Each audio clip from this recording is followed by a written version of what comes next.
All right, there we go. We're live. It's Friday. Another Skull Bro show. How you doing, man? All right, all right. Just same old work. Went by the feast for a little bit with the dog. Oh yeah, there's another feast going on. Yeah, the Columbus Day. Oh, cool, man. You guys have a lot of that stuff around there. That's awesome. Yeah, especially around summer. They got all the summer, festivals and Italian feasts that come to the churches and stuff. And then Yeah, you we only get a few like we have some fairs and stuff like that are pretty cool, and they always have like a section where you can go and get your sausage, your peppers, and you know what I'm saying. There's like a little section for that kind of thing, but we only have like one or two feasts a year, so that's awesome, bro. yeah, we got more than that. What's up, Com? What's up, Mickey, Carol, Jane? We get about there you go, St. Mary, St. Bart's, St. Rocco's, Lady Great. We had about seven of them. About seven of them we get in the summer seasons. That's awesome, man. I would go to every one of them. Yep. Yeah, I usually hit every one. I would too. 1 or 2 nights, Why not? It's there, right? Like it's to be enjoyed, and like it's great. That's cool. Yeah, I walked Rocco through tonight. Me and him walked through, said hi to a few people. I seen my friend's mother there. I haven't seen in a while. And then I came home. Because when I got out of work, I said, yeah, let me run up there for a little bit. Yeah. Came home, grabbed the dog real quick, and brought him up there. What's up, Jason? Brought him up. I hope everybody's all right. Everybody's from Florida. I hope they're okay down there. Yeah, I saw when I was looking through all the weird news and stuff like that for the week, I saw one that was warning people that a gator had jumped out of the floodwaters after somebody down there in Florida. Oh, shit. Yeah. I wouldn't put nothing past that.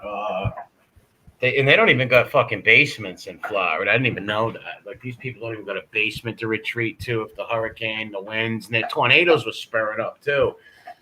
These people, yeah, I saw some articles that were talking about the tornadoes. Yep.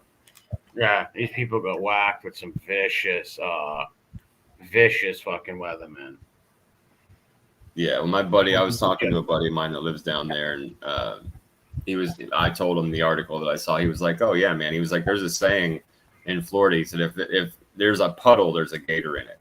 He's like, if it's fucking water, there's a gator in it, So, I bet you a lot of Floridians, their dogs probably get killed by alligators and animals, Yeah, when I was down there, I went out on a boat with some people, like in a river, like just like a river. It was like there was like land and then the river and then land and then the ocean, right? So we were on that river and it was connected to the ocean by what they called a lock, where boats could go in and out. Oh, yeah. Well, in that river, because it was what they called brackish water, it was a mixture of salt and fresh. Dude, they had fucking alligators, sharks, snakes, barracudas. Everything that you would not want to fuck with was all in that soup.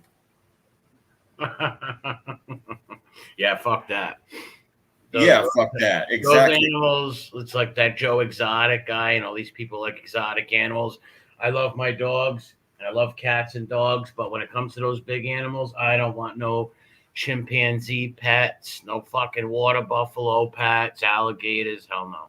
Yeah, well, that same buddy was the one that turned me on to the fact that they have such an insane problem with these giant, they're invasive species, these giant pythons and anacondas they've got all down in the Everglades now. Oh, really? Yeah. What's up, Spliffy? You have to look into that. We'll have to do that one time. I'll show you, man. It's I looked all into it when my buddy was showing me pictures and telling me about it. I was like, no fucking way. So like in the late 70s, there was like this big like warehouse where people would where they were dealing in and out from the airport, like all the different pets from around the world, like supplying pet stores and all that kind of shit, right? And they had all kinds of fucking in there, pythons, anacondas, everything you can imagine. And a hurricane came through and wiped it out and dumped all that shit into the fucking swamp, where they were like, hey, this is awesome. Let's live here. Oh, man. Also, then like during the 80s, the mid or late 80s, if I'm remembering correctly, anybody that's in here from there, please feel free to correct me. But people, because of like some new laws that were enacted, and when certain animals would get too big, dude, they would just go down and dump them into the fucking swamp. That's where they lived. They're like, here you go. And now they've eaten all the deer. that are like all the raccoons, all the possums, like the fucking pythons literally swallow fucking small alligators, dude. Yeah, they can get big, those anacondas, ain't it? Bro, it's fucking insane, and they're not supposed to be there. So they have these giant python hunts, these big snake hunts. Yeah, and they let people go out there and fucking kill these things, bro. They're fucking huge. Well, they fuck up the ecosystem, right? Like they're killing animals. Oh, it's yeah. That's why I said there's no fucking. They said they've wiped out almost all the normal mammal population, like raccoons, possums, deer, all that shit. Yeah, Cuban bee and iguanas. Yeah, all the reptiles down there. Iguanas too. Yeah. I mean, it's funny when it gets too cold. I read a report last year, like the iguanas fall out of the trees and hit people and shit when they're walking down the road. Really? Wow, that's sort of like koalas in Australia. They fall asleep, but Jerry could tell you that they fall asleep in the trees. Yeah, they fall out of the trees and hit people. There's people that die from that. A few people a year die from koalas falling out of trees and hitting. That's wild. Well, I'm sure the only way you're dying if an iguana hits you is from a heart attack. But either way, it's gonna suck. You know, it's gonna suck and it's gonna scare the shit out of you. Well, they're small. The koalas are what, like 50, 60 pound I've never seen one in person. I mean, I think maybe I saw one in a zoo. Yeah. But yeah, they seem at least big, like a small dog or something. Sure. Yeah. Anything like that falling out of a tree. What's up, David? What's up, Heather? Mickey, you fall out of a tree and get hit by one of them, you're just gonna hurt, break your neck, head injuries. Yeah, not good. Yeah, no, you're gonna be in bad shape. Yeah, possibly lose your life. Yeah, it could happen, man. It could happen. Cuban Beast says there's a channel where they hunt iguanas and they use a Doberman to do it. There you go. Maybe look that up. Look up some of these fucking pythons in Florida, bro. It'll blow your mind. It's absolutely nuts. What's up, Simon? Yeah, what's up, Cuban B? Always good to see you, Heather. What's up, Cuban? Oh, they hunt them with the dope. That's pretty cool. That's pretty wild, man. The pythons, when they catch them, they do it. I think it said it was pitting or pithing. I think it was pithing, like when you have to take they basically just kill the brain real fast. Yeah, and I'm like, fuck that, dude. Just shoot it, you know. But these people they go down there and they wrestle them. You know what I mean? Like these people you see, like Joe Dirt when he's fucking with the gator and shit. Like that's who's going down. You see in these pictures, man. It's like Joe Dirt and his sister, and they're holding this like 20-foot python that they wrestled. I'm not wrestling no python. Those things can squeeze you. What's up, King Dom? They can squeeze you to death and kill you. Of course, man. Yeah, that's what they do. And especially, I told you, there's anacondas down there too. And fuck that. That's the biggest, strongest one. Anacondas get bigger than anything, I believe. I know that the pythons, they get into the 20s, like the lower 20s, I believe. Imagine getting grabbed by one of those sons of bitches and them squeezing like your torso. That must hurt so bad. What's up? Yeah, it's wild. We'll have to pull it up. I'll plan for that. Like maybe next show before we get into what we were talking about, I'll pull up some of that shit. Yeah, they eat cows. You're right. They eat big animals. They can eat fucking cows and shit. Yeah, it's wild, bro. Like they devour them and shit. I think they break. I forget what it's in them that breaks them down. Maybe the acid in them, or however they crunch up the animal like that. But that's tap. Imagine getting eaten by a big fucking python. Oh my god. No, forget about it. I just read an article about some lady. This freaked me out. Right. So she was from South Dakota, but they found her in the belly of a shark off this like remote island in Indonesia. And I swear to you, Skull Bro, the first thing I thought of when I read that was, see, bitch. It's something what I fucking thought. I was like, see that bitch? You should have stayed in. What are you doing off the fucking cut? Why are you diving in these waters knowing it's full of sharks and shit? Oh, the people said you disappeared, did they? Yeah, you got eaten by a giant fucking shark and you're from South Dakota. Yeah, there's no, what's up, big brother Charles? I bet you there's no ocean access, so she must either been she saved up forever. She took this fucking wild like fantasy trip to go off into these crazy shark-filled waters off a tropical island, and she was the one that got eaten by a shark. A fisherman saw the shark swimming around like all fucked up, thinking it was sick, and they pulled it up on the boat, and it looked weird, and they thought maybe it might have a disease or something, so they cut the stomach open, and there she was, still in her fucking wetsuit. Wow, that's crazy. Yeah, snapping turtles are no joke, too. They'll take your fucking arm off. quick. Wow, 20 feet long. That's crazy. Male green anaconda. Yeah, I wouldn't want to get I have to deal with one of those. Any big animals like that, like wild exotic animals, I can't deal with that. No, I'm not fucking with that. I don't like snakes at all. First, let's just start right there. First of all, I don't fucking like snakes anyway. Yeah, I'm not a fan. I wouldn't. Second of all, the bigger it gets, I'm going to like it less and less. Right? It's like the bigger it gets, I'm going to like it less and less. We're going to have more and more of a problem. Well, as a kid, we used to find wood snakes and garden snakes as a kid, but that's about it. I was never into one of them as pets. My brother and cousins are into that stuff, but I'm not. Yeah, and those, but like you said, those aren't the ones that are gonna fucking kill you. It's like, okay, I get it. The little, like the classic, even like the picture and like in an old film, they'd show the little boys outside playing with sticks, carrying around, like you said, like a little garden snake and freaking out his sister or whatever. No, these things fucking eat people, bro. Yeah, it's like going in a chimpanzee that turns on you. What is this? So check this. It's just a part of our news this week. So I came across this. This actually happened this week, a couple days ago. Qantas, the airline, put on just like a Skinamax porno on their airplane for everybody to watch, and nobody could turn it off. So like even the kids and like the families, the kids, the grandmothers, everybody. And here's the kicker. When the parents tried to at least turn the sound off, the fucking text came up on the screen. No way. Wow. How does that even? How the hell do they couldn't turn it off, bro. It's too fucking funny, right? It's too fucking funny. The plane was packed. Yeah. Hacked. Did they hack them and do that? Or they? Oh no. This was the people that worked on the airline, right? Yeah. It says after staff were unable to fix a fault after a delay of more than an hour, the crew decided to just show the same film to everybody instead, but it happened to be a highly inappropriate film. To the horror. Well, they did know, but they just made the bad call to fucking do it anyway. That's the problem. That's in the news. To the horror of some passengers on board the 9.5-hour flight, the sexually explicit drama called Daddy-O began to play as soon as they took off. To make matters worse, travelers reported they were effectively forced to watch it because they were unable to turn it off, pause it, or even dim their screens. The whole system went fucking oobots, bro.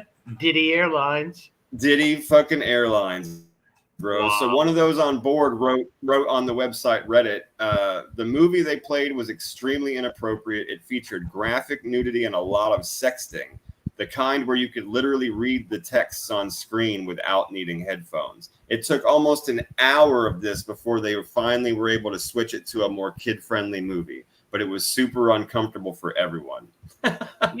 you would think they'd play The Outsiders or All Dogs Go to Heaven. I don't know, fucking Jack and fucking Rose on fucking the boat, something, right?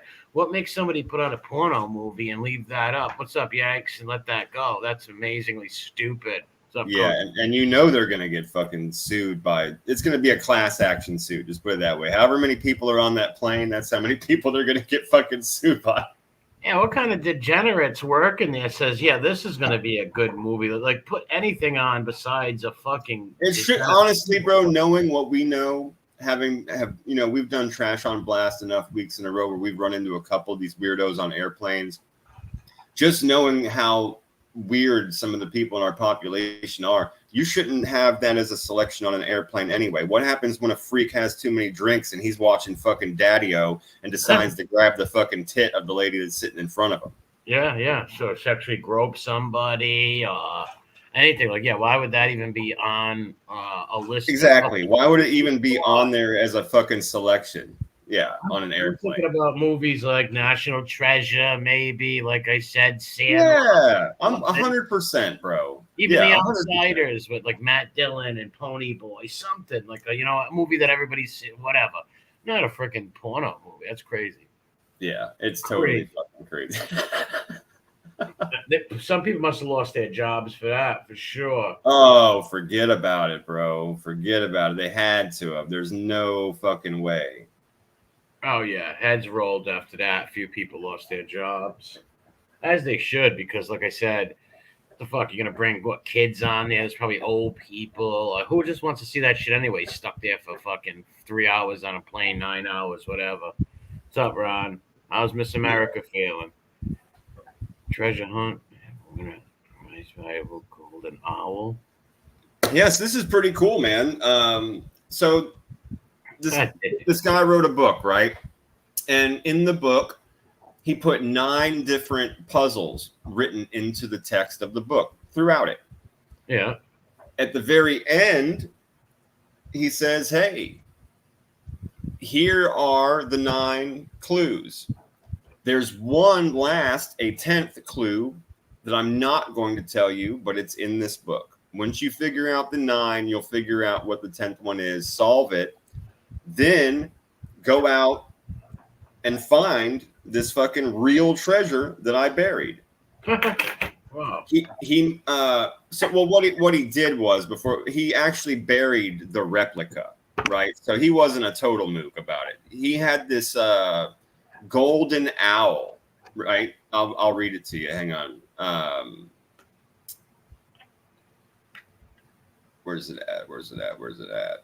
Okay, so it's he financed the creation of the prize, which was an owl. It's fucking 6 pounds, 10 ounces of gold, and 7 kilograms of silver with diamond chips all over its face. Wow. So it's a real like treasure, it's actually a fucking treasure, and it's worth a good bit of money. It's worth about $165,000, it says. Wow. So he says, here's the clues. They're in this book, the book I wrote, figure it out. Well, it's taken fucking 31 years, bro. 31 years, someone finally figured it out, and they found the replica, and they're turning it in to get their prize, to get the real statue from the guy's family. Really? Wow. Yeah. Are they going to give it to Bella? And are they really going to give it to them or what?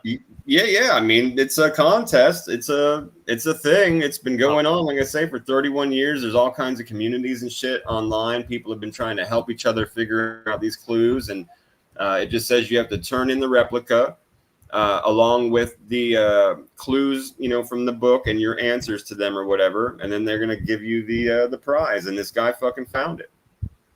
Gotcha. Wow. Yeah. At least they found, not like Oak Island. That show drives me fucking crazy, man. It's ridiculous. I watched the first and I think a little bit of the second season. I'm like, I can't watch this no more. It's ridiculous. They're never gonna find that treasure. I love the fucking history so much, but they get me screaming at the top of my lungs. It's hard for me to watch too. I get angry because it's like and it's like this. You're never gonna find that. These pirates buried that shit with the water that came in. You're never gonna find it. And they lead you to believe that they got this big clue, right? That we're so close. And there's always a reason why you can't just dig the motherfucker square up with the technology that we have. Or like when they like started putting dye into those holes and it was coming out into the water, and they were like, oh look, there was where it comes from. That must be where the fucking floodgates are. And then they did absolutely fucking nothing. Yeah, I want to kill you, motherfuckers. Like the show is just like, I'm with you, bro. It just makes me frustrated, and I scream at them. How many seasons have they had? I stopped watching it after second. So many, bro. I even used to I have a really good friend that's also really into like treasure and fucking, just like us. He's really into history and in general, and anything that's really, really good, we'll get into, and we'll watch as friends. And we watched that show forever, and it just got frustrating for both of us, man. Yeah. It's got to be some, you got to show something or find something, or it just gets boring, and it's like you're never going to find that thing. Like, no way. They messed up when they broke that barrier, whatever year they did, where that water came in. And once it flooded it was all, that's all she wrote. Yeah. On that. It could be, yeah. Like, I mean, yeah, there's so many possibilities. Either way, these motherfuckers are a bunch of mooks, and it drives me crazy. Yeah, they probably just do the thing with, the show Keep It Going because they need to make their money back that they lost, the brothers or whatever. Oh, for sure. Yeah, no, it's totally just overproduced. I couldn't agree with that more. Like, it's just directed at this point. They're like, okay, this is what you're going to do today. This is where you're going to dig. This is the narrative we're going to feed these fucking people to sell advertising. Totally, bro. Yeah, because of the Oak Island, shit. That's been going around for years, the Oak Island mystery. Yeah, that's another interesting one we could easily do a show on, where we could dig through the actual like backstory of it all together. You know, it's because it is interesting and a lot of it does make sense, bro. But they just twist and turn it to keep seasons going, and it's very frustrating. Yeah, they mostly do that with a lot of things. Shout out to Miss America, Ron. More money. Yeah, I hear you, David. For another season. Yeah, they'll just keep that stuff going. I wonder if it's still going. Do they still have seasons of that going? Like, I mean, I believe so. I just saw maybe a couple months ago on YouTube clips coming up for shows that were, I believe, supposed to be recent. So I'm going to say, yeah. I haven't looked into it or checked it out in a very, very long time. yeah, I'm going to go with yeah. Yeah, I lost. I know what I used to watch too. Ice Road Truckers and that other one, fishing in Alaska, Bering Sea. Oh yeah, those fuckers are crazy, man. Yeah, I think one of the seasons I watched, a guy went overboard and died, like because it's so cold. If you go in that water, and it's so rough too. You got 8 seconds before they get you. Yeah, those seas are crazy fucking rough and notoriously so. You fall in that water even if it was warm, and you'd be lost basically. Yeah, the Bering Sea, Alaska. They say it's one of the dangerous jobs. North Korea launches third round of trash balloons. 2 today. 2 rounds today. 2 rounds today. So I've got a couple of these we're going to look at because the K-Poop versus K-Pop Butter battle is getting real this week. They sent multiple deliveries of trash balloons this week, and they're getting more aggressive. And South Korea actually said the words armed conflict and reminded them that they were technically still at war, and then sent drones over Pyongyang to dump leaflets. And then that was yesterday. And then today, North Korea sent a delivery of trash balloons in the morning and at night. And you can see by this picture here, they're literally falling just randomly on gas stations around town. And that's big too. Look how big that son of a bitch is. Yeah, you see that? Yeah, you see that shit? It's crazy. It's like those 2 big weather balloons. And this one actually is intact. So this one actually didn't go off. Now, I want to show you something else that's going to blow your fucking mind. Hang on. Let me pull up the tab real quick. Because this shit's been getting nuts. Actually, I don't need that second one. Let me just go ahead and pull up this third one. Yeah, that didn't burst, though. They got lucky because when it burst, you got the trash everywhere.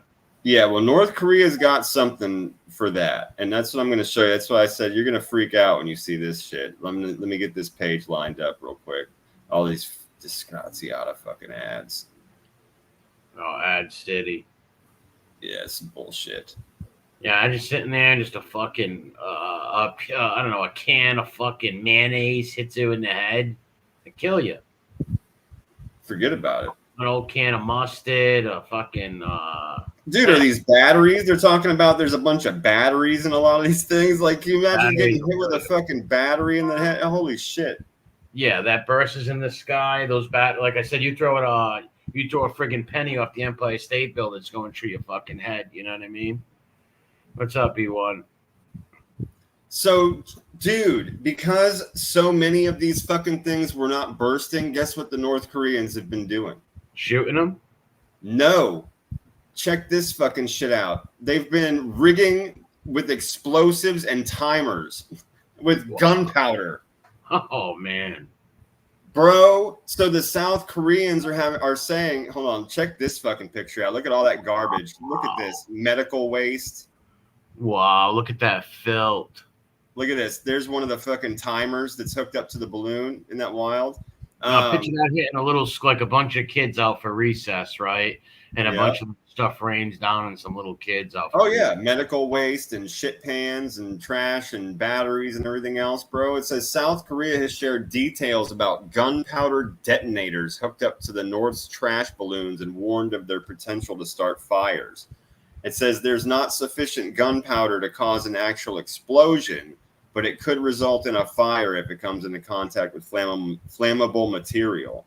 It could also catch the trash on fire as it falls, so people have to watch out for that shit too now, bro. Burning trash fire from the sky, dude. So I told you this shit is escalating like for real, bro. It says maybe burn down a fucking town or a city, right? I mean, dude, if the wind is blowing just right and it's all paper, it catches fire, right? I mean, what the fuck? A couple of buildings go up in a populated area. Oh yeah, I can get bad. Yeah. It says the report followed a wave of approximately 120 balloons that crossed into the south on Monday. So that was when they figured out about the explosives. They found those on Monday.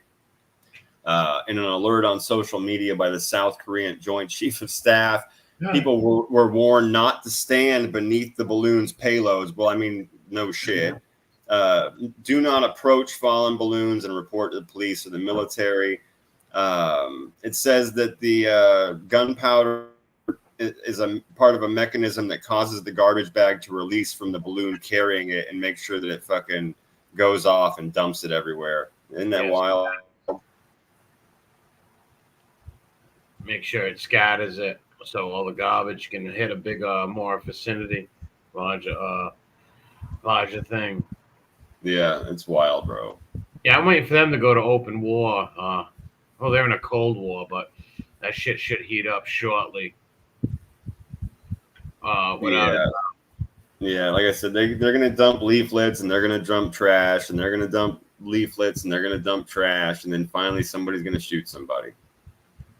I mean, or they're going to, or somebody's going to start shooting drones out of the sky that carry the leaflets, or they're going to start trying. I mean, something's going to get shot either way, and yeah, it's not good, bro. No, like those people that were crossing over that they were shooting, that didn't sound right neither. Well, like I said, yeah, you're right. That's a good point. That shit that happened before when people when they were doing all those mines, and then they said a few people got shot trying to come over. You're right. All these countries at war, it's just, they're going to be, they're already at war, but sort of like a Cold War. It's going to heat up, For sure. Well, they reminded them that they are technically still at war. Oh, yeah. They never really, I mean, I don't know a whole lot about that, but like I said, that's what I read in the article, that they reminded them that they are technically still at war, that they never really actually ended their war. It was a truce to Korean War, technically, like a truce. Right. The 38th parallel over there. Yeah, I'd have to look that up. I don't know. Like I said, I don't know too much about that. That's just what I read in there today. Yeah, I know. It's where they split the countries, the 38th parallel, where they all they meet in that room and get up on the phone with each other. Yeah, of course. Yeah, and then Jimmy comes in and flashes everybody out of his coat. Puking up crayons and fucking hamster fur. Yep. Just a little reminder to anybody that tries to cross over, they're going to get the Jimmy.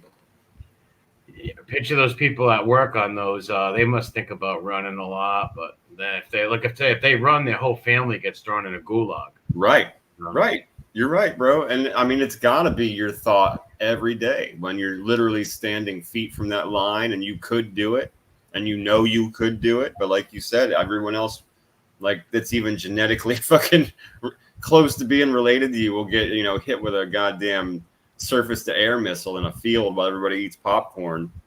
Yeah. In case they hate their whole family. Like, you know what revenge I'm going to do for you? You don't want to buy me an Atari? Okay. I'm gonna leave the country and they're gonna kill you all. Yeah. I bet you there's people that ran and their whole families got executed. Sure. I mean entire family lines, like anybody with your last name, like. Yeah, well, right. That shit we were reading before, when that's totally associated with what we're talking about with these trash balloons and everything. How when South Korea dumped those USB sticks, and it said that if the kids got found, that a lot of the kids got killed but their whole family got stuck in fucking penal camps, bro, in work camps, just because their kids found a USB stick. Yeah. If they don't turn them in, they don't Yep. turn the kid in like a good little commie. They get fucking crazy, bro. Yep, you all get stuck in work camps for 10, 15, 20 years, man. I like to see what those fucking camps look like. There's no footage of them that we could ever find, but like the Flintstones, they got dinosaurs in there. It's probably torture chambers, people getting brutalized. Yeah, it's that Indiana Jones underground shit. Habum shabai. The fuckers are ripping out hearts and shit, like, you know what I mean? Habum shabai. Anytime you get godless heathens like that, like running a country, people who think their god is like themselves and shit, they're capable of any kind of treachery. Yeah. Especially that guy, Kim Jong-un, and his family and his crazy and his evil sister. Yeah, right. You said his family, but throwing that extra, his crazy, mean, evil-faced fucking sister.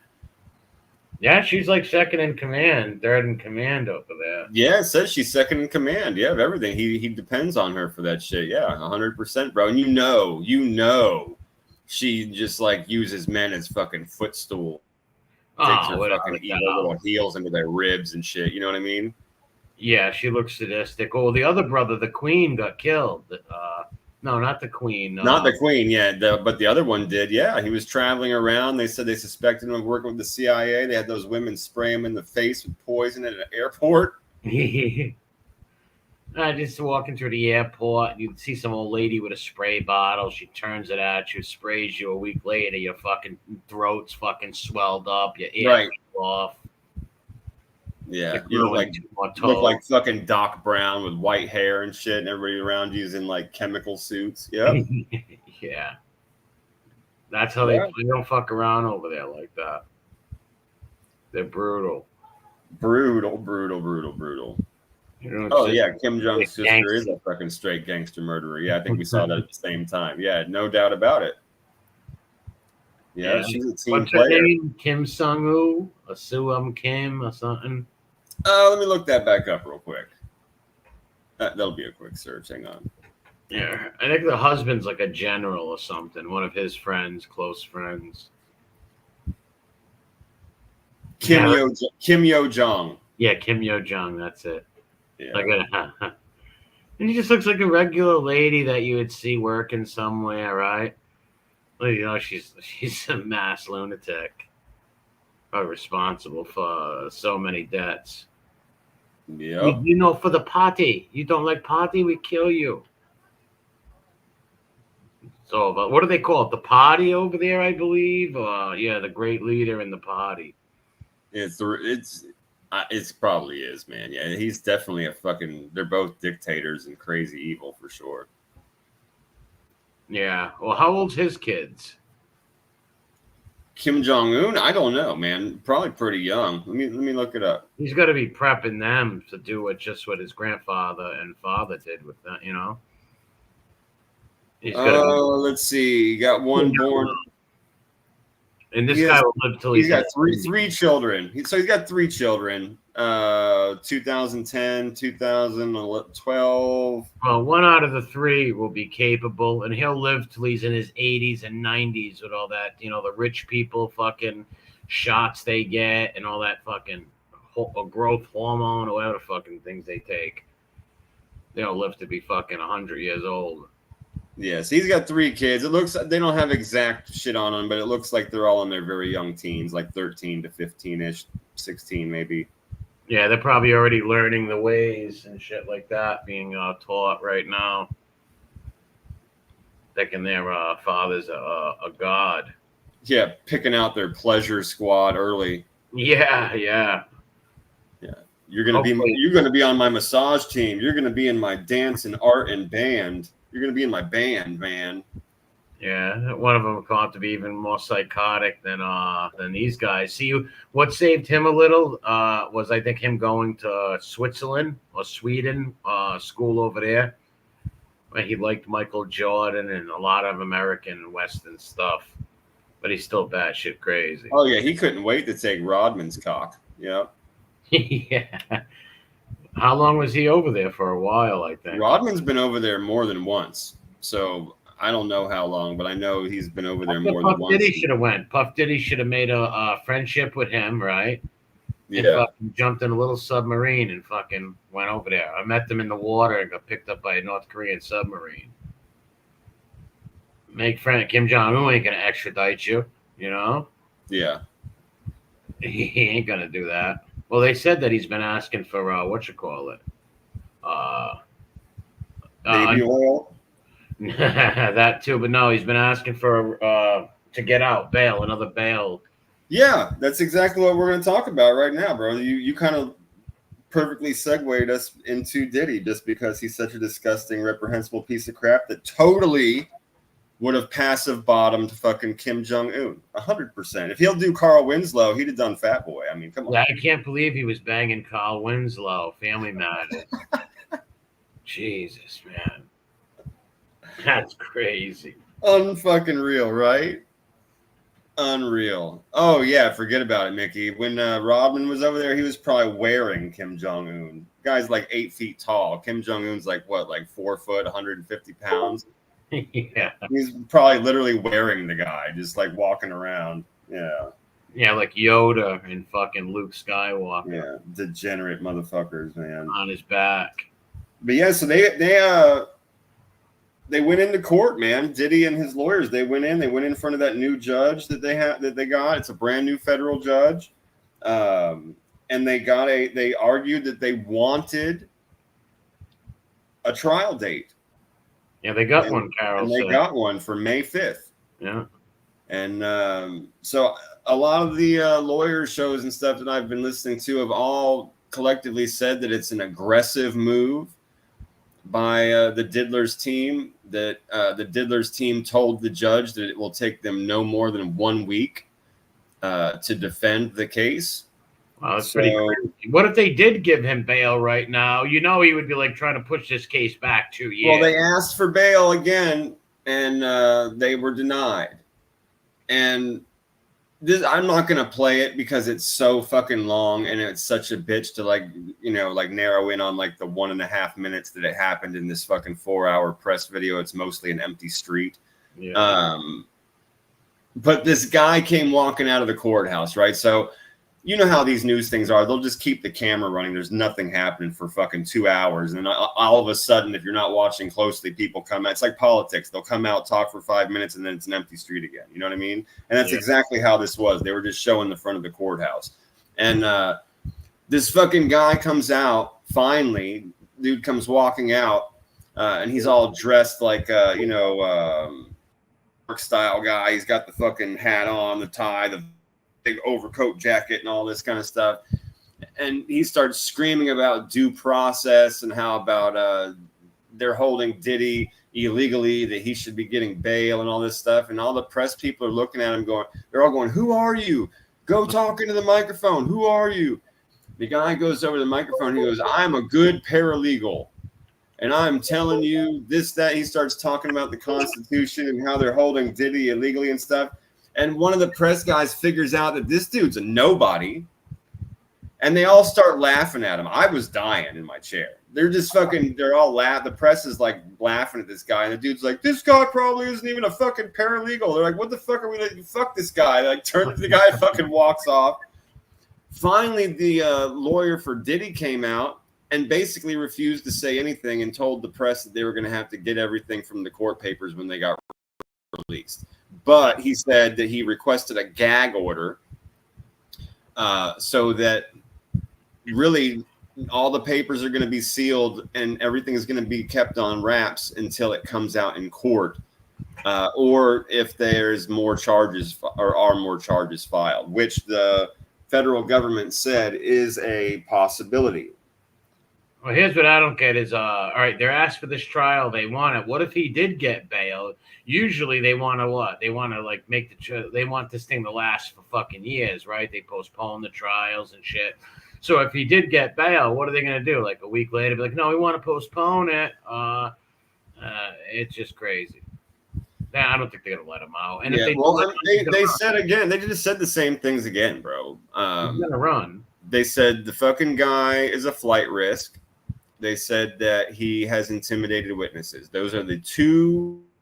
And his addiction and penchant for violence. Those were the reasons that were given again for why this motherfucker's not going to get bail. They offered the $50 million, the security teams, the this, that, and the other thing. And the judge is like, I remain unpersuaded, and no, you're staying in jail. If you want to fucking rush this trial and have it on May 5th, then that's your business. I will set it for May 5th. And so, dude, I mean, I'm just so adamant about talking about the fact they're going to trials because it's one of the main points you and I have discussed, which is, you know, is he going to go? Is he going to fucking just take a deal? Is he going to spill the beans? Is he going to flip? What's going to happen? And right now it looks like they are going to trial. That's crazy. He must want to burn all the people that did stick up for him. What's up, Roscoe and Uncle Edwin? Yeah, I still don't believe it's going to go to trial. Maybe they'll kill him or he'll get bail and run. But I hope it does because I'd like to see all these creeps, you know, find their dirty secrets out, you know. Yeah, and we've still got this guy down in Texas that's talking about the case or the 100 and some odd cases we were discussing before. And here's what's fucking weird and sleazy about that guy. Check this out. He put out a message that said, hey, it's kind of smart, but it's sleazy and fucked up. He put out this message that says, hey, if you think you're one of the people that's going to get named in this case and we start dropping names and charging people, he's like, we're accepting deals right now. If you guys want to come forward and pay your way out of this, basically, he's like, we'll have a meeting with you. And people are already paying, bro. He's already taken a few of them. Oh, I bet there's a lot of these Hollywood elite scumbags. Could you imagine? Yeah, but he didn't name any names, bro. He just said, if out into the world, hey, psst, we got 120 people ranging from 9 years old to about fucking 17 that says the diddler and a bunch of his friends touched him in their fucking naughty spot. And if you think you could be one of those people and you want to make a deal and pay your way out and make a fucking settlement, go ahead and holler at me. Bro, that means these people were sitting out in the world, heard that shit, knew that they were a naughty spot toucher, and fucking called this dude in Texas and sent him money as fast as they possibly could. Wow. Yeah, there's a whole lot of them. They say that's why the Ben Affleck guy and J-Lo, they were probably shown tapes months ago, and that's why he broke up with her. Yeah, she was a victim. We were talking about that before too. Right. Just because you're famous doesn't mean you're not, quote unquote, a victim. When they went through the tapes and they saw anybody that was in those tapes that probably didn't know they were being recorded, you got labeled as a victim. Well, she's a victim on that, but she's also going to be in trouble for the gun, hiding the gun. Oh, yeah, no, I don't dispute that. I'm just saying that's everyone had one of those meetings, though. And at one of those meetings, you would have been sat down if you were a woman with your husband, if you were a man with your wife. Yeah. And the cops would have said, hey, you're a victim of this, but this is all the shit we found on you. You're a victim of being recorded. You're a victim of being recorded, but you're also guilty of the X, right? Whatever. Yeah, again, Ben Affleck, right? And sitting there with your wife and then putting on a tape of your wife sitting there getting railed by 100 Ricky Yoons. And that's absolutely because she was with Diddy, and Diddy has always been that way. And if she was at that party with Diddy and his girlfriend, he was on a couch masturbating while she was taking pole from somebody else. That's because that's what time they're on, and that means she'd have been on that time. Yeah, had to be. There's no other way. And she stood loyal to him, you know, hit his guns. And that's another thing. They can hit her with perjury, I believe. She lied to the grand jury in that gun case. I don't know if there's a statute of limitations on all that. I don't know, man. Your friend was in one of our chats one time. Your friend that did all that time, and he, like, you know, talks with the government and stuff like that. What's his name? Eddie. He was the one that was in our chat the one time saying statute of limitations. Remember? And I was like, man, I don't know. All I'm telling you is what I'm reading in these articles. You know what I mean? I'm not a lawyer. I told him, I said, maybe you know better. I said, but they're still talking about some of this weird shit could possibly be brought up as predicates because a bitch shot in her face and a dude that means would have done time that was innocent. And if she was an accomplice, there's got to be fucking something that can be done. Yeah, well, Eddie was a jailhouse lawyer. But I don't know. It's statute of limitations. I don't know much about that. How many years? But Yeah, yeah. the shit I saw said it couldn't even be double jeopardy if they brought it in. Okay, see, King Dom just said what I was getting ready to say. If it's part of a RICO, and if they add it as a predicate to a federal racketeering case, then none of that other shit matters. Basically, the federal government goes, hey, all of you shut the fuck up. We're going to do what the fuck we want to do, and you can all go fucking kick rocks. When it comes to a federal RICO case, if they want to add something basically as a predicate, you could have even been charged with it in the state, is what the article I read. Again, I don't know this, but in the article that I read, it said they can bring that shit against you, and there's not a fucking thing you can do. So Jenny from the block can be called to the stand. Same with the woman who was shot then. If they bring it up as a predicate and they prove it, that, yeah, that dude did time as an innocent man taking the fall for fucking Diddy, that lady was telling the truth when she said she saw Diddy shoot her in the face, and that J-Lo was involved right in the nose.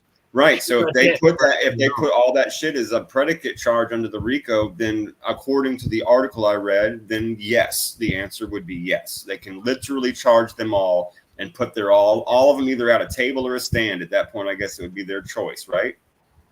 And then what would J-Lo do? Say, okay, I lied back then. I'm sorry. And they probably give her probation or something like that. Yeah, they'll give her the Martha Stewart. Yeah, but they would want her to roll and say, yes, Diddler gave me the gun. Oh, yeah, I agree with you. Yeah, they would want her to fucking cooperate. I mean, I think you're 100% right on that. I don't think she'd be able to escape that. If it came down to it and they were like, hey, prison or the stand, J-Lo's not trying to go to prison, bro. Yeah. You know, she's not. And if they did a deal with her where if she would have to take the stand in order just to get that 2 years like you're talking about, then that means she's just going to get that Martha Stewart, federal. Hey, what they said about her mother? They said that J-Lo's mother, right, is like an old Puerto Rican lady from the Bronx. And she told her when she got arrested that night, I told you to stay away from him. He's no good. He's trouble. I told you he's trouble, being the Diddler guy. Should have listened to your mom, Jenny. Should have listened to your mother. Probably some old religious Catholic lady fucking saying stay away from that fucking animal. JD says they could offer J-Lo immunity. See, I don't know the ins and outs of all that stuff, so I'm not going to, one way or the other. I don't know. I'm just assuming, though, either way, if she could get charged or something, but they would maybe, I guess, immunity would be something they could offer her if she, would rat. And if not, then she might be facing time. Say, hey, if you tell your story, we'll give you immunity and send you home with your fancy shoes and caviar. If not, you're going to fucking jail. That's, I get, that's how that sounds. You're right, Carol. Mothers always know. Yeah. Yeah. Yeah. Katie said, if she rats, they would give her immunity. Right. So that would be the deal then. It'd be like, listen, we'll just send you the fuck home if you tell us what happened. Well, do you think Diddy's people on the other end are telling these people, hey, don't think on Diddy, because if you do, every sex tape is going everywhere. All your sex tapes are going to be everywhere. Right. But I think he's telling these people, like, don't dime me out, because if you do, I'm going to put all your you brought that up as a good point before. I think last week you said they've already released one or two of them, or like they're selling a freak off tape or something, and it was just kind of like a warning, probably, hey, I've got these fucking things somewhere, shut the fuck up. Yeah, and that's got to be Beaver, man. They described him as a minor, pop star as well known as him. And look at all the breakdowns, because they probably showed and told Bieber this months ago, right? That this is all going to happen. We know how depressed and detached he is. That dude's literally like, they went on a vacation to some like rare off the fucking ocean Australian island, bro. He's just like walking around by himself, miserable. Yeah, well, he knows he was doing some foul shit when he was older. When he got a little older, 18, maybe they made him go with some younger people. Who the fuck knows what's gonna that's why I think he's trying to get bail to fucking run, and he's gonna run. I think they're not giving him bail. They're not giving him fucking bail. So I think that they said that the only thing he has left as an option to try and get bail is to literally go to the Supreme Court.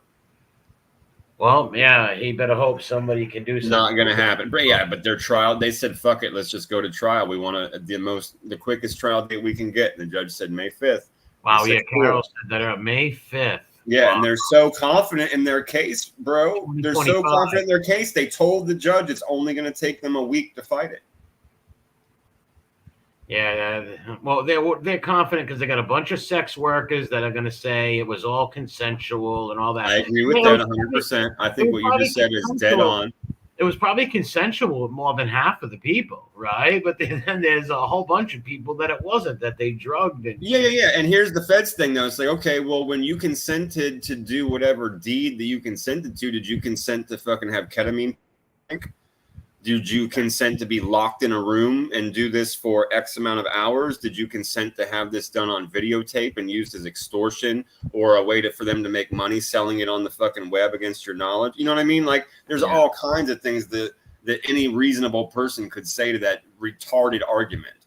Yeah, I think King Dom's right. He's been a federal informant for a long time. They also tried to play the race card. I don't know if you saw that. Really? They called the entire proceeding racist and said they were going after a black billionaire mogul to steal his fucking rights and money. And it has nothing to do with his color. It has to do with his fucking stupid rapo actions and stuff. Yeah. I don't care what color you off. You're out doing that shit to people. It's gonna come back and bite. Well, there was a black lady on one of the news channels I was watching, and they asked her if she thought it would succeed, and she laughed and called it ridiculous on its face. Yeah, most people. She was just like, it has nothing to do with anything. And she goes, you'll see these people in their bow ties and their thick fucking Martin Luther King glasses, and they'll come out in their fancy hats and suits, and they'll call the daisies racist if they think that it's going to help their case. She goes, it's ridiculous. Yeah, the lawyer, the judge saw it as ridiculous, and they just moved right past it. But they tried.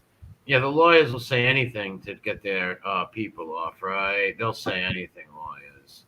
Yeah. So they're going to be trying to throw everything at the wall to see what sticks, you know? Yeah. Bottom line, if he wasn't a creepo and doing all that creepy shit, he wouldn't be in this trouble. You know, like he God blessed him with luck, with talent, all that shit, and he threw it away because he's a fucking savage animal. You know, and that fucking deviant. A straight up deviant. Sexual deviant. You can't cure that shit. Yeah, just like you can't stop you from not liking your wife. They can't stop me from being attracted to my girlfriend, right? That's right. They can't stop Carol from being attracted to her husband. And these people cannot be stopped being attracted to children. I agree with that, bro. If you're attracted to women, you're attracted to women. If you're attracted to men, you're attracted to men. If you're one of these freaks that's attracted to kids or violence or something like that, that's what you're attracted to. That wire is fucking connected. It doesn't get undone. There is no chance for that. We're throwing you in the motherfucking ocean. And they never stop, right? People just like I will never stop liking women. These scumbags. You know amount of fucking LSD, CIA, fucking mind-bending weirdness that's gonna change that. I totally right. Like that's something I just 100% disagree with when people start talking about rehab and hypnosis and all that stuff. I'm like, listen to yourself. Think. What you just said, like to the point you just made, rather, which is, it's not gonna fucking change. This is who you the fuck are. Yeah, could you stop smoking? Probably, but that's not what we're talking about. We're talking about hardwired fucking shit. Yeah, hardwired sexual creepy shit, man. Unbelievable. Yeah, people talk like that. It's like the same thing when people are like, oh, we all end up with the people we're supposed to end up with. I'm like, oh, really? Did that baby choose to have their parents be rapists and meth heads and throw them in the street to a pack of dogs? They chose that when they looked down. No. I understand where you're coming from. I'm not disagreeing with you. The power you believe in is real, and there's a higher power. I'm just saying to you that what you just said is super arrogant and fucked up. People don't choose their parents when they look down from the sky like a stork comes. You're getting a little too much for me right now. No, you don't. And yeah, you're not going to stop that. So you're not going to stop Jeffrey Epstein from liking abusing. I can't agree more. That Weinstein character. And they're surely not going to stop this guy. So if they give him bail, he's either going to run to Russia or fucking southern France like Polanski. Yeah. Something crazy, fake his death, something. He's gonna fucking run. He can't. Just run. Yeah. Can they be that arrogant? Not to try, but they'd snatch his fucking ass out of the sky. I know that. Can he be that arrogant to think he is going to win because he's got a bunch of sex workers that are going to say, "Hey, yeah, we wanted to do it. He didn't make me do it." Does he really think that's going to fly? And then they're going to walk in all the people that have all these multiple cases against them that aren't playing that game and be like, that dude beat the living shit out of me. drugged me a bunch of times, kept me against my will, made me have sex with all kinds of weird people that I didn't fucking want to. And when I tried to leave, he beat the shit out of me again. And Took pictures and video of it. Yeah, it's just going to be bad news for him. What's he going to say? He didn't do it? Then they're going to show the Cassie tape of him. Yeah, it only takes one. That's a great point because, like, you know, like you were saying, they're going to bring in, like, let's say they bring in 200 sex workers. Let's say that each one of them gets paid off and every one of them goes, everything was consensual. I agreed to get put on tape, fucked in my butt, on ketamine, right? Say all 100 of them, 200 of them do that. It only takes fucking one person to walk in there and be like, that motherfucker put me in a cage, right?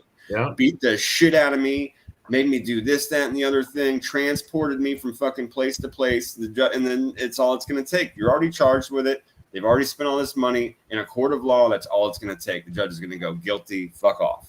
Yeah, and they've got a bunch of them people. Right. Just the ones we know of that have pressed charges, like settled or not. They can bring these people in and they'll go, yeah, that's the guy. And that's just the ones we know of. Picture the other people that in the videos, what's up, Petey, that we don't know of, like the other like actors or celebrities, politicians on video with this guy. Like I want to see that video. Well, not the video, you know what I mean? The Bieber, if that's really Bieber, Ashton Kutcher. Well, I'm so glad you just that's exactly what I'm thinking of when you say that. Imagine Kutcher finally having a breakdown. Right, he finally breaks down, fucking crying and shit. Please don't leave me to his wife and children. I'll tell him everything. He shows up and goes to court and sits on there and he goes, he fucked my white sweet ass all day. And I said, you better not. And he gave me drugs and he taped it. And he made me do his girlfriends and he made me do his friends. Yeah, he made me eat goat feces and tuna fish or something crazy. Yeah, they're all going to be playing the cry game, but that's like I said. P. Diddy still got people out there that will release tapes. So apparently, these people are terrified. There's got to be people on the verge of suicide. But obviously, dude, that's why I brought up. I was telling you about the guy from Texas. These people are listening, and when that guy said, "If you think that you might be involved in this shit and you want to try and make a settlement, just contact me," and he's already been getting fucking paid by anonymous people that know they touched the wrong butthole on tape. They know it, and they're already paying and staying anonymous, which to me should be fucking against the law.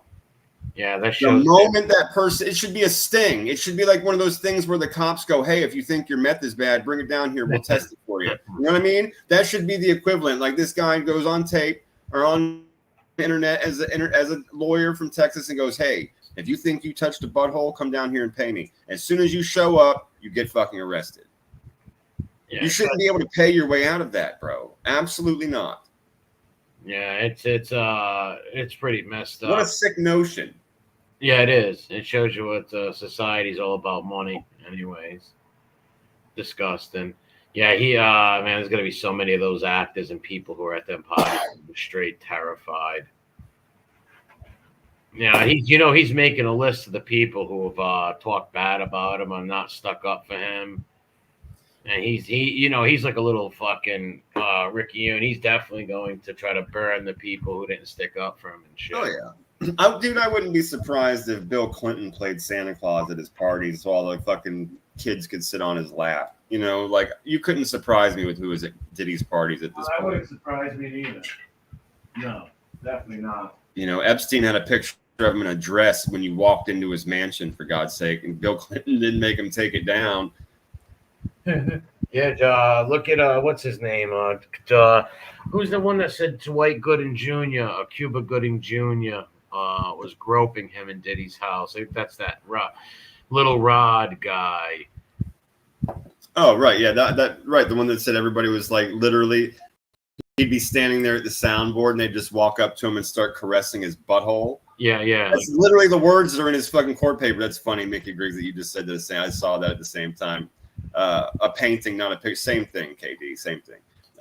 That's semantic. But the either way, yeah, bro. That's what Lil Rod was saying. Was that the people, Diddy and his friends? Oh, and one of the main ones he said that took super bad advantage of him was Cuba Gooding Jr., who we talked about, who's been in fucking deep water for being a sexual assaultist. Like the motherfucker, I don't know what else you say if that's not a word. I just made it one. Well, he was grabbing women walking in Manhattan, like walking down. Yeah, grab people and touch them, bro. And he's been charged and settled. He got charged federally, even. Yeah, you can't go up to some woman just because she's hot and grab her backside or a brief. Yeah, he said, "I've made mistakes." This fucking guy said, "I'm like, bro, no. That's more than a mistake. Yeah, making a mistake is a bad bet. Like carrying pot into a police station or lighting a joint in front of a police station. That's an accident. That's a oops, my bad. Walking up and grabbing some lady by the butt crack or by her chest is not okay just because you're famous and think you can get away with it. That's sick.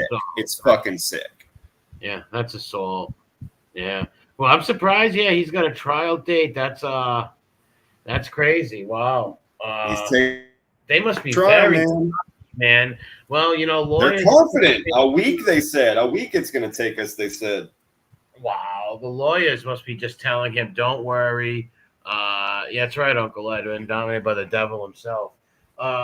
They probably told him, we're going to win. Don't worry. We got all the sex workers. They're going to stick up for you. Blah, blah, blah. It's like, hell no. And especially when you see the tape of him beating that girl up.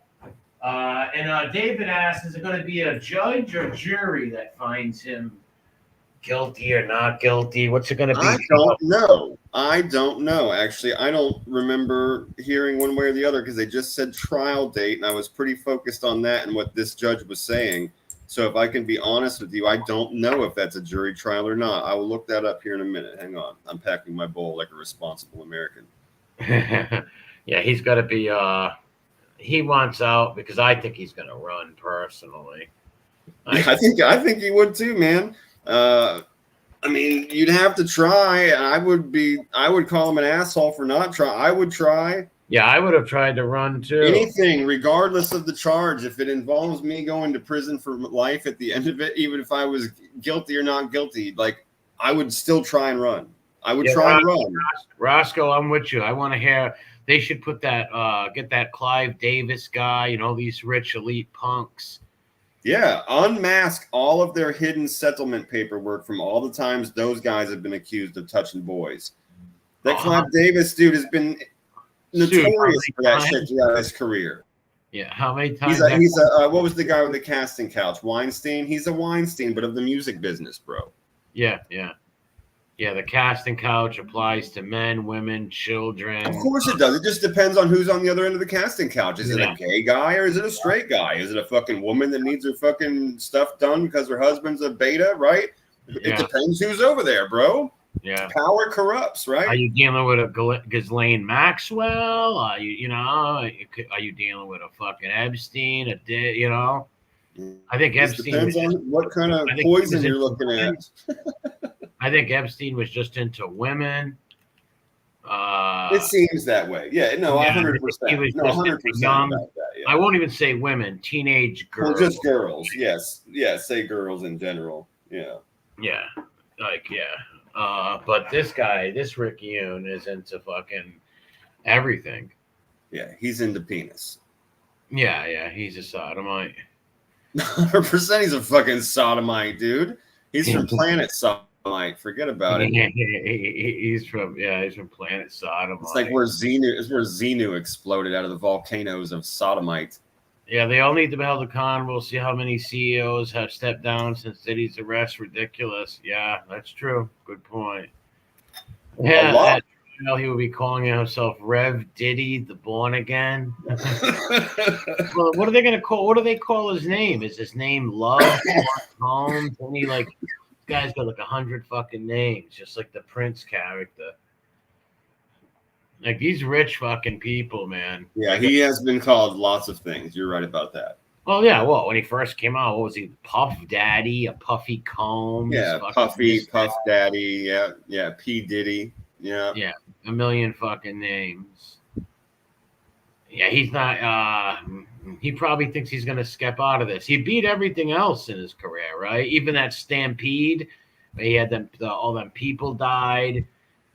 So far, he's even slipped past like all this Biggie Tupac shit. But you think they're gonna try to hit him with that? D's trial's coming up soon, so it comes out in that. Whose trial? Keefe D. Oh, okay. All right. He Is should that be coming up in a few months. So before the Diddy trial? yeah, let me look it up actually. Yeah, he should know he's going away for fucking a long time. So I bet you he wants to run like fucking Carl fucking Lewis.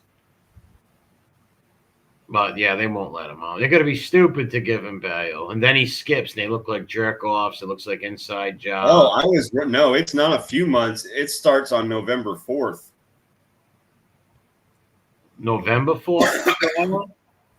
That's what this says. No, Hang May on. 25th. No, that's Diddy. I'm talking about Keefe D. Oh, Keefe D. Okay.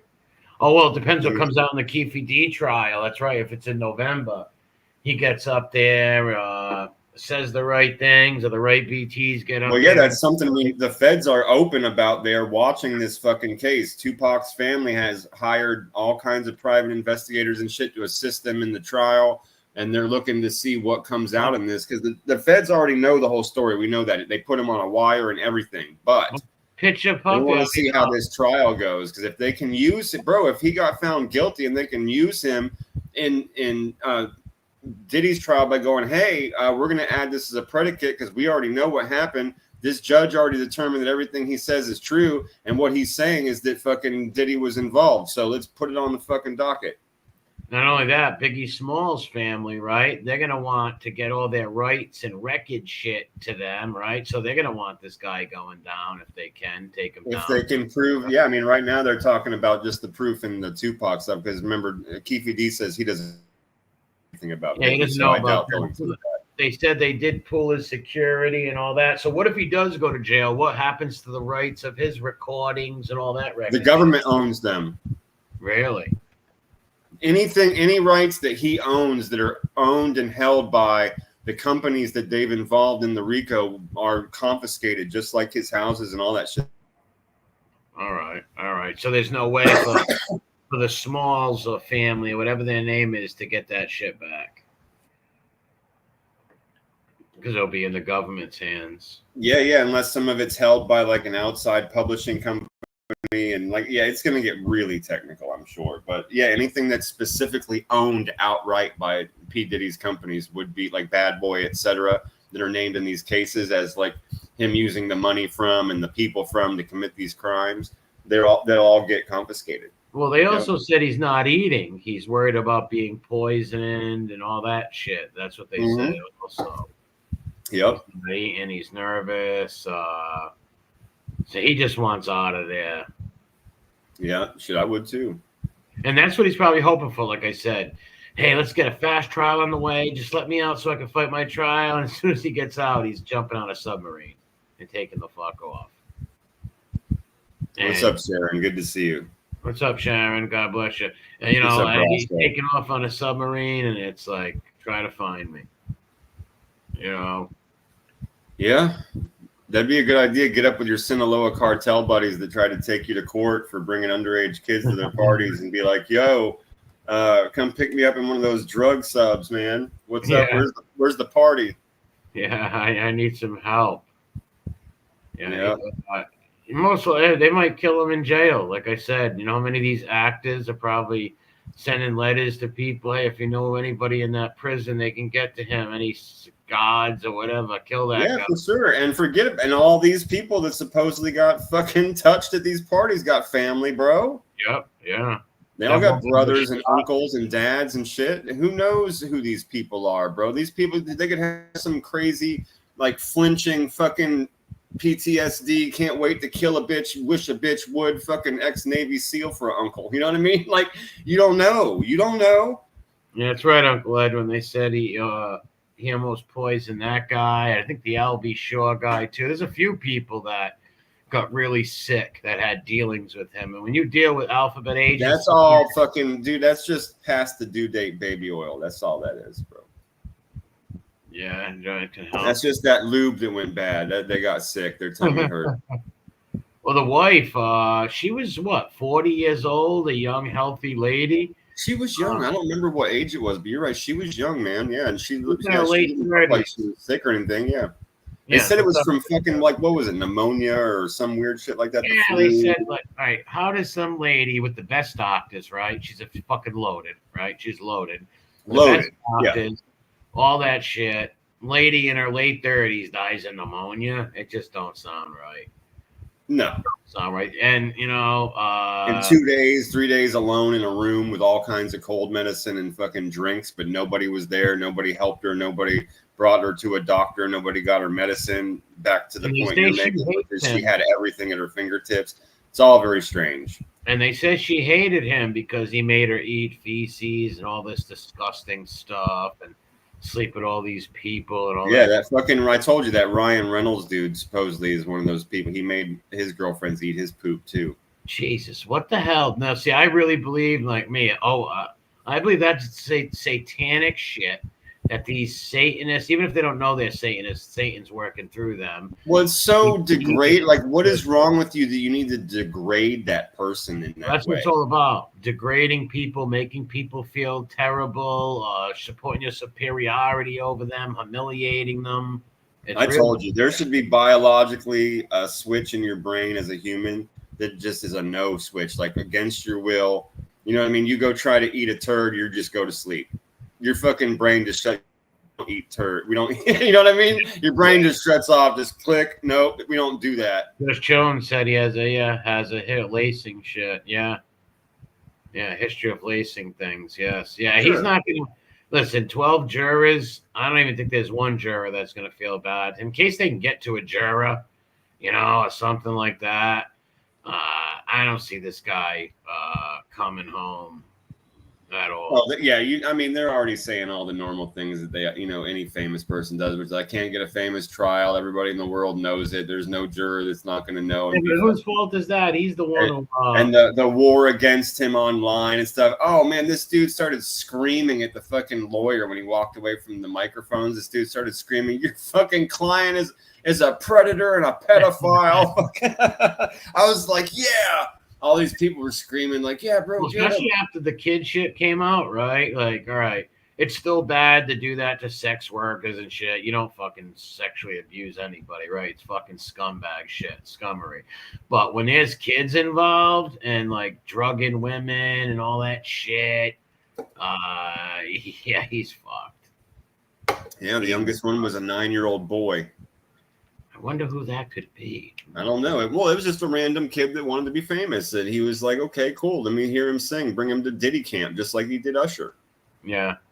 You know, and then touched him in the pants and sent him on his way. It was just, it just wasn't, he was waiting for a kid that could perform Usher. This was just a kid he wanted to touch, probably. You know what I mean? Like, well, Usher, I believe, since he was ripped apart and touched, he wanted other people to go through that too. That's why he handed little Biebs over to him.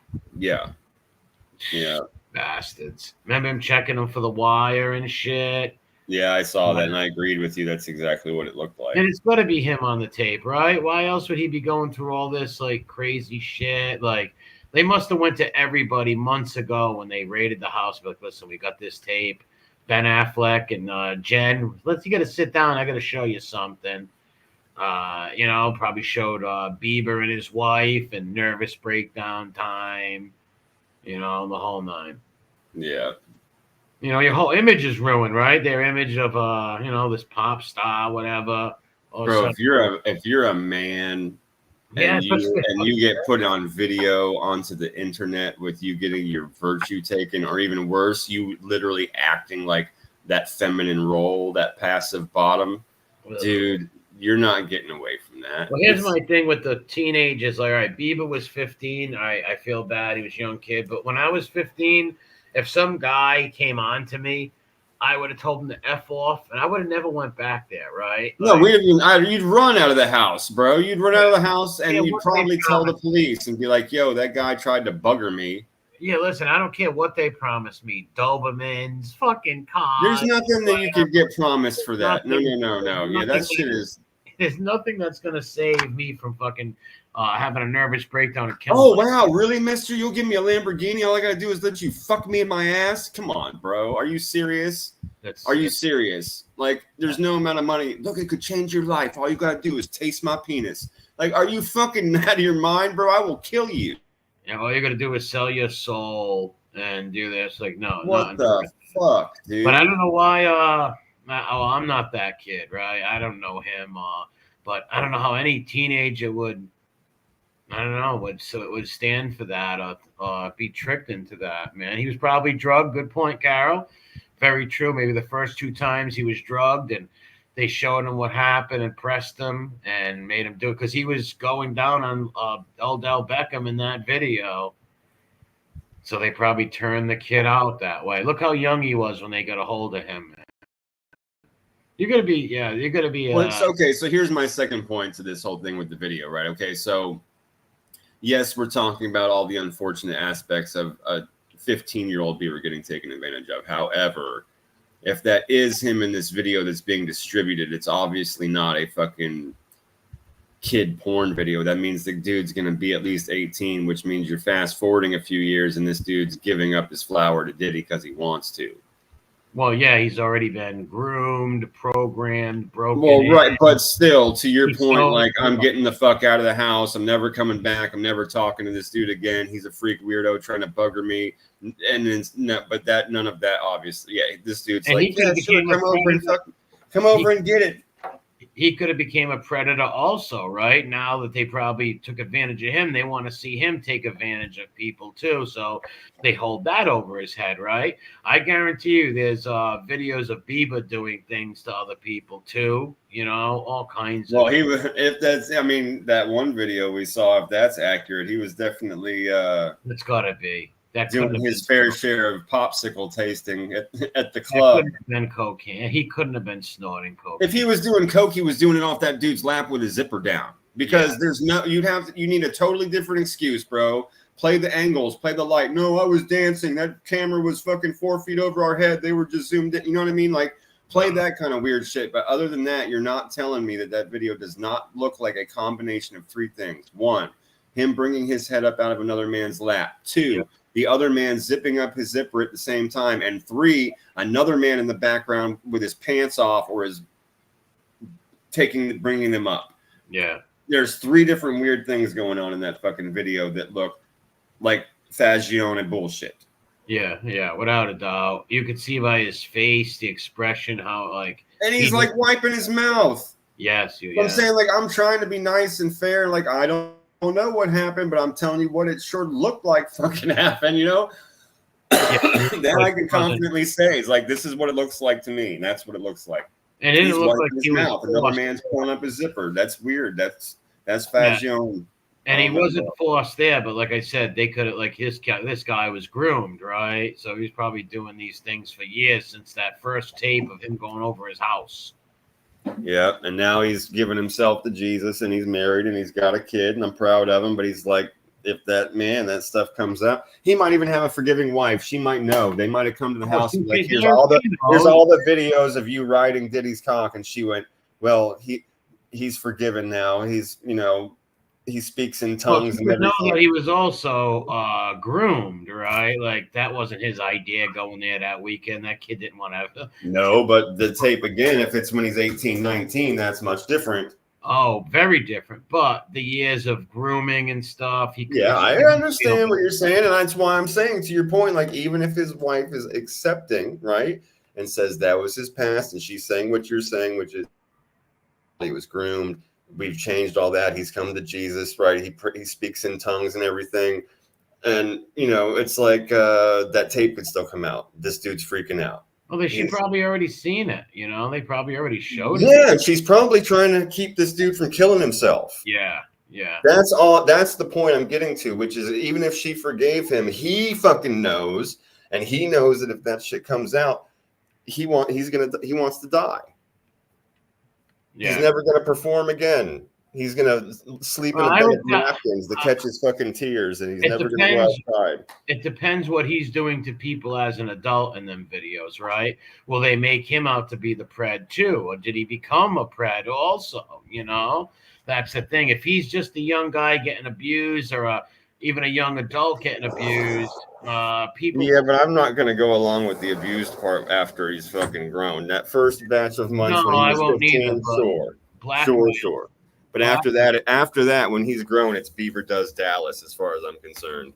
Yes, but blackmail though. But you're Well- still doing it, blackmail or not. You're still making the choice to Yeah, assault. yeah. You're still making the willing Yeah, choice. and in which I don't want him to hurt him.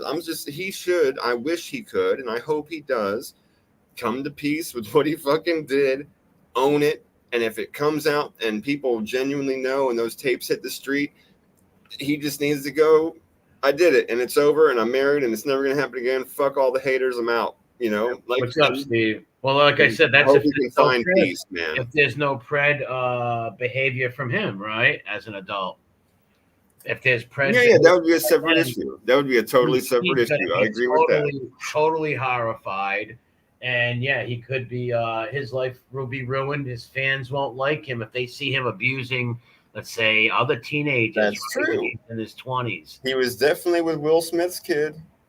Yeah, all that shit's creepy, man. 100%. You cannot convince me otherwise. I saw that video. I saw those pictures, and it's absolutely Fagione. It's Fagione, bro. Yeah, and that's what they do. They groomed him at it. They kept him at, what did Bieber go over Diddy's house when he was, 14, 15? They groom him at that age. He probably grabbed him by his throat before he ripped him, and said, kid, you're going to do whatever I want. I'll kill your whole family. And the kid just froze up and became a little fucksicle. I'll ruin your fucking career. This is how it's done. I would say, you know what? Fuck you and your guy. If that was me, I don't give a fuck about a career. I want to have my fucking dignity. I want to fucking leave, fucking leave immediately. You're not gonna ever fucking catch that dude with a fucking Italian kid. I'll tell you that. My uncles and father would have murdered him before just when he asked for permission to have me sleep over, they'd be like, what? Too bad Bieber didn't have some crazy Canadian Uncle Bacon cousin or something who came down and fucking wiped him out. Yeah, some crazy fucking Uncle knife wielding fucking mullet having Billy Ray Cyrus terrible Tommy, Uncle Ted Shed uncle to come down and take a Bowie knife to his intestines. Yeah, no doubt about it, bro. Well, that's what happens. Well, if let's say he does go to jail, he's gonna have to be in a place where he's gonna be around either sex offenders and rippers and PC dropouts and all that shit. They'll still want to kill him, right? Always. Oh yeah, just because he's him. Even if everything else was on the up and up and he wasn't marked for the charges that he's got, yeah, he's still Diddy, of course, bro. Yeah. Mm-hmm. Yeah. Have a good one, Roscoe. Yeah, without a doubt. Yeah, he's probably if it wasn't for his wife, he'd probably killed himself already, right? Because he's got he's on all these shows crying and how bad it is, but he's not getting to specifics, right? He's not saying like all right, what's wrong? Like he did a little bit of drug, like he's not saying any specifics, so that led you to believe that everything being said is true. Yeah. Right? And he's worried about Billie Eilish, whoever the fuck that is, some little hippie kid or something. Billie Eilish? That's a girl singer. Oh, is it? Oh, all right. Yeah, her and her brother Phineas are very, very popular singer-songwriter team. All right, so he's worried about them. Do they hang with Diddler? Or I know nothing about that whatsoever. I didn't even know they were in any way connected at all. I have no idea. She's like I said, she's kind of like an edgy, almost emo at times, like a pop singer, and her brother produces all her music. Lefty singer. Okay, she's I know you're talking the chick with the green hair and she's all about eating carrots and shit and celery.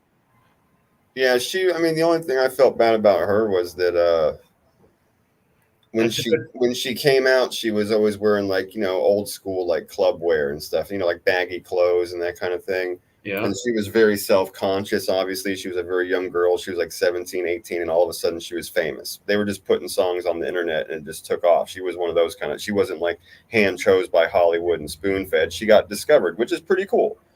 And but she was very self-conscious about her body. And after a few album cycles and she got some money, she started experimenting with dressing more feminine, which was probably good for a young woman, right? And her fucking people, all of her fans and the internet fucking attacked her and shamed her and all this kind of stuff. And she stood up for herself. So, I got to give her those points. But yeah, she got shamed hard, which I found very, very Fucked Yeah, up. that's a great possibility, Petey. So many powerful people. He's got dirt on. They'll knock him off like Epstein or pretend he killed himself. So We'll see. We went over the only couple ways that can happen right now, unless they move him out of where he is, and they're saying they're not going to. Yeah. Oh, get interesting. Like I said, I don't think there's going to be a trial. I hope I'm And he wrong. knows that too. That's probably why he's so paranoid of his food, because that's the only way those people can get to him right now, unless, a guard or they pull that we're going to kill him in his cell stuff. But I've already been vocal saying I don't think that they're going to do him another like classic Epstein hit where this guy's door pops open and they find him with his neck broken, or Yeah. they're gonna have to stabby cut in the hall on the way to court. They're gonna have to snipe him out of the van on the way into court or something. Or maybe have like some like fake family member, wanting revenge to come and shoot him when he walks. Somebody, yeah, sure. Jack fucking come in there all Ruby style. Yeah, right? yeah. Some disgruntled father or whatever. Sure. And then they go to the guy's house and he's got no dishes or fucking plates. I can't believe like the house is sterilized. Yeah, I can't believe that this guy wants a trial May 5th. Like, that's crazy. They're pushing for it. It's all he's been screaming for. He can't wait. And he says he wants to testify. He says he wants to testify. Yeah, there's got to be some other agenda. He gets on that stand. No way. There's got to be something else, like planning on running or something. Or maybe they're that cocky. The lawyers don't give a fuck, right? They want his money anyways, right? So they'll probably tell him, yeah, we can do this, Puffy. We can win love. We can win. They take all his money and he's gone. Now it'll be interesting to see how this all fucking whittles out over here. There's a lot of look at J-Lo lost the husband over it. I do congratulate Ben Affleck for not being a cuckold and sticking around. And Kushner, whatever the fuck, Kutcher's wife too. She's been like, she won't even be seen with him in public right now. She's been taking the kids by herself on outings. He's been seen all by himself, looking sad, taking walks in the park and shit. Yeah, because imagine seeing all right, everybody knows, like, maybe before they married their wife, she was with somebody else. No big deal, right? But when there's videotapes and your wife's a famous person, and there's videotapes of her with all these scumbags doing degenerate shit, they're never going to look at each other right again. Like, never. And she definitely lied to Ben. There's no way. Right. He's looking at her across the fucking living room, like table or whatever. Like, bitch, they don't make toothpaste for what I'm looking at right now. Yeah. And there's no soap on earth. You are forever unclean. I know that he must have asked her, right? Like, are you involved in any of that shit? Tell me now. I'll have your back or whatever. Forever unclean. And she must be like, no way. That never happened with me. No way. And then when those feds came there with those tapes, man, to be a fly on the wall. Right. This is a VHS tape right here. It's titled 3-Hole. He probably went Goodwill fucking hunting and fucking started beating people up. He was so mad he wanted to. Yeah, right. Affleck, he was probably pissed, like, oh, and that was over. And sick. And probably just sick. Like I said, shit they don't make fucking soap and toothpaste for, bro. He should have listened to her mother. Her mother warned her all them years ago, this guy's no good. He's bad. Yep. Away from him. Should have listened to her fucking mother. But no, she wants to go with the bad boy. Or bad fucking Fenoik boy. And look what happens. Fucking sick puppy, man.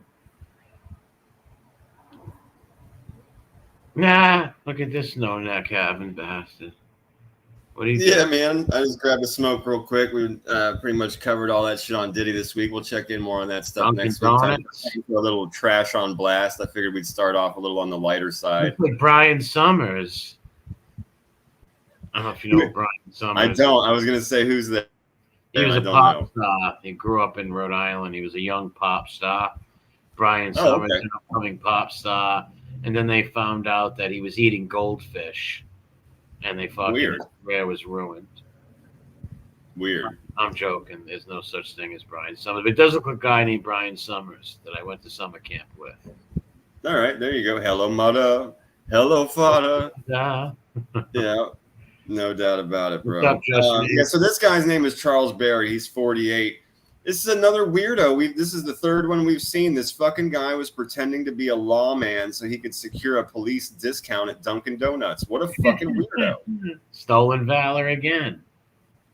I mean, what the fuck, bro? This dude had a phony badge, displayed a holstered handgun, and falsely claimed to be a law enforcement officer just to get his stupid fucking police discount at Dunkin' Donuts, man. Oh, it's a little more than that, I think. It's the free stuff, yeah, but the way that people look at him, right? He probably sits there bullshit with them, tells them stories how he busted guys on New Jack City or whatever. Probably so. Look, I mean, he's 6'1", 320 pounds. He's got that fucking haircut, the big sideburn and shit like that. Looks like a gog. Yeah, right. Can you eat a Fraggle? Yeah, I'm gonna flaggle. Look at him. Yeah, that's pathetic. Going in there and showing them shit for a free coffee. Like, none of that. People are gonna find out you're lying, stupid. Yeah, they did it. They gave it to him a few times. It says the Dunkin' Donuts workers told cops that he was a regular customer who comes through the drive-thru, but he demands a police discount for his order each time. And the fucking guy's driving a Volkswagen. And that should have tipped you off right then that he was at least off duty. Like, what the fuck? Yeah. Look at William said. Can't blame him. Prices nowadays. Oh, that's funny. Yeah, that's funny. Yeah, well, this is the third one we've seen now. This is fucking getting out of control, man. Yeah, they do. They do that for the free stuff. And it's all coffee and sandwiches and donuts, like cheap shit too. Or no, Wendy's was the hamburger. Excuse me. Either way. But they still like being looked at by the employees as like this, a cop, or maybe that's what he always wanted to be. So he bullshits them. He probably spent money on fake badges and shit, right? Fake, whatever. Fake what? Fake badge? Yeah, fake badge. He had a fake badge and he had a holstered handgun. Yeah, he probably act like Dirty Harry. Yeah, what kind of gun is that, sir? I don't know. I just know the sound when it takes a man's life. Right. Exactly. This is my service issue weapon. He's the Lilo of the police community, the local police. This is the one. This is the gun I use to take down the DC sniper. Like, story. Exactly, dude. Hey, Officer Friendly, can you tell us how you wrestled the lion last week? Sure, kid. Like, fucking idiot. Picture those ladies when they found out, like, this guy's not even a real cop. He's been bullshitting. Right, what a loser. Right, what a loser. Not even embarrassed. Like, I'd be mortified. I'm so embarrassed. Of course, dude. Of course. They're looking at you. What the fuck, bro? You're gonna be on the news. You're gonna be in the newspaper. All the people you work for. If you grew up there, everybody you went to school with, your neighbors and shit. They're gonna know you're just this weirdo. Yeah, pretends to be a cop, or they're gonna be like, "Hey, you told me you were a cop too, man. What the fuck?"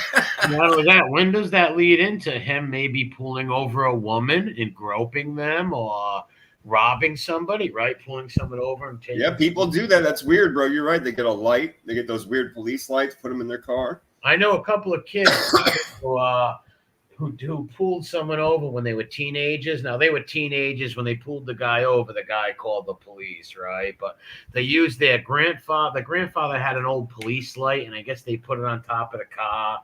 They pulled a few people over and then pulled away, and they got their plates and shit.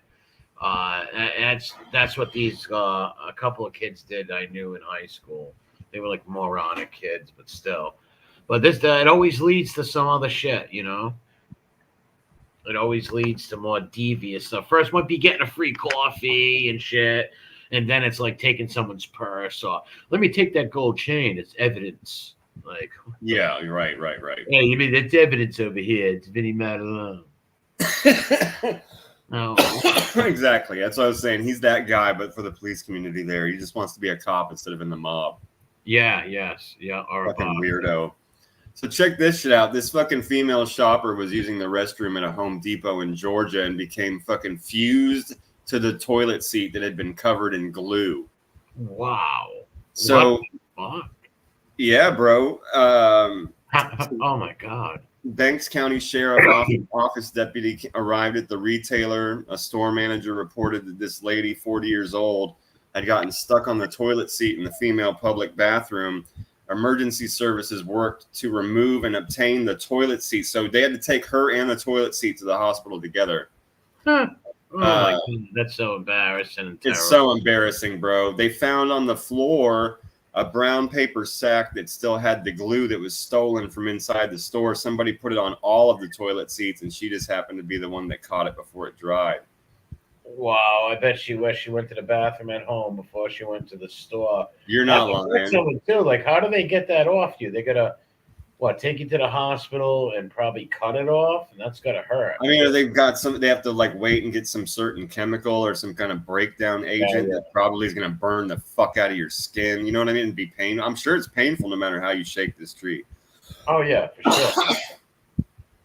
You know, rip your fucking skin. Another sick people like doing something like that to the public. You don't know who's going to sit on that thing. You're going to hurt somebody. Or, this lady could have been a nice mom. Why do shit? Right. Literally had her fucking two young kids standing in front of her while she had to go to the bathroom. Or God forbid, put one of her kids on the seat. Or what if the kids are waiting outside of the mother's restroom and the mother and she's glued to the fucking toilet. Yeah, man. They get kidnapped or I don't know, scared or traumatized or something.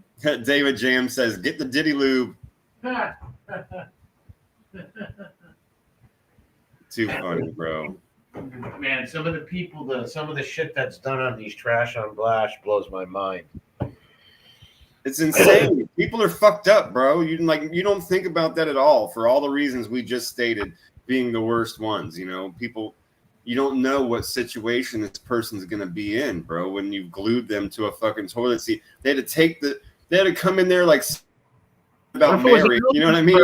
Take this fucking poor lady out of there on the toilet seat. What if it was an elderly woman and she fucking died of a heart attack, for Christ's sake? No doubt. That'd be worst case People don't scenario. think like that. Like, what if it was a pregnant woman, for Christ's sake? Yeah, you're right.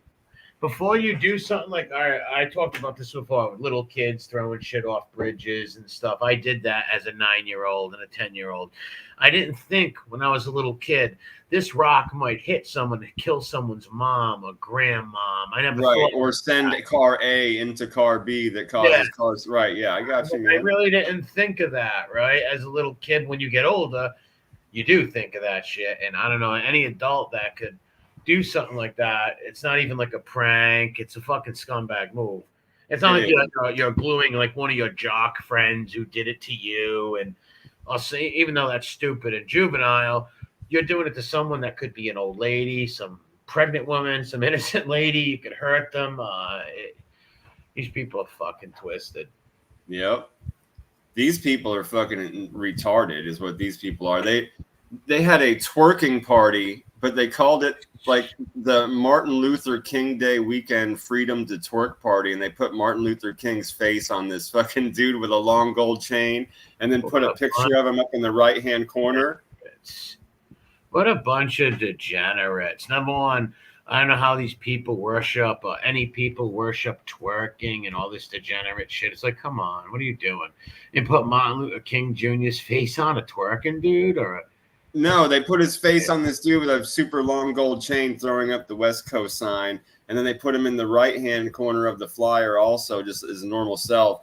And it's called the Mid-Michigan Teen Parties Presents. Now, so listen here. Wow.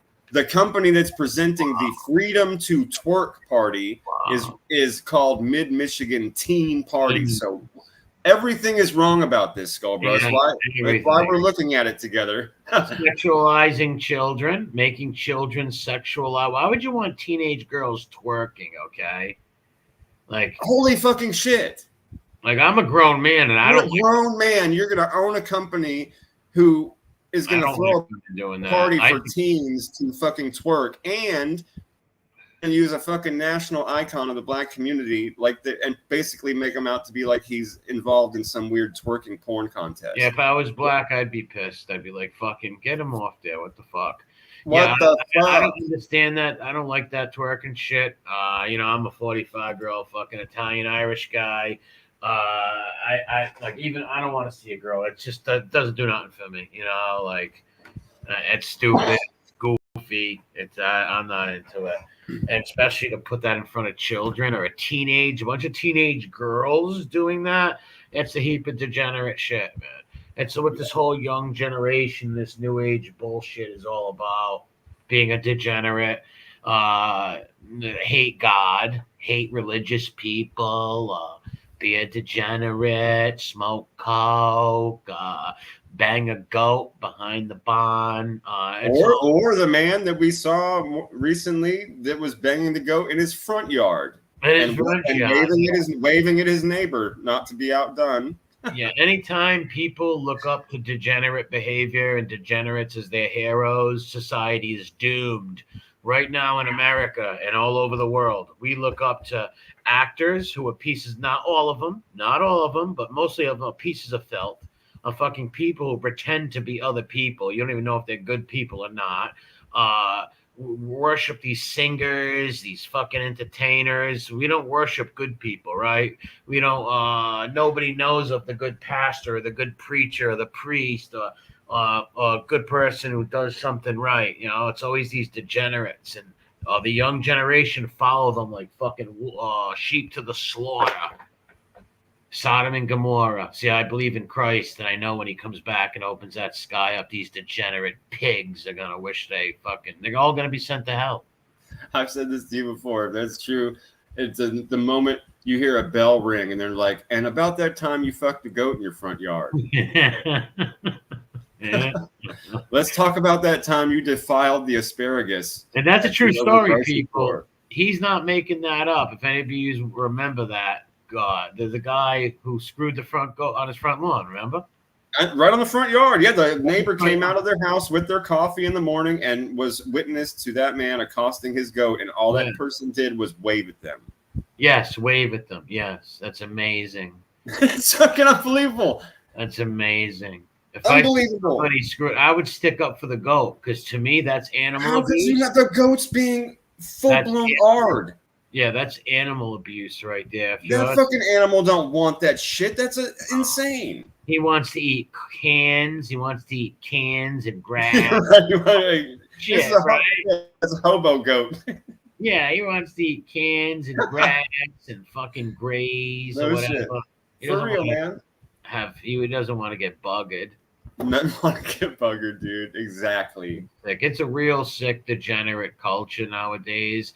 I think Gen X was the last generation to be raised with some morals. You know, like in the majority of us. Well, yeah, right. So yeah, just say every generation, that the percentage of people that have like been raised right is dwindling. I agree with you, because like the good people that are left, they do the best they can with their kids, and then like that group gets smaller, and they do the best they can with their kids. Well, we're losing the boomers are all going to be gone in 15, 20 years, right? So Gen X is only going to be left, and a lot of our generation is straight fucked up too. Don't get me wrong, but we still have some people that are not grown up in this generation. You know, we still got the boomers around and the Gen X people around. Hopefully, we can rub off on our nephews, nieces, children, cousins. Yeah, and that's what I'm saying. You're right. The number will get smaller. There'll be some, and then the next one, you know, the same thing. Yeah, look at David said. I know. I saw. I'm literally ready to put that up. I was just waiting until we were done with our points. Yeah. No, I'm glad you said that. Unicorns in Walmart, I'd say. Now, David James, I want you to hold on to that comment, because I've got something coming soon that has to do with another one of these fucking freak weirdos. So hang on, put that in your pocket, and then you can bring that back. We'll bring that back. Well, the young generations, there are a lot of good based kids, don't get me wrong, but they're such a minority, right? Like the smart based kids nowadays, the young ones, they're such a small minority, like good kids, you know, young good kids. A lot of these kids, you know, are into some crazy shit at young ages, you know. There's a lot of good ones, don't get me wrong, but the generations just get worse. Look at Gen X was worse than the boomers, right? Like the generations just get worse. Like, because of all this shit, us worshiping these fucking singers and actors and degenerates. It was a big problem, man, in our generation. Yeah, with worship the indecent. worship of the celebrities and like the promise of like you could be rich and it's they made such a big importance on like material things and we shouldn't worship anybody besides Jesus Christ, in my opinion. But look up to, but they still taught people to worship money and success, and that's why like everybody wanted to be a basketball star instead of a fucking lawyer. Everybody wanted to try and be in a band, and 99.5% of them sucked fucking. None of their friends were good enough. Everybody wanted to be Motley Crue, something like that. Being a 100%, bro. Yeah, it was a problem. It's a problem. And listen, in all the nationalities in America over here, look at the Italians. Look at all the weirdos we see on here, right? They think they fucking want to be gangsters and shit. I know exactly where you're going with this. You're right. A bunch of fucking Cougine, bro. Yes, you got the fucking young black kids who all want to fucking be gangbangers. They all end up losing their lives. You got the young fucking Spanish kids doing it too. Fucking, you got all these young kids doing all degenerate shit nowadays. Yeah, that's why I told you before, I preach to the kids and they're around my family and stuff. I preach to them since they've been very little. I always tell them, just be an everyday person. Do the best you can, and just remember that it's better to just be an everyday person. Just be an everyday normal person. Yeah, and a lot of the white kids are becoming these like these like Satanists with all the black shit all over them and the sexual shit. Like it's just fucking nuts in this country, and it is all around the world. And I I'll always blame it on satanic shit like Satan. Even if it's not Satan necessarily, he's behind the string. He's pulling the strings. Yeah, and we falling right into Sodom and Gomorrah. Well, speaking of that, we'll jump right into this next well said, trash. Who I think this person was either taught by or taught Borello, if you had to ask me. So during a 3 a.m. home invasion, a masked intruder placed a gun to a Florida woman's head and demanded, "Bitch, where is the money?" while striking her in the face with his penis. What a scumbag. As detailed in a Miami Police Department report, 2 men wearing masks. I don't know. One of them could have been Borello. It doesn't say that it wasn't. 2 men wearing masks and gloves knocked on the rear door of an 18th Avenue home. When the woman's 62-year-old father-in-law opened the door, they barged in and demanded money. The pair then confronted the 31-year-old woman who had been asleep in her bedroom and stated, quote, "Bitch, where is the money?" End quote. That's fucking hilarious. While pointing a gun at her head, victim stated she did not have any money. One of the gunmen then removed his penis from his pants and began hitting the victim in her face with it and continued to demand money from the woman. There was no cash in the home, so they fled the residence with a pair of 32-inch flat-screen televisions and a cell phone. Wow. I'm sorry, I'm laughing. I'm sorry. No, I'm not laughing at the gross part. I'm laughing at how I know what you're laughing fucking at. Ridiculous this crime is from top to bottom. Running away with a fucking thing, a TV. You stole a phone that's being tracked while you've got it. You cannot do shit with, and you've got 2 32-inch flat screen TVs that'll cost you $150 at the fucking store. Yeah. No, and you sexually assaulted a woman. Why? Why would you do that? Why you're asking her for money? A robbery is a robbery. That's bad enough. You're scaring these people. You fucking could have given her 62-year-old father a heart attack barging in the door with guns and shit. Why would you pull your penis out in a robbery? And why would you hit her in the face with it? What the fuck? Yeah, they're sick fucks, man. They're sick fucks, these animals. And R.I.P. Uncle Colin, boy, I'll tell you that. They're just sick animals, man. I don't get that. I understand robbing people, but you don't rob your everyday neighbor, like your regular. You're not going to get anything out of a random house out of the neighborhood. What the fuck is wrong with you? Just like everybody knows, you're not going to get any money from a fucking gas station. You know what I mean? Like, what the fuck? What are you doing? Why would you pull your shit out? Well, yeah, even if you did, all right, take their stuff and leave them alone. Why sexually assault the fucking woman? What a Dude, fucking animal that they should find that kid and chop his prick off and make him put it in his mouth and throw him in the fucking street. Yep. That's sick and twisted. Really Absolutely is. fucking unbelievable. I could never go and I could never do a home invasion or nothing like that. There's no way I could kick someone's door in and put a gun to some woman. I don't care how much money you said there was there. I gotta wake up the next morning. I could never put a gun to a woman's head ever, or take things off of her and do that. You gotta be heartless, man. Honestly, I don't know how people could do that, bro. The whole thing, like, I understand people. I wouldn't do. I could never do that kind of robbery, but equate it to a bank robbery, even. And did they say how old the assailants were? It did not. It said the woman was 31 and the man, or her father-in-law, was 62. It did not say how old they were. I bet you these kids were teenagers. Yeah. Yeah, because they would have had the people down. They have to be teens to protect their identity. They can't say their names and shit, I guess, when they're minors. Could be. That's a fair point. It didn't. Yeah, because it didn't. Maybe I'm wrong. I don't know shit about fucking stuff like that. Maybe I'm wrong. But whoever they are, that one pissed me off. Anytime I hear kind of sexual fucking things like that towards women or anybody, right? Men, women, anybody pushing sex. Well, and when it doesn't make any sense on top of it, it's just evil and gross for no fucking reason. It's like totally out of context. Like you're reading the same thing. You could be reading the same thing, like I said, like about a bank robbery. And the guy, once you get to the part where it's like, okay, yeah, dude went in there, hit a mask on, that tracks. Okay, he's robbing a bank. Passed her a note. Okay, that makes sense. What do you mean the note said, show me your tits, and he pulled his dick out? What the fuck? Whoa. This is a robbery, I thought. Why is this a porno now? You know what I mean? It had to be kids. It had to be teenagers, man. It had to be. Yeah, you just get to a certain point in the story where it's like out of context and out of pocket.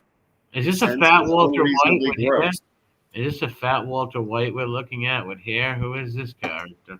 This fucking Mook called 911 to complain that a stripper wouldn't have sex with him. What? What the fuck? What kind of drugs is fucking middle-age crisis Pappy on? Dude, the 5, 6, 7, 8 head on this guy, his face is all centered like it's fake. It's weird, bro. He's got the jowls. His head looks like a weeble wobble, but they never fall down, doesn't it? Absolutely. It looks like the top of a fucking North Korean shit balloon. He's garbage. This motherfucker, this Stunod fucker paid, listen to this. Oh my God, bro. He paid $350 for a private dance at a gentleman's club. First of all, you're a Stunod bitch. You paid $350 for a woman to dance. But he's not at a prostitution place, so no, right? It's a gentleman's club, bro. It's a stripper. It's not a prostitute, right? So he's in. It says that William McDaniel, 53, paid for the dance at Sagebrush Sam's Exotic Dance Club and Casino in Rocker, which is in But when he did not get the expected sex, he dialed 911 to register a consumer complaint. Wow. This was a mistake on McDaniel's part. After questioning McDaniel, police arrested him for offering money for sexual favors, which is a misdemeanor. He had to be bailed out on a $550 bond. It's just unbelievable, bro. This motherfucker paid $350 for a dance because he thought that he was just automatically. Why didn't he just go to a prostitution place, right? Like it's a strip club. If the girl don't want to do that, she don't have to. It's not required. It's a strip club, right? Yeah. Of course, bro. What's up, DJ? This guy's a fucking egghead. Like he's a moron. Right. Well, the cops were like, what are they gonna do? I can't believe he fucking. I can't believe he paid $350 for a dance from a woman for a song or two. I can't believe that he thought he was automatically going to get to sleep with this woman just because he gave her $350 to go into a gross, questionable room where you're almost guaranteed to get a low grade fever. I can't fucking believe that he called the police and said that this stripper did sex. Yeah, that's highly abnormal. Like you gotta as a human being, you should know you walked into a gentleman's club, not a brothel. Right. Bro. You're there to have. You're there to have them Now, don't get dance me while you wrong. I'm drink. sure there is some women some dancers that might do that, but evidently this wasn't one of them, and she's That's not right. That's required. right. She's not required to sleep with you, so she can deny you. Calling the cops is not gonna. The cops are gonna come and go. You know what? You have a great point, sir, ma'am. You're gonna have to sleep with this guy. Like, not gonna happen to anymore. Exactly, dude. No, he got arrested for the misdemeanor charge of trying to fucking sex for money, which is illegal. Yeah. Oh, and he ended up getting what an idiot. Yeah, he got arrested and charged with fucking soliciting prostitution. He had to get bailed out for $550 bond. God bless you, Kim. We need more like. He called the cops on her and said, "This stripper won't sleep with me. I want you to arrest her." And they were like, "Well, actually, you're the one soliciting sex. She's doing her job, 100% legal. You're coming with me." And not only that, he paid $300 for a lap dance. What a simp beta fucking moron. And then he tells the girl, she asked, whatever, this guy is out of his mind. He's got to be mentally ill, because who the hell would do that? It makes no sense. What a fucking simps get what they deserve all the way. I get no That's a good point, B1. Yeah, I don't have no mercy for simps. Like these dopey dudes who know what's up and throw their money at these chicks and then get mad and cry and hate women when they get burnt. Right? Like, hey, how can you get mad at the girl for taking advantage of the simp? The simp should be bled dry. He's a simp, idiot. Right? You can't blame fucking a working girl for taking advantage of a fucking mark.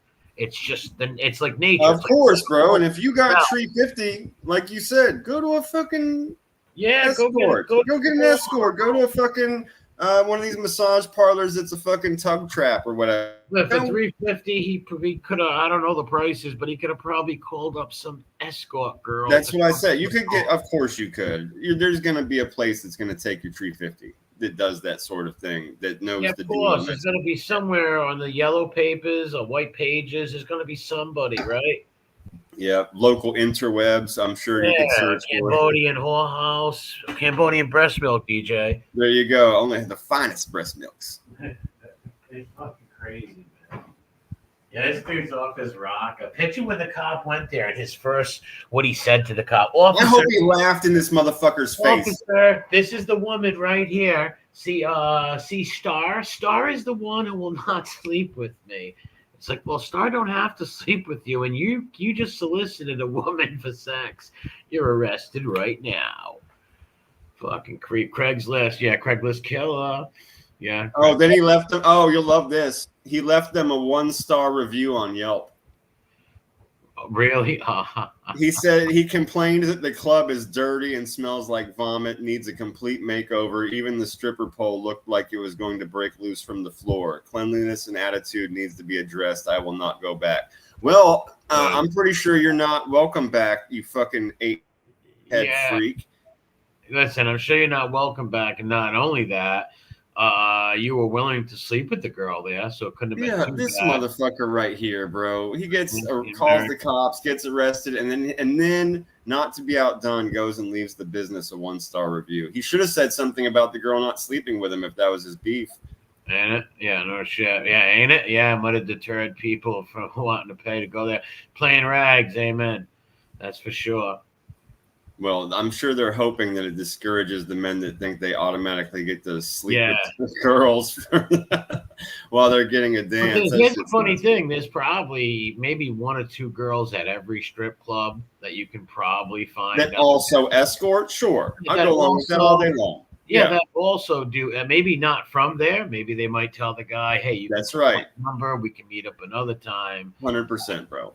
Who's this wackadoo? Oh, this sick freak right here needs his hands chopped off, my dude. And his reasoning is fucking astounding. He's an Uber driver who got arrested and charged for battery for allegedly placing his hands straight down the shirt of a 25-year-old female customer or rider along for the Uber. The victim told police that she was en route last Friday night to meet her boyfriend at his residence when this driver named Rami Botros began driving in an odd pattern and backtracking several times. He kept making comments to her about how attractive and pretty she was. At one point, the woman told cops he stopped his Honda Civic, turned around, and placed his hand straight down the front of her tank top and grabbed her breast in an aggressive manner. She was not wearing an undershirt or bra, so his hand touched her directly on her breast. What's that? Go ahead. I'm sorry. No, I was going to say, was it the first degree? I'll just say the rest. He's an Egyptian immigrant. I know it. He fucking yelled at, or he yelled at her. She yelled back at him, "Do not touch my boobs or I'll hit you in your face." Well, I knew the first name. I knew that. Then she tried to play off he tried to play off his actions as harmless. He gave her his business card when they arrived at the destination. Wow. During the ride, the woman used her phone to record the rest of the interaction with the man. She had read several things about the Uber driver sexually battering women, so she wanted to record it on her phone, which was good for her when the cops showed up. They were able to snatch this dude out of the fucking photo lineup when they picked up a bunch of Uber drivers. Well, so when they asked him, "What the fuck is your problem?" Well, he's used to in his country, he can just walk up to women and grope them, right? So a lot of them, I'm not trying to pick on this guy because he's an illegal or whatever. Well, no, what he said if in Egypt, if a girl dresses like her, then it means that she's asking for it. That's why I was going to say that. No, that's why I'm telling you that. I could tell you that's where you were going. Yeah. I didn't mean to cut you off, but it enrages me because, in his culture, a woman's asking for it. Well, this is America, man. You know what I mean? Like, you just can't go up to some girl because she wants to wear shorts and a Well, yeah, and those women aren't asking for it either. No, I know you know that. I'm just saying, like, you fucking dirty motherfucker. None of those women in his country. Just because you can get away with it because nobody's going to fuck with you or whatever doesn't mean that they want it, you despicable trash. No, this dude's a pred. He's just a pred. Yeah, he's 100% a pred. Yeah, he's just a common fucking sick predator who sees a girl, can't control himself, his urges, or whatever the fuck's wrong with this nut. Yeah, bro, even if you're in a country where you're not going to get in trouble for it, you should have the just actual moral compass to know that you don't just turn around and grab somebody because you want to. Yeah, what the fuck? The moral compass to know that, but groping somebody's mother, somebody's sister, somebody's daughter is fucking wrong, right? Like, you should know that. I don't care how much you think she's pretty or how much you're attracted to her. Well, keep that in your head and fucking be respectful and nice. Stop fucking trying to grope people, you fucking animal. Yeah, right. Don't be a dirtbag predator piece of garbage. Maybe somebody will date you and eventually consensually let you touch them. Like, what the fuck? Yeah, see, these are the people that need the deportations, right? Oh, 100%. Yeah, they should have thrown this motherfucker right in the ocean and told him. As soon as they get popped and end up in prison for some sick shit like this, send them back to their country. I don't care where they're from, Italy. If people want to call me a racist, I don't care. If you come from Italy, we got to pay for the plane that you're picking weeds outside of our fucking embassy. Yeah, I don't care where you come from in the world. If you come here grabbing people's privates and breaking laws, you should go home. Hell yeah, bro. If it's sick, perverted laws like that, your ass should be tossed immediately, kicked out of the fucking country. Because you're going to keep doing that to people. It's not fair. It's like us, a bunch of us going to some country and doing that to them. 100% is why I said, even if you're in a place where you could get away with it, how could you? Yeah, exactly. It's somebody's mom, right? Yeah, somebody's daughter, sister, whatever the fuck, however you want to look at it. It's a human being that you're like, just like, hey, I'm going to touch you and grab you, even though you don't know me. You don't know where I'm from, and you don't know what my intentions are. I just want to do it, and I'm a selfish predator, so you're going to have to deal with it. You're wearing a shirt that shows too much skin, and it's making me an animal. It's making me a chimpanzee. We got so many American perverts. We don't need any other perverts from anywhere. No shit. Yeah, right. Like, we got so many of our own degenerates and perverts. We don't need too many others coming here. Like those creepy people, like stay home creepy people like that. You I know, know that's right. we got enough to deal with. Look at our hurricane victims. Look at all the aid we gave to Ukraine and Israel, man. That could have went to hurricane victims and Of bought them course, all new bro. homes. Yeah, that shit. Look at this too. Enrages me. Look at White Trash Bonnie and Clyde.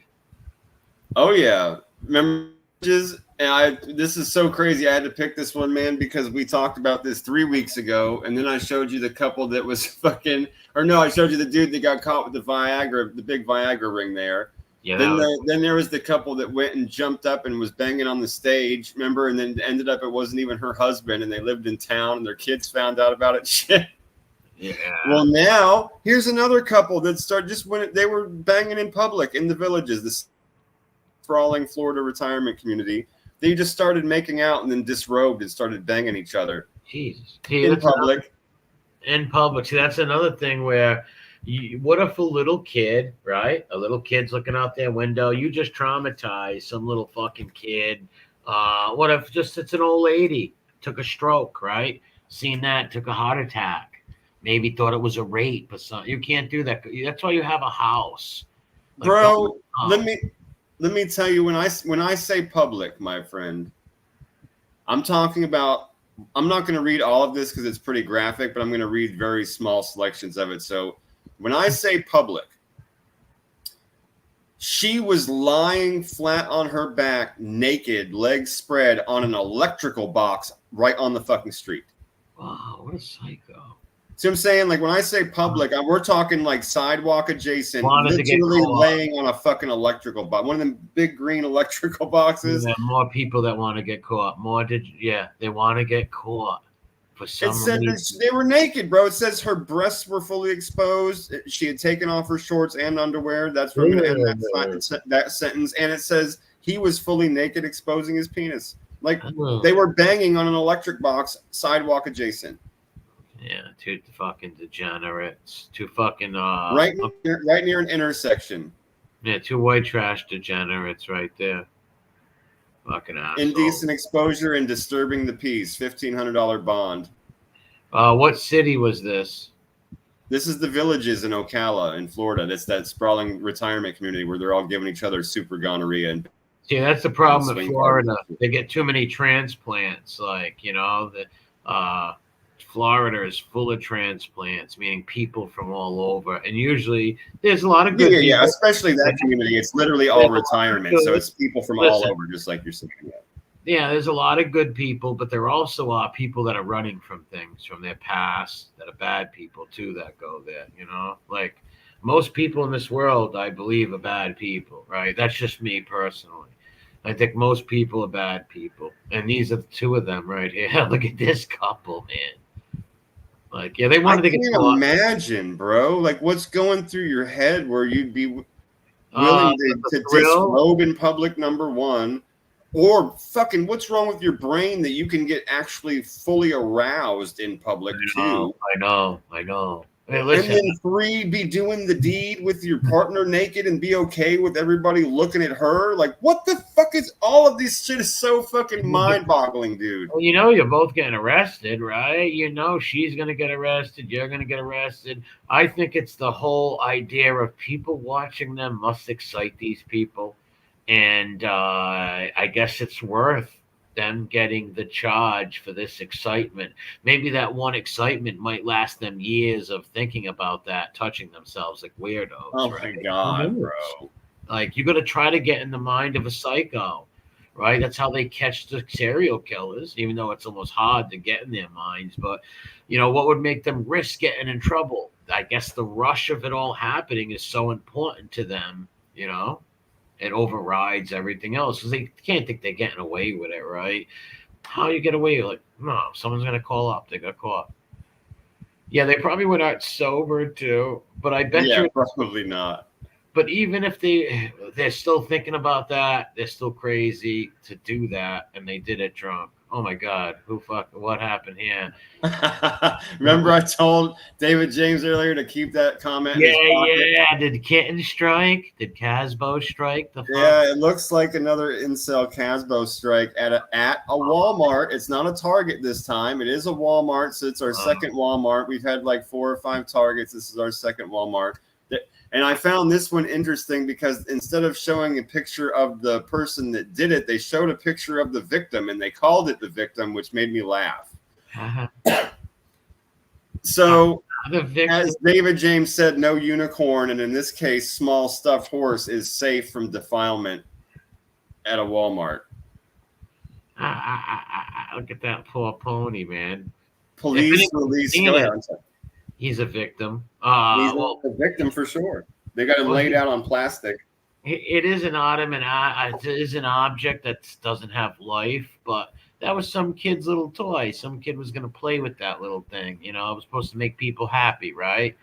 Now it can't make people happy because it was defiled like a P. Diddy freak off in aisle 7. And defiled is the word they use in the title of this article, too. I think it's a wonderful word to use. It says police release photo of victim that was humped and defiled by notorious Walmart masturbator.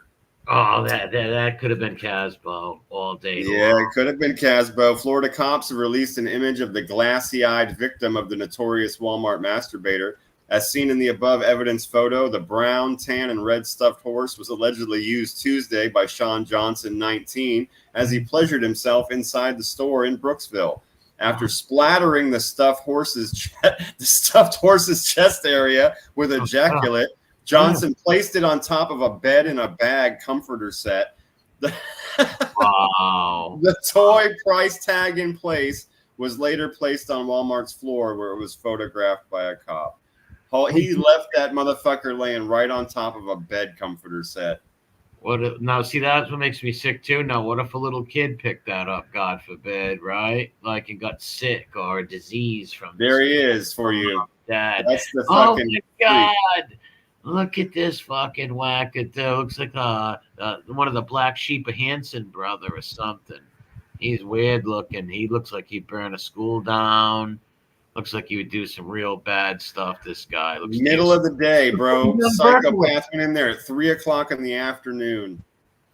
He looks like a young David Berkowitz, in a way. He took it from the toy aisle, went to the comforter aisle in the houseware section, proceeded to pull out his genitals, and proceeded to hump the stuffed horse, utilizing short, fast movements. I love it when cops are fucking stupid like what that. What do you think he's thinking right there? It said he humped it even. Like, a lot of these people we've seen have masturbated onto them. This guy actually humped this thing, which I What do you think, real quick, what do you think he's thinking in this picture? I should have never watched Mr. Ed.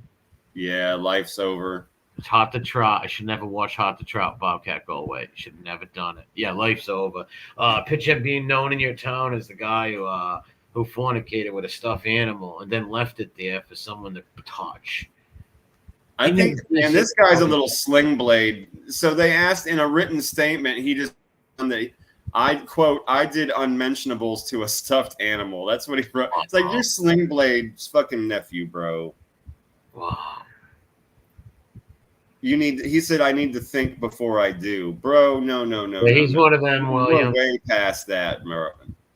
Yeah, and Carol, yeah, you're right. And Bella, this is a very degenerate world nowadays, and he looks like a very big degenerate. Look what he did. Wow. And now, like I said, him doing that in public, could he eventually attack someone, a woman, a man, a real horse, a child? Would he attack a real horse? Will he go to a farm and attempt to fucking hurt a horse sexually? It's totally possible. Buy a nice little he'd probably get kicked. Put a bunch of goats in the front yard. Yeah, see, that's animal abuse right there. Hell yeah. Should be stopped. What a sick, but even though it's a stuffed animal, right? It's not a human, but yeah, still. he's a public weirdo. Yeah, if you're willing to do that, weirdo, right? Man. If you're willing to go in a store and do something like that, what else are you willing to do? And are you willing? I think someone like that is willing to kill a child or a woman or somebody, right? Or he's gonna want to be a realtor so he can go inside kids' rooms and use their fucking stuffed animals and leave his gross stuff on their cupcakes and shit and be one of those weird freak people. Yeah, dude, it's all stages. We've seen it all so far. Yeah, I don't want to say that actually because we've seen things that surprise me, but still, we've seen so much. I'll say, yeah, these are stages, bro. First, you hump the fucking horse. Then you become a baker at the store and ejaculate on everyone's cupcakes. Then you break into houses. It really is because if you think about it, even with Dama, we always mention they start with small things, right? And Yeah. then they move up to big things. God forbid. Hopefully, one day we don't see the. Hopefully, this guy gets help or falls off a bridge, right? And we don't ever see him he killed 4 sorority girls or something. Yeah, this guy needs to be chained to the wall. Thorazine shuffle for a So while. sick on him, sick Hit 5. him with the fucking hose him down. Hit him with the fucking electric paddles and shit a couple times a day. Yeah. Ethel Kennedy time. Because you're not gonna fix them. You just gotta scare them. Like you gotta show them the picture of the stuffed horse and then fucking stick them with the fork. You know what I mean? Like you gotta show a picture of the horse, and hose him down and electrocute him. Or let him get dragged by a horse for like a mile, right, on dirt road or something. Sure, take him out to Vegas and let him have fun with one of those horses. Yeah, like literally tie him to a horse. He could be a fucking let the horse be the power top and drag him for like I don't know 2-3 minutes. 2-3 minutes being dragged by a fast horse is gonna freaking mess you up, dude. Forget about it. It's gonna hurt big time. Oh my God, people die like that. Forget it. He looks like a young Berkowitz or like someone said, a Columbine kid. Columbine kids, 2 million strong and growing. Yeah. What made you do this? Well, I was bowling before I came here, and I saw an episode of Mr. Ed, and I started thinking about how they stuck a carrot in his ass to get his mouth to move. And I thought maybe I'd like to hump Mr. Ed, but there's no horses, so I went to the store and I got this one. Yeah. Well, why didn't he go? I think it has to do with kids also because it's a toy. Why didn't he go to a horse farm, right? And like maybe touch himself near a horse? I don't know. Why did he have to pick a stuffed animal? Because he wants to do it in public. And maybe I'm with that 100%. That being in public 100% had something. Maybe he wants a woman. He left it to be found, like you said, for someone to touch it. Yeah. Yeah. Maybe he wants a woman, a man, or a child to walk by and see him. Anybody to see him. Who knows what goes on in something in this fucker's mind. You know? Yep. Yeah, Florida. Well, like I said, transplants, man. There's most people in Florida weren't born in Florida. They're not like, not really. Most of them are transplants from other states. Another way is like it's the land of broken toys. Yeah, you know how many people I know, old people from Rhode Island or whatever, like packed up and moved to Florida. So many, right? So many people. In other states, too. Same thing, I bet. But I know so many families over the years, older cousins of mine and aunts moved down to Florida. Yeah. Yep. Because it's warmer for them with arthritis and all that stuff, too. I wouldn't like to live down there because these hurricanes, look what just happened to Florida, man, ripped apart, dude. And the center, Tampa Bay, Ocala, that whole area, the center of Florida was hit so bad. We've been giving some donations to the local churches, right? Donating I only had some stupid canned food, so I gave it. But taking like canned food, all that stuff. I think they're going to be doing jackets and clothing too, and they're going to ship it all down to Florida. So any local people have some jackets or a shirt, drop it off at church, your local churches, so they can ship it down to these people. That's gotta suck, losing everything in floods and shit. Fuck yeah, it's horrible, bro. It's like fire and stuff. Things like that are just ruined forever. You can't salvage them, I lost things to fires and floods. I lost pitches. I lost pitches of Federer Hill from the 1930s, man. 40s, 20s, 60s, 70s, a whole shitload of them that weren't mine, right? They were like I said, they were Rudolph's, his wife's, a couple of older, maybe uncles or whatever, whoever he got pictures from, or he took them, or she took them, or the kids, or whatever. But like I said, pictures from shit, 30s, 40s, 50s, 60s, all them years. All how the neighborhood looked like a little Italy. It looked like just like in New York. It looked the same way, on Main Street looked just like Mulberry Street, basically. Right. And those pictures I lost And that sucked. I lost a lot of good pitches, man. Pitches that people would pay money for. No bullshit. Yeah. Like, especially these wise guy Humpson types. Oh, Oh, man. of course they would. They'd be using AI to put Big themselves money. in there. Yeah, they'd be paying big money for some of them old pitches that they had. Mm-hmm. You know, and shame losing things in fires, man. Lost history books, right? Like real good history books, man. Like some top notch. My 2 books on Caesar that I loved. I lost a lot of good books. The same guy who wrote Cicero that wrote Augustus, I forget his name, but I lost those 2. It really sucks. It does. My heart goes out to them people down there. Really does. Oh yeah, they're losing everything, man. Furniture, clothes, everything. Absolutely everything. You know? Yeah. Fucking terrible, bro. So hopefully all these states and people pitch in a little. Send the people something, a jacket. Yeah, not just cans of green beans. Right? Yeah, you don't have to. You don't have to flood you and throw your whole. Put yourself in debt. But No, send a couple of things of canned raviolis. I don't know, something like that. A shirt, a jacket. I don't know. Anything could help. Because that fucking sucks. Mm-hmm. I'm just lucky you don't get any more wackos. Oh, he was our last mental tard. Yeah, that was the last one for tonight. If you've still got time, I've got the timeline thing to pull up. Yeah. I'm not going nowhere.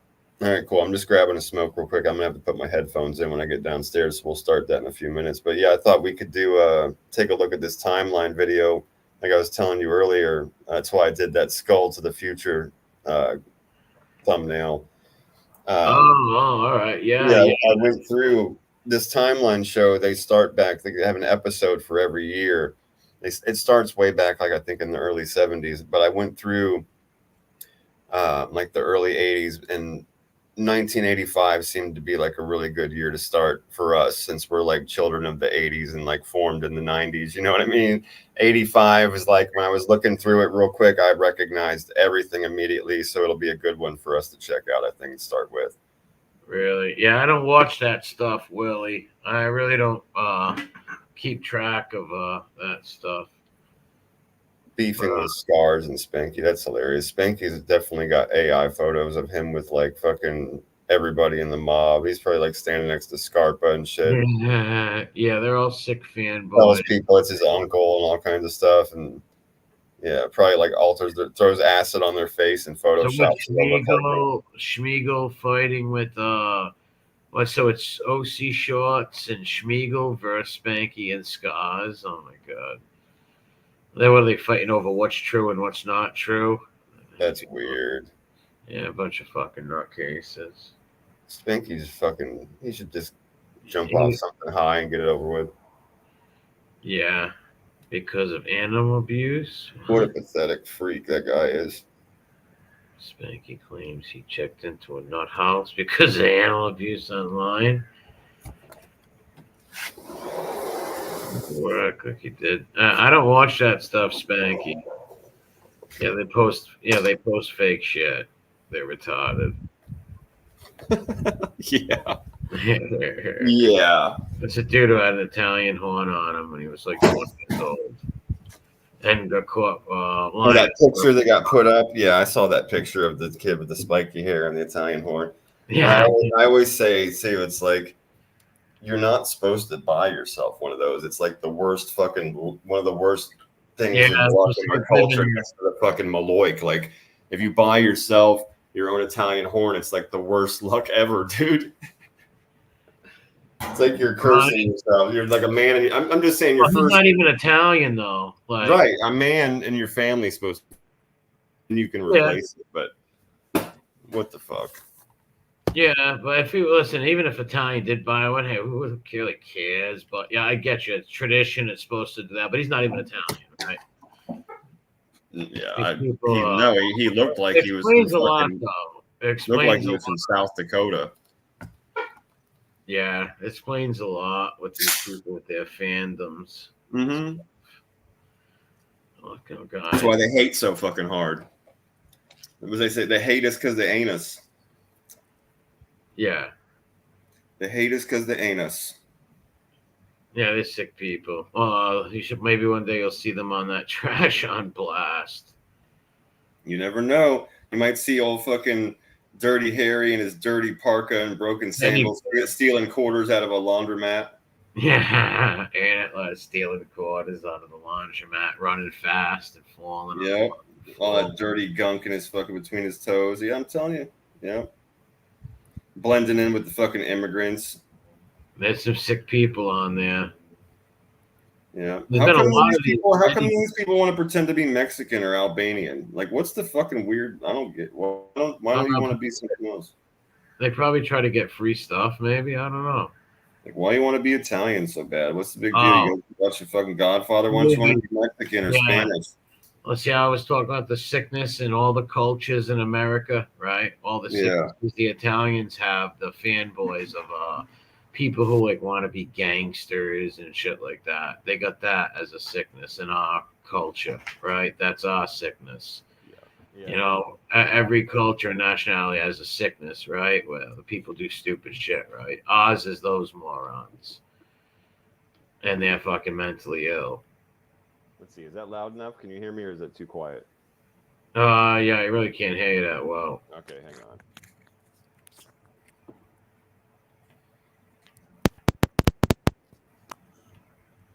Let's see. Is that better? Yeah, I can hear you. Is that better? Okay. I hate these fucking headphones, but I'm gonna put this video on, so I got to do it so it doesn't echo. Yeah, the echo sucks. Yeah. All right, hang on. Let me bring this up. Yeah, Wankster kids are pathetic. Playing rags. They're weird. Usually copy TV. That song. Remember that? Yeah, man. Yeah, this is 1985. I remember this song for sure. I remember this video too. I remember it being a big deal because it was like the first music video where they mixed together animation and real people. Well, put it this way. I remember my older cousins playing all these songs, you know, watching MTV back then. I was a little kid. Definitely. It brings back a lot of memories, these songs and these videos. Yeah, for sure. Yeah. Well, wherever you hear something the first time, right, it takes you back.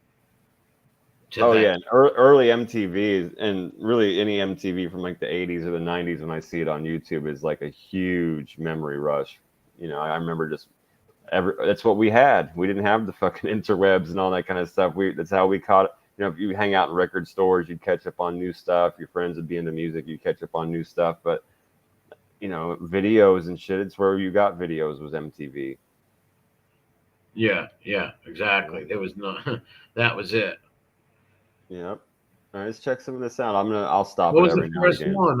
The first MTV video. It was music. It was Video Killed the Radio Star. That was the very first video played on MTV. Yeah, Video Killed the Radio Star. Fuck. Let's look it up, man. I think maybe I don't remember. I think like right on the button 80. I want to say it was like 1980. Hang on. Let's see. First. Yeah, I don't remember that. I probably started recognizing it and like seeing my older cousins watch it in the mid 80s, but I wasn't into it, right? Like it was 1981. Yeah, I was 2 years old. Yeah. Yeah, the first two songs were Video Killed the Radio Star by the Buggles, and number 2 was You Better Run by Pat Benatar. Yeah. That's funny. Yeah, Pat Benatar. Yeah, I remember her. Video Kill Radio Star, and this is Take On Me. 1985. It was the middle of the decade, and you could feel the 80s let's findings check that out. growing up before our very eyes and becoming its own era. Weird science. In fact, the 80s was when many of our own viewers grew up, and learning to grow up, it's a universal process. First, there's the lack of dignity. The Goonies. You develop a little attitude. Pee-wee. Just watch your mouth, mister. And as you get older and wiser, you realize not to take crap from anyone. It's over enough! Today, we're going to talk about the hey, news, Run culture, DMC. sports, and entertainment, and all that was weird in the 80s. This is Timeline.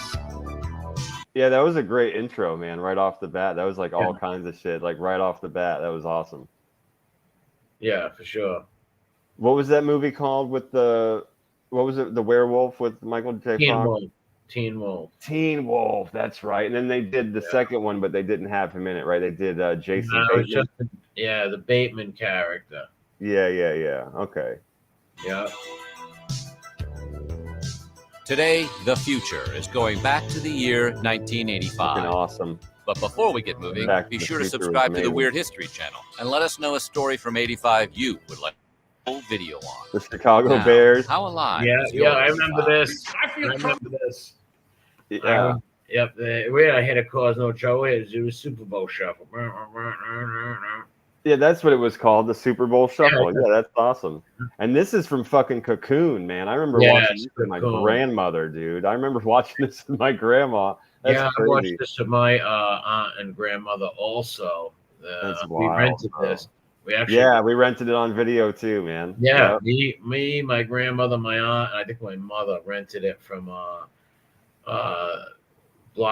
Major Video. Yeah, I was gonna say that was before Blockbuster, and that was like when you still went to like neighborhood shops and shit like that. Yeah, that's incredible, bro. Fucking Cocoon. Tremendous. I'm ready to take on the world. Oh! This awesome. is 1985. 1985 started off on a seemingly positive note when National Geographic published a cover story of Coco the gorilla. Who I remember this. Yeah. And Robin Williams went and spoke to Coco too. It was like a big thing on the news. Yeah. I remember it. It was too funny. I remember all the memes and shit of this later too, when it was like Coco sad and I was still young. I've seen this stuff. I've seen a few years later. I was still young.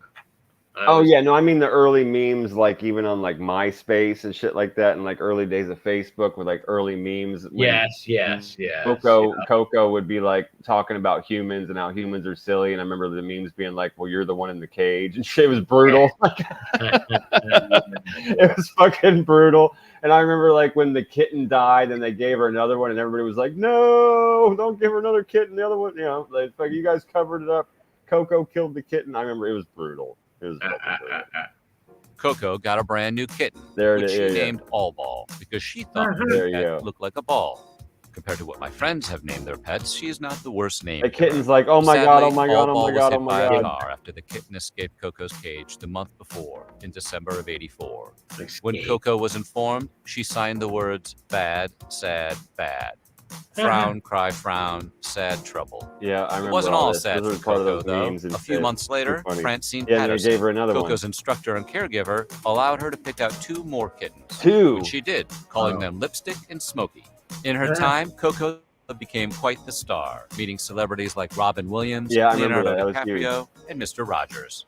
On January 20th, Ronald Reagan began his second term as the President of the United States. If you think Reagan was busy doing... Wow, fucking ancient history when you see stuff. I remember Reagan.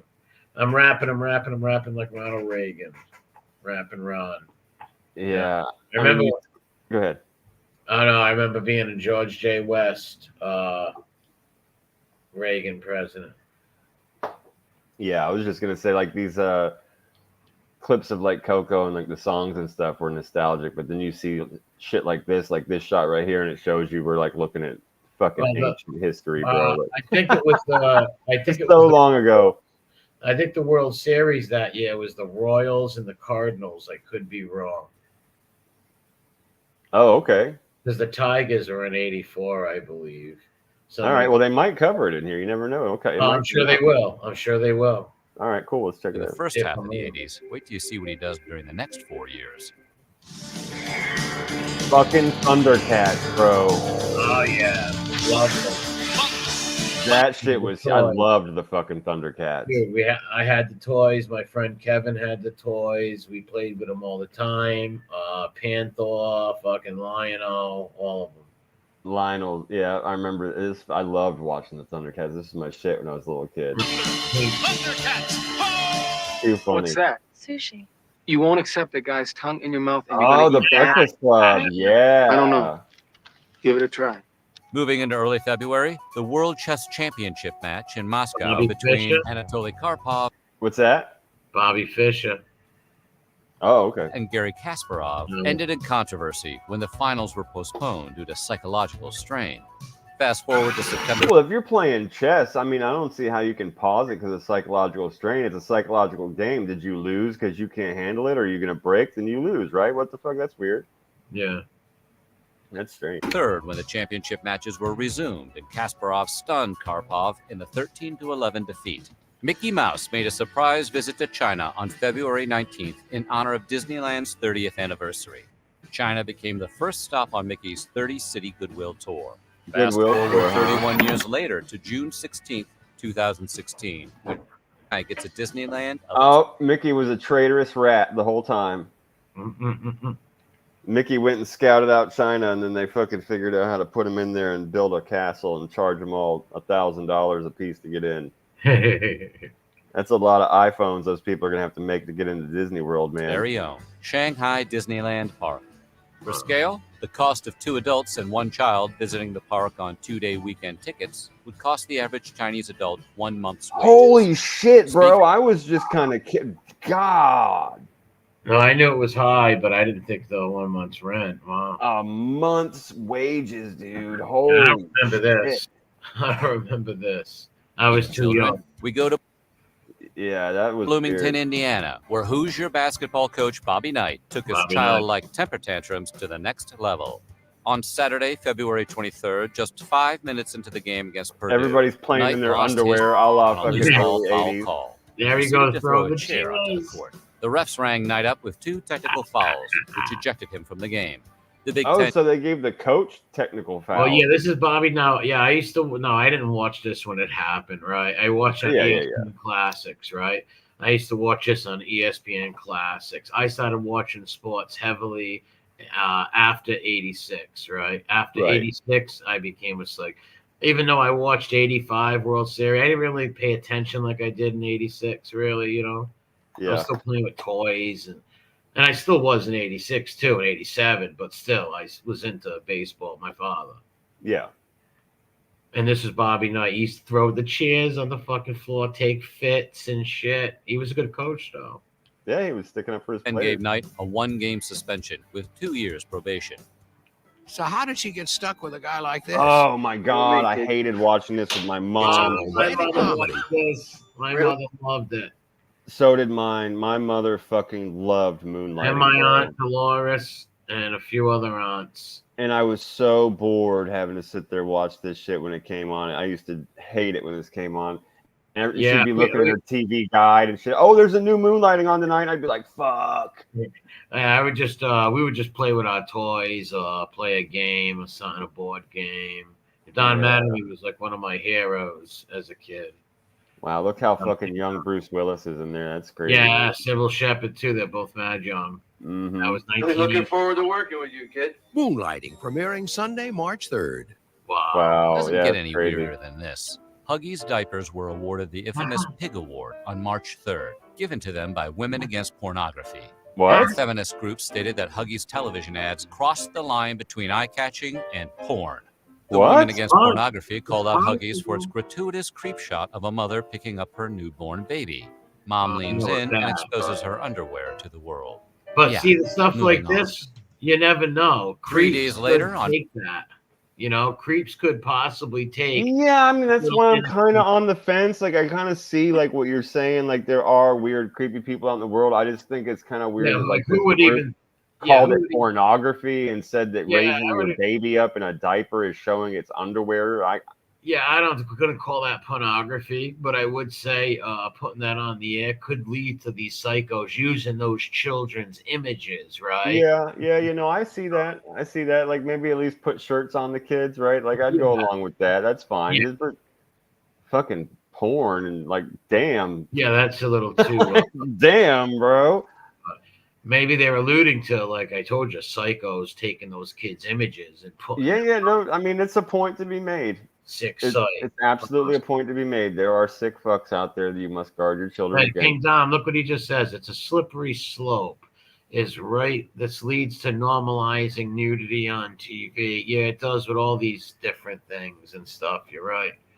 It's many years. Listen, it takes many years to take us where we are now in this degenerate society right now. It took many years of programming the last few generations, right? Heavily programming, socialite programming them. Oh yeah, for sure. That's true. They do that with a lot of different subjects. And like I said, most people they desensitize people to things for sure. Yeah, most people are like that's why we have fads and stuff, right? People copy others, it's just human nature. Most people are like that, Yeah, for sure. I've told you about, like, in marketing, I told you they teach you what it was called the kings of cool. It's true, bro. Most people are followers. It's 100% true. Yeah. Not to say March there's 6th. strong people out there, but it's just a fact. Fucking Mike Tyson. In Albany, New York, Michael Gerard Tyson made his boxing professional debut. He was only 18 years old. 18 years old, man. Tyson's first opponent, it was Hector Mercedes. Yeah. And with a vicious body shot, Tyson quickly wrecked Mercedes with a first-round TKO. Damn, with a body shot. Tyson would go on to win 26 of his first 28 fights by KO or TKO. Wow. 16 of those coming in the first round. In fact, Tyson's quickest knockout was a year later on July 26, 1986, when Tyson met Joe Frazier's son. Yep. Oh, I know this. Tyson KO'd Frazier. And they say he beat this guy up for Muhammad Ali getting beat up by his dad, right? Yes. He wanted to get, because when Frazier, because Ali was very old, right? Right. And I believe, I think that was Spinks. I think that was Spinks. Yeah, Spinks's brother beat up Ali when he was really old. Like Ali was out of his prime, probably just. Okay, so it wasn't this. Okay, it wasn't this. It wasn't Frazier. But I watched all these fights with my father as a little kid. I don't remember this fight particularly, but I was most likely watching it. Right. I didn't watch it when it happened, but this is one of the ones, like you said, I was watching later. I've been into boxing. I liked boxing. My father didn't miss a Tyson fight, and I watched every one with him.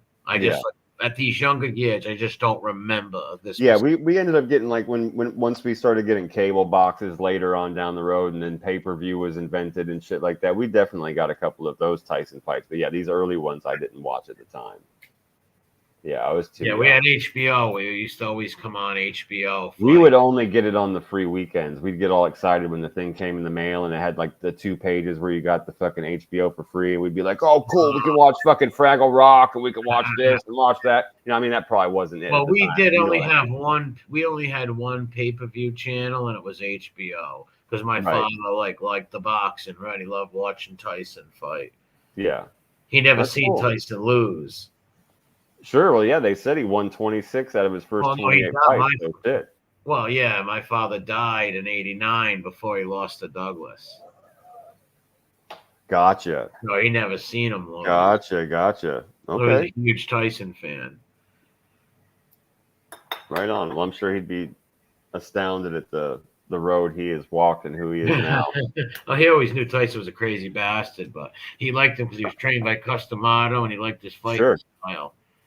Oh, he's an animal. He couldn't be beaten. Yep. Yeah, his head, he was always bobbing and moving, And that's what people forget. Like, yeah, this guy's got power, but he's one of the best boxers to ever do it. And his feet work, his fucking head work, everything. It's form, dude. It's all perfect. It's crisp. Unlike the old Tyson, when Tyson was older, he was just standing there, right? He wasn't moving. Watch his young fights. He's constantly bobbing, weaving, and moving. Yeah.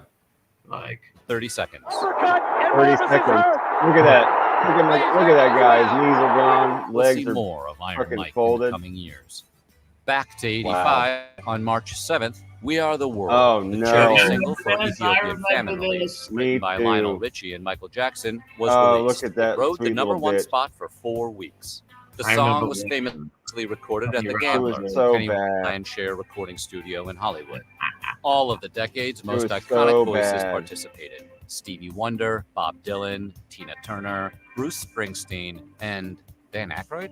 The only person who overshadowed this all-star recording session didn't even show up to the recording studio. Prince, who was at the peak of his popularity, spent the night hanging out at Carlos and Charlie's. the Sunset Strip nightclub at the time. Okay. Prince's night out would make headlines the next day when his bodyguard beat up a paparazzi as he tried to exit the club.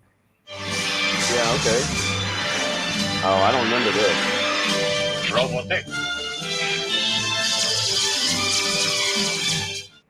Days later, the Soviet remember Union's General Robotech. Secretary Konstantin Chernenko died after a long fight with emphysema and associated lung and heart damage. Or that. on I don't March remember that 10th. either. He led the Soviets for just over a year, from February 13th, 1984. Mikhail Gorbachev then took the helm as remember the him. Soviet's I General remember Gorbachev. Secretary. We'll see a bit more from Mr. Gorbachev later.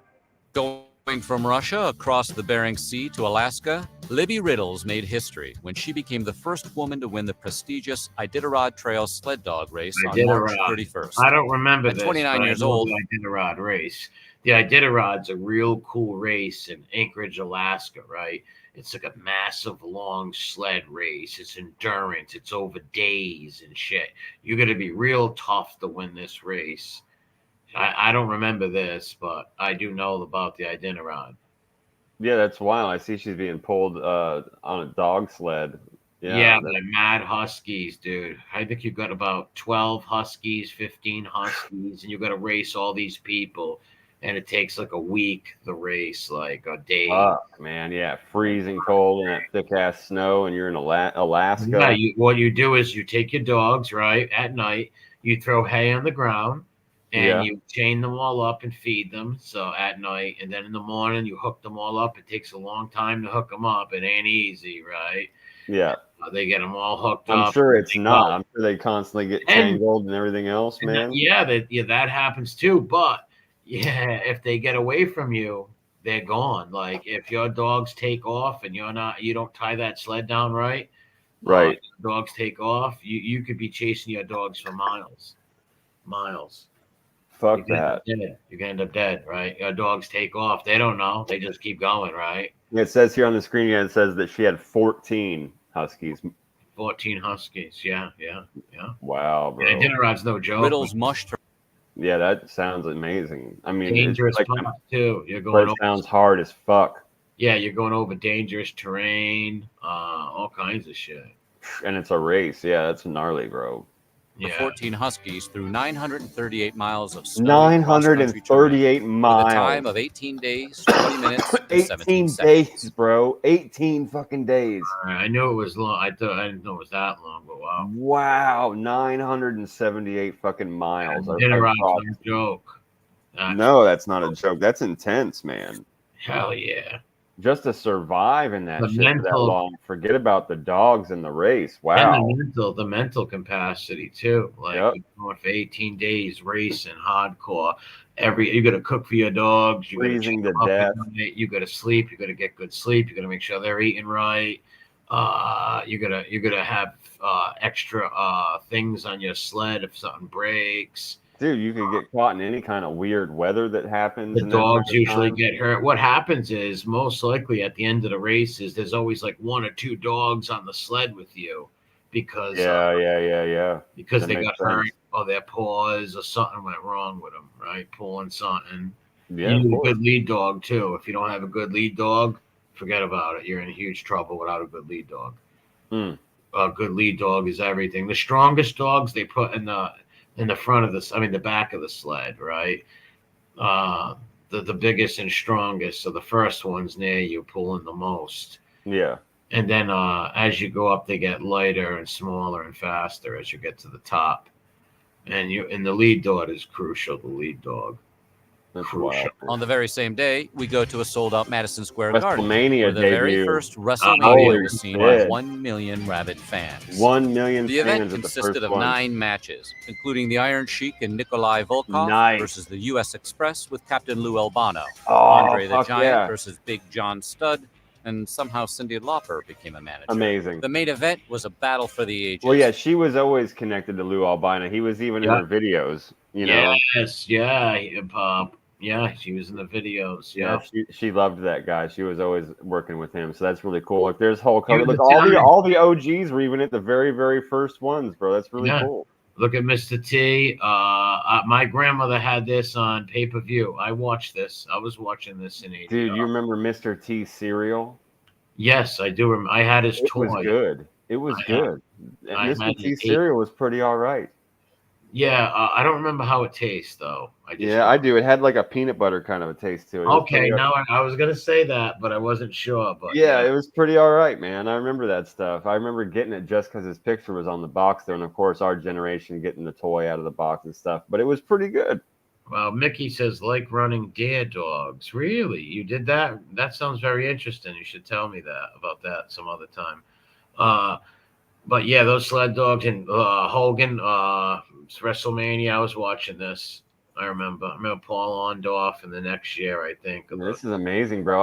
I had all these like because I remember I was really into the does fucking cartoon, bro. The rest of it when they had the cartoon, the Hulk Hogan and Albina and all them and the Yeah, Sheik. I remember that. I had all like the little figures and stuff like that. I remember I even had like a Hulk Hogan, one of those like little pillows. I was a little kid, you know what I mean? I was into that shit. It was cool. Yeah, I had the toy. Now, who's he fighting, Mr. T or Paul Orndorff? I don't know. Let's see. They were showing them all kind of going against each other. Featuring Hulk Just Hogan showing and clips from Mr. it. T, who doubled up to defeat Mr. Wonderful Paul Orndorff and Rowdy There you Roddy go. Piper. And Roddy Piper. He just died. And of course, who could forget the honorary guest timekeeper that night, Liberace. Oh my From god! New York to Talk about a weird. I was watching this. Weird mix. Fucking Liberace at the first WrestleMania. China on April 7th, when George Michael and Andrew Wham. Ridgely, the Oh, duo better known as no. Wham, Reunions in a performed in row. China, being the first band from the West to ever do so. I remember Look that. at the guy's face. Did you see that guy? Listen to this. My cousin, one of my older cousins, right? My mother's sister's kid. She's like 2 years older than me. I remember she used to have this playing in her room, and she had a huge crush on Michaels. I remember my other older cousin saying, "He's a Ricky Yoon. Forget about it.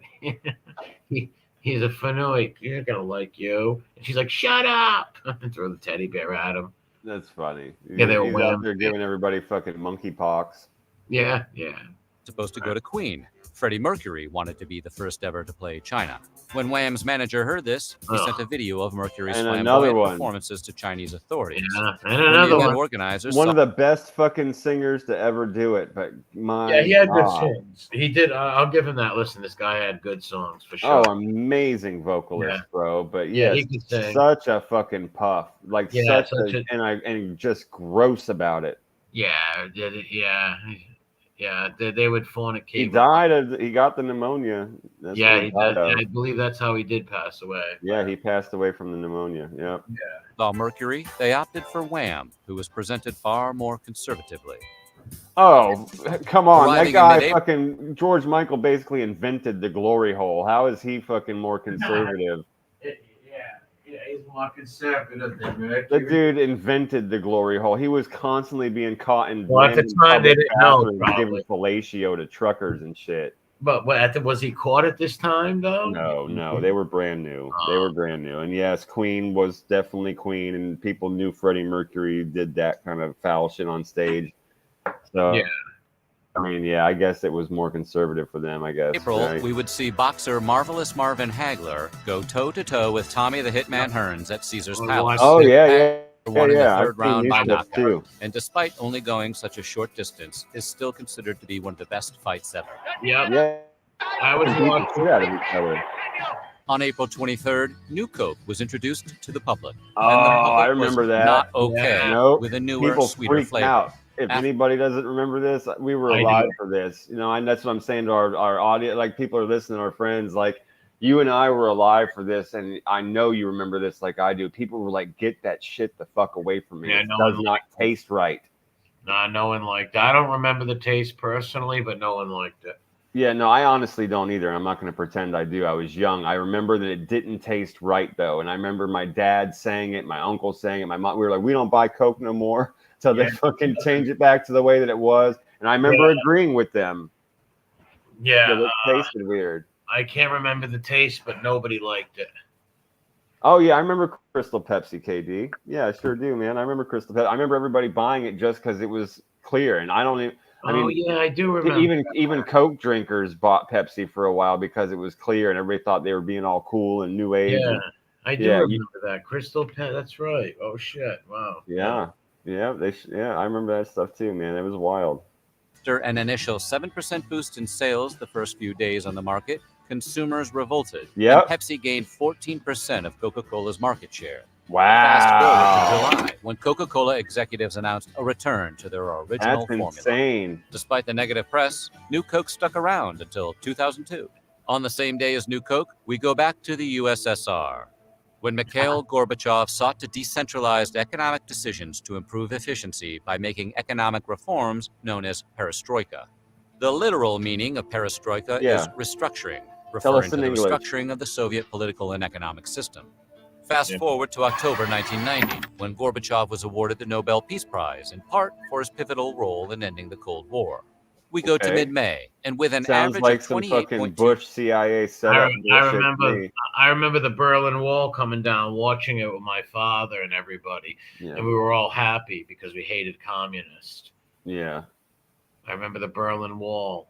That was 89. I honestly don't remember watching that. I remember seeing clips of it, you know, here and there, but I honestly don't remember watching it like as it went down. It's possible that it happened in my house, but I don't remember it. Here's Michael Jordan, Rookie of the Year. Rookie of the Year. Wow. The crappy Bulls into playoff contenders. Michael Jordan was awarded the NBA's Rookie of the Year. Also in 1985, Nike introduced Air Jordans. Yeah. The shoes were 60. There was a movie about how they made it. It was actually decent. I had nothing else to watch, and I was kind of laying around sick, and I watched the movie about this dude's shoes getting made and stuff. I think it was Matt Damon that's in it. It's a pretty okay movie. Yeah, I didn't see it, but I'm sure it's good. Yeah, it's not bad. I like the black and red ones in 1997. I had them. So, and I think I have a pair right now somewhere, but I don't really. They're too much money. I'm not. I've never been a shoe guy. You know what I mean?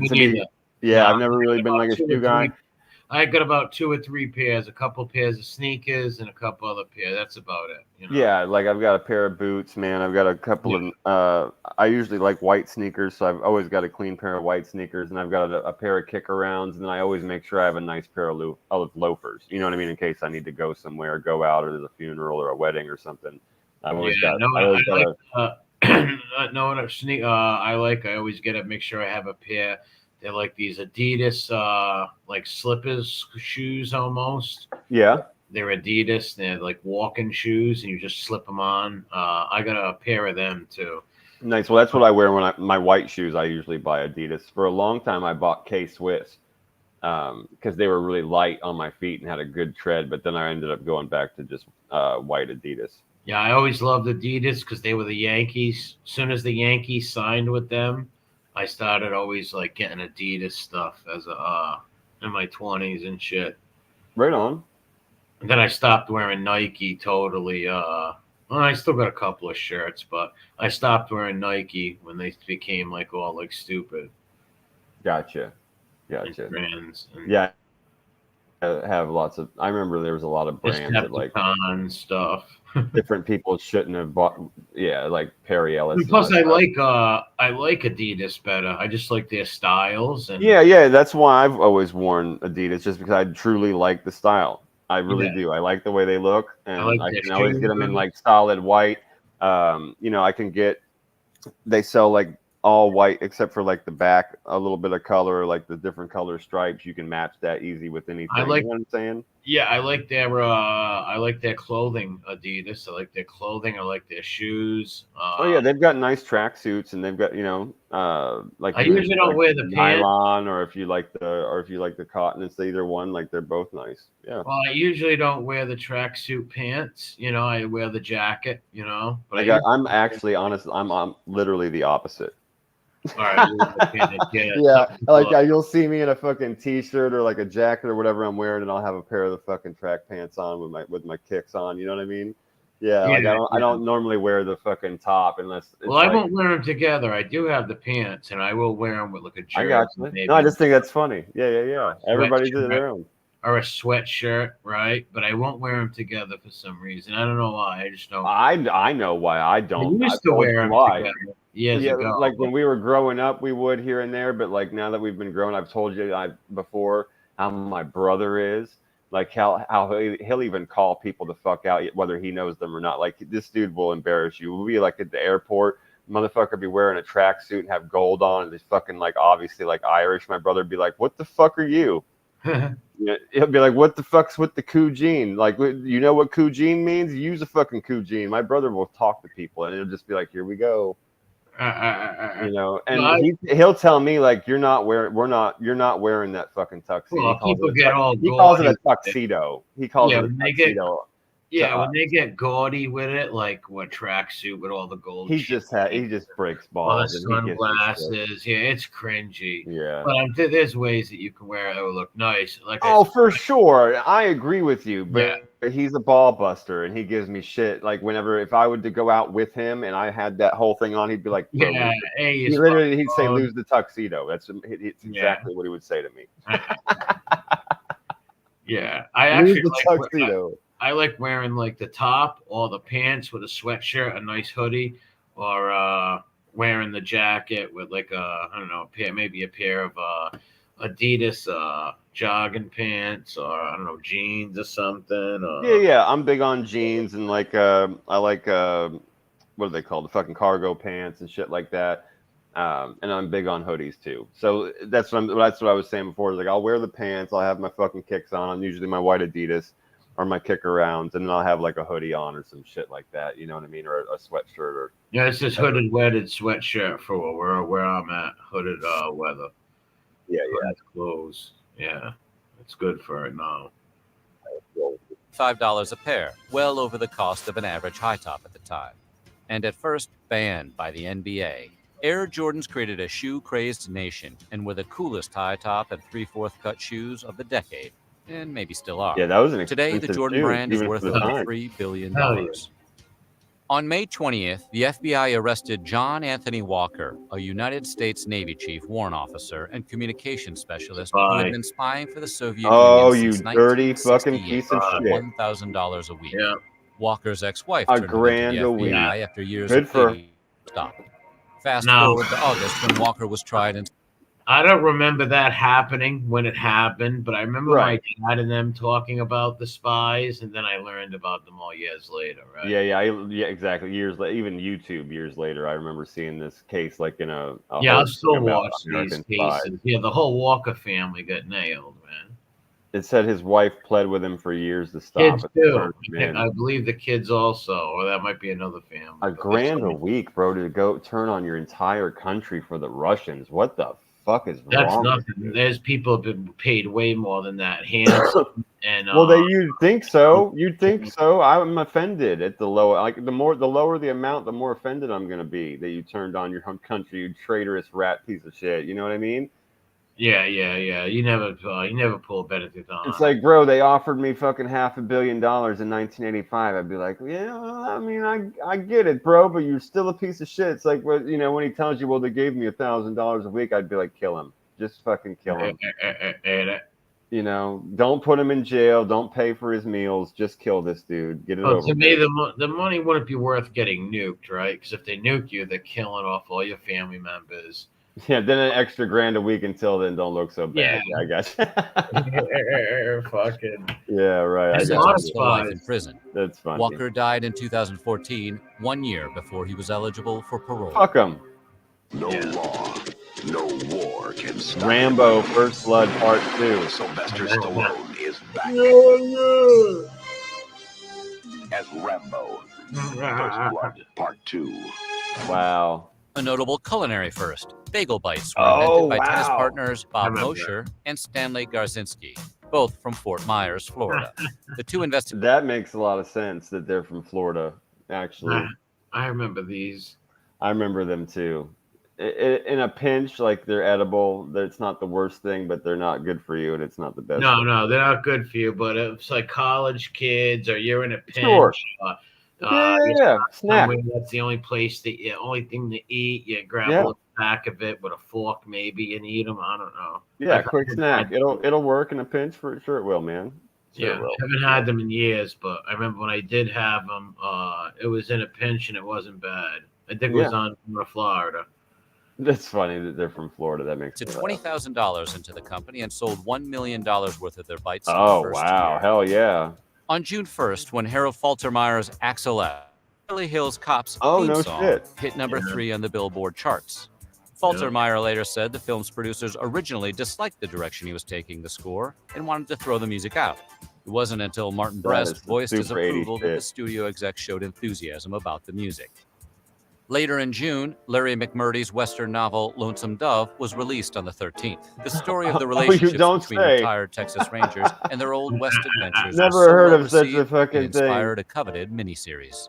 Fast forward to February 5th, 1989, when heavy hitters like Robert Duvall, Angelica Houston, and Tommy Lee Jones starred in a television adaptation. I'm making fun of it, but really, I mean, who could forget water moccasins? All right. Oh, damn.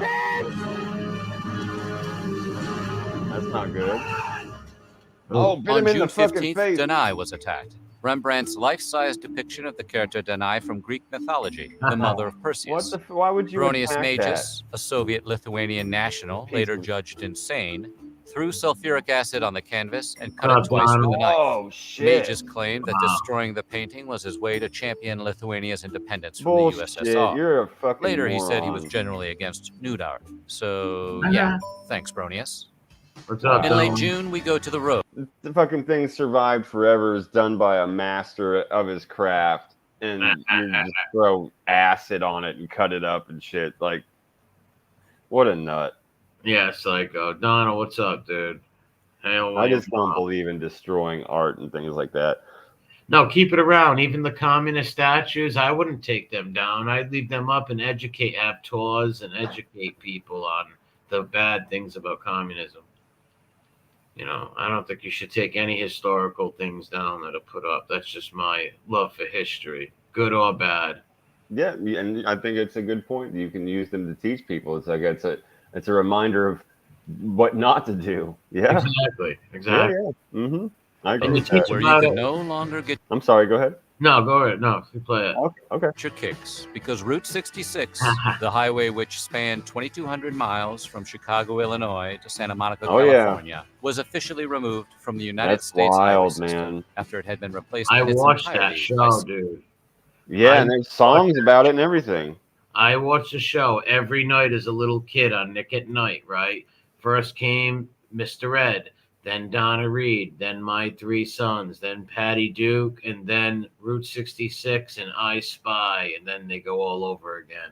I remember all of those shows. Yep. Yep, and I used to watch Route 66. Yep, I remember all of those shows. Patty Duke. Patty likes to rock and roll. The music makes her lose control. What a crazy pair, but they're cousins. Nice. Cousins is what they are. Fuck yeah.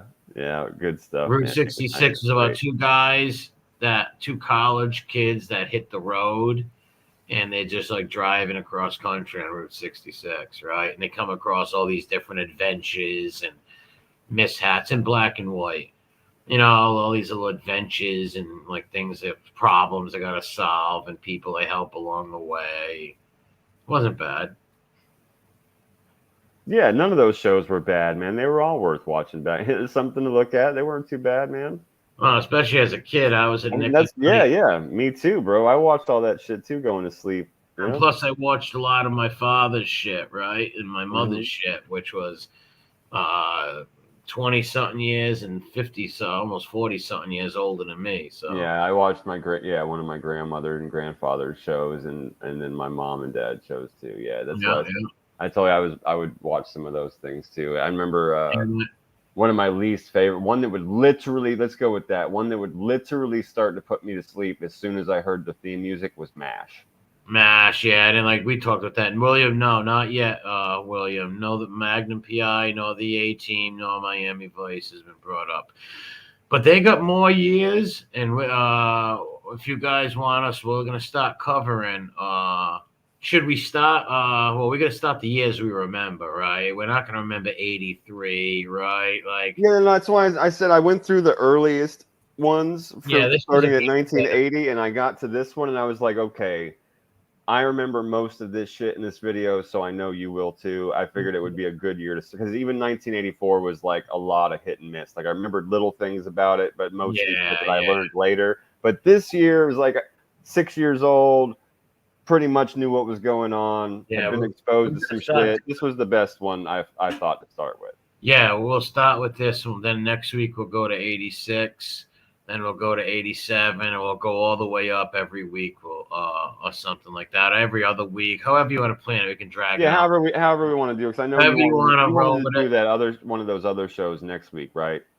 It doesn't matter. Okay, but well, this we'll is figure good. it out. I do like these. I like this idea, and this is fun watching these timelines. Maybe you should put up so they can't strike you. I don't. Maybe put up a comment so they can't see the channel. But always give the channel a like. So if the people come and see you, at least we give them a like. What? Take our banner down? No, well, yeah, but give them a like if you can. That's Yeah, what I I try got to do when I watch these clowns' videos. No offense, pal, if you see this or hear this.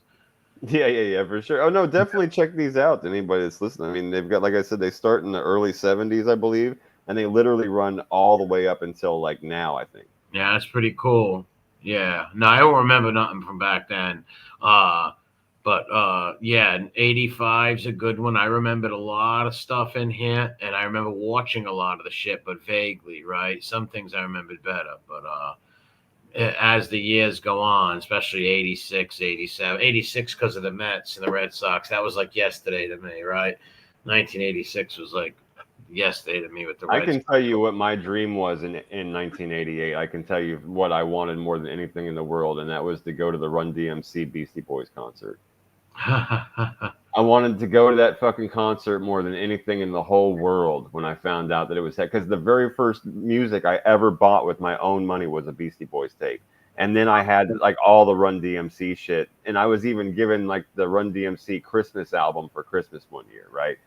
I was really into that shit. That's what I wanted more than anything in 1988. I still remember that. I was like Guns N' Roses as a kid. I first got Guns N' Roses.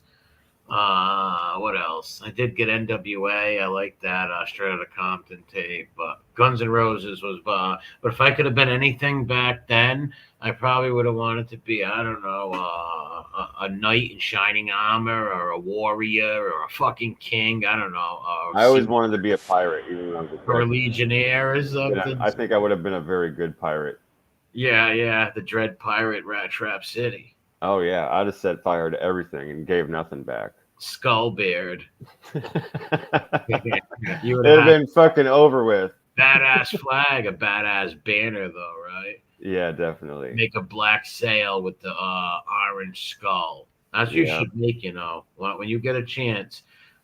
Make some thumbnails with pirate themes, and make your banner. Make yourself a banner, because you're into pirates and shit like that, right? Yeah, I love all I know that you stuff. do.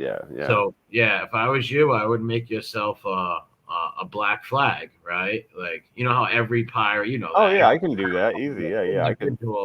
Every pirate had their individual black flag, right? Everybody thinks For all the sure, that pirates. was your brand. Yeah. I remember I was debating someone time, like, yeah, did all the pirates have the same Jolly Roger flag? Like, no, pitch how confusing. No, all the pirates had the individual Jolly Roger, meaning the smoke flag, their own black sail, right? They all had, like, Edward Teach had his, Captain Kidd, everybody had their own. That's how you would identify who it was. Right. Yep, that was their brand. That was their sticker. It's like, and that was their I'm country. coming. And that was their country. And it was actually a democracy. One of the first democracies in this part of the world. Yep. Yeah. Well, before we keep talking about it forever, hit on with Route 66. yeah, man. You got it. Yeah. Segments of the interstate highway system. At the end of June, James Dewar, baker and inventor of the Twinkie, died after a lifetime of working for Hostess Brands Bakery.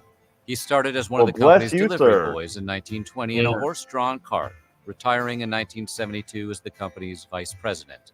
Dewar he started selling that shit out of a horse-drawn cart, bro. Imagine that. That is fucking amazing. Yeah, picture how rich his kids and grandkids are right now. Picture how rich the Twinkie fucking family are. Forget about it. And they earned it. God bless them. Their family earned it.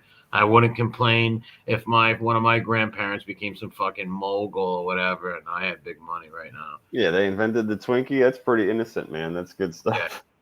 Yeah. That's good stuff. Became a hero on April 6, 1930 in the snack cake industry when he filled a tube of shortcake with banana cream, and called it the Twinkie. During World War II, bananas were rationed, and the company was forced to switch to vanilla cream, the flavor we enjoy today. Oh, Back to the Future release. Nice. One of the best movies ever. I went to see it at the Castle Theater. What did it say? What day it came out? I don't remember when, but yeah, it said it. It actually did. It said July 3rd, 1985. All right, the summertime. Me and my cousin Stephen went to the Castle Theater on Chalkstone Avenue with a few of our friends and watched this.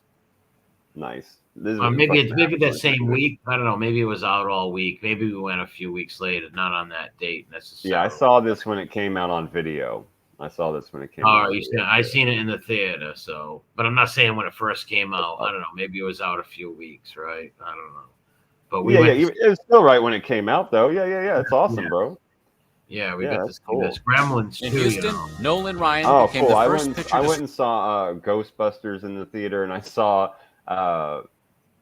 my earliest movies. I went and I saw Breakin'. My parents took me to see Breakin'. I loved breakdancing when I was a little kid. I remember that movie. Yeah, so I saw Breakin' 1 and 2 in the theater, and this was like early 80s, so people were literally like breakdancing in the theater. So nobody had boom boxes or anything but people were breakdancing to the shit in the movie. I remember that even as a little kid. People were even in there on roller skates. I remember that shit too. And then the next movie my parents took me to see was The Last Dragon. Oh, yeah. Okay. I didn't see that in theaters. I seen that on HBO. Those were my first couple movies that I remember. But later on, I saw like the Ghostbusters. I saw not the first Karate Kid, but my dad took my brother and I to see the second Karate Kid in the theater. So that was cool. Okay. Did I see? No, I seen them both on. I seen them. I might have went. I'm not sure. I might have seen the second one in the theater, but I can't remember. Yeah, the first one we saw, I want to say, was either HBO or video. But my dad took it. Yeah, I think the video is when I seen it. And I'll never forget. It was me, my mother, her friend, and all her kids. We all watched it when it came out. Yeah, those were fucking amazing back then. All those movies were great. Like the Goonies they showed in here earlier. There's just so many good movies. Oh, yeah. Like good and original movies too. I'd like to add, not these weird like remakes and terrible remakes and knockoffs. Genuinely funny original stuff. Yep. And I remember this is what they're getting ready to talk about Nolan Ryan. I remember this guy too. God bless Nolan. Strike out 4,000 batters on July 11th when the 38-year-old hurler fanned New York Mets outfielder Danny Heath during the bottom of the sixth. Strikeout number 4,000. Wow. Considered one of the greatest pitchers ever, Ryan is known for three things. Strawberry. He has the current MLB record for most career strikeouts with 5,700. Holy crap. Ryan could hit 100 miles per hour on the radar gun. Mookie Wilson. I remember reading that about him. He was 100 mile an hour. That's what they just showed. They just showed Darryl Strawberry, him strike out Strawberry and Mookie Wilson. Number 1 from the Mets, Mookie Wilson, 18 Strawberry. It was amazing. Yeah, I remember reading all about him. He was and this pummeling of Robin Ventura on August 4th. Yeah, I remember this. Watch this. I remember this. I watched sports. Oh shit! Watch this. He beats his ass. To 85. And on July 13th, the music industry from England and America. He just basically ran into a headlock, and the dude started throwing fucking punches into his face. Robert Ventura was like a rookie, or it was his second year, right? And he's got he had the record for the most hits in AAA. And I think it was broken by Constantino, but forget about that. He charges Nolan Ryan. Ryan puts him in a headlock and just starts hitting him with punches. I saw that. He was tough, man. He was tough. Dude. Yeah, he ran straight into a headlock. And so just started wailing on him, bro. Man, was tough, man. Yeah, he handled that. He took that young buck and fucking bang, bang, bang. Yeah, it was like, are you crazy? Got his ass kicked at that time. Too funny. America hosted simultaneous music festivals at Wembley Stadium in London and John F. Kennedy Stadium in Philadelphia. I don't really remember. It was a joint effort to raise funds for relief. I do. I remember this. They were fucking I mean, a lot of these to me were a scam.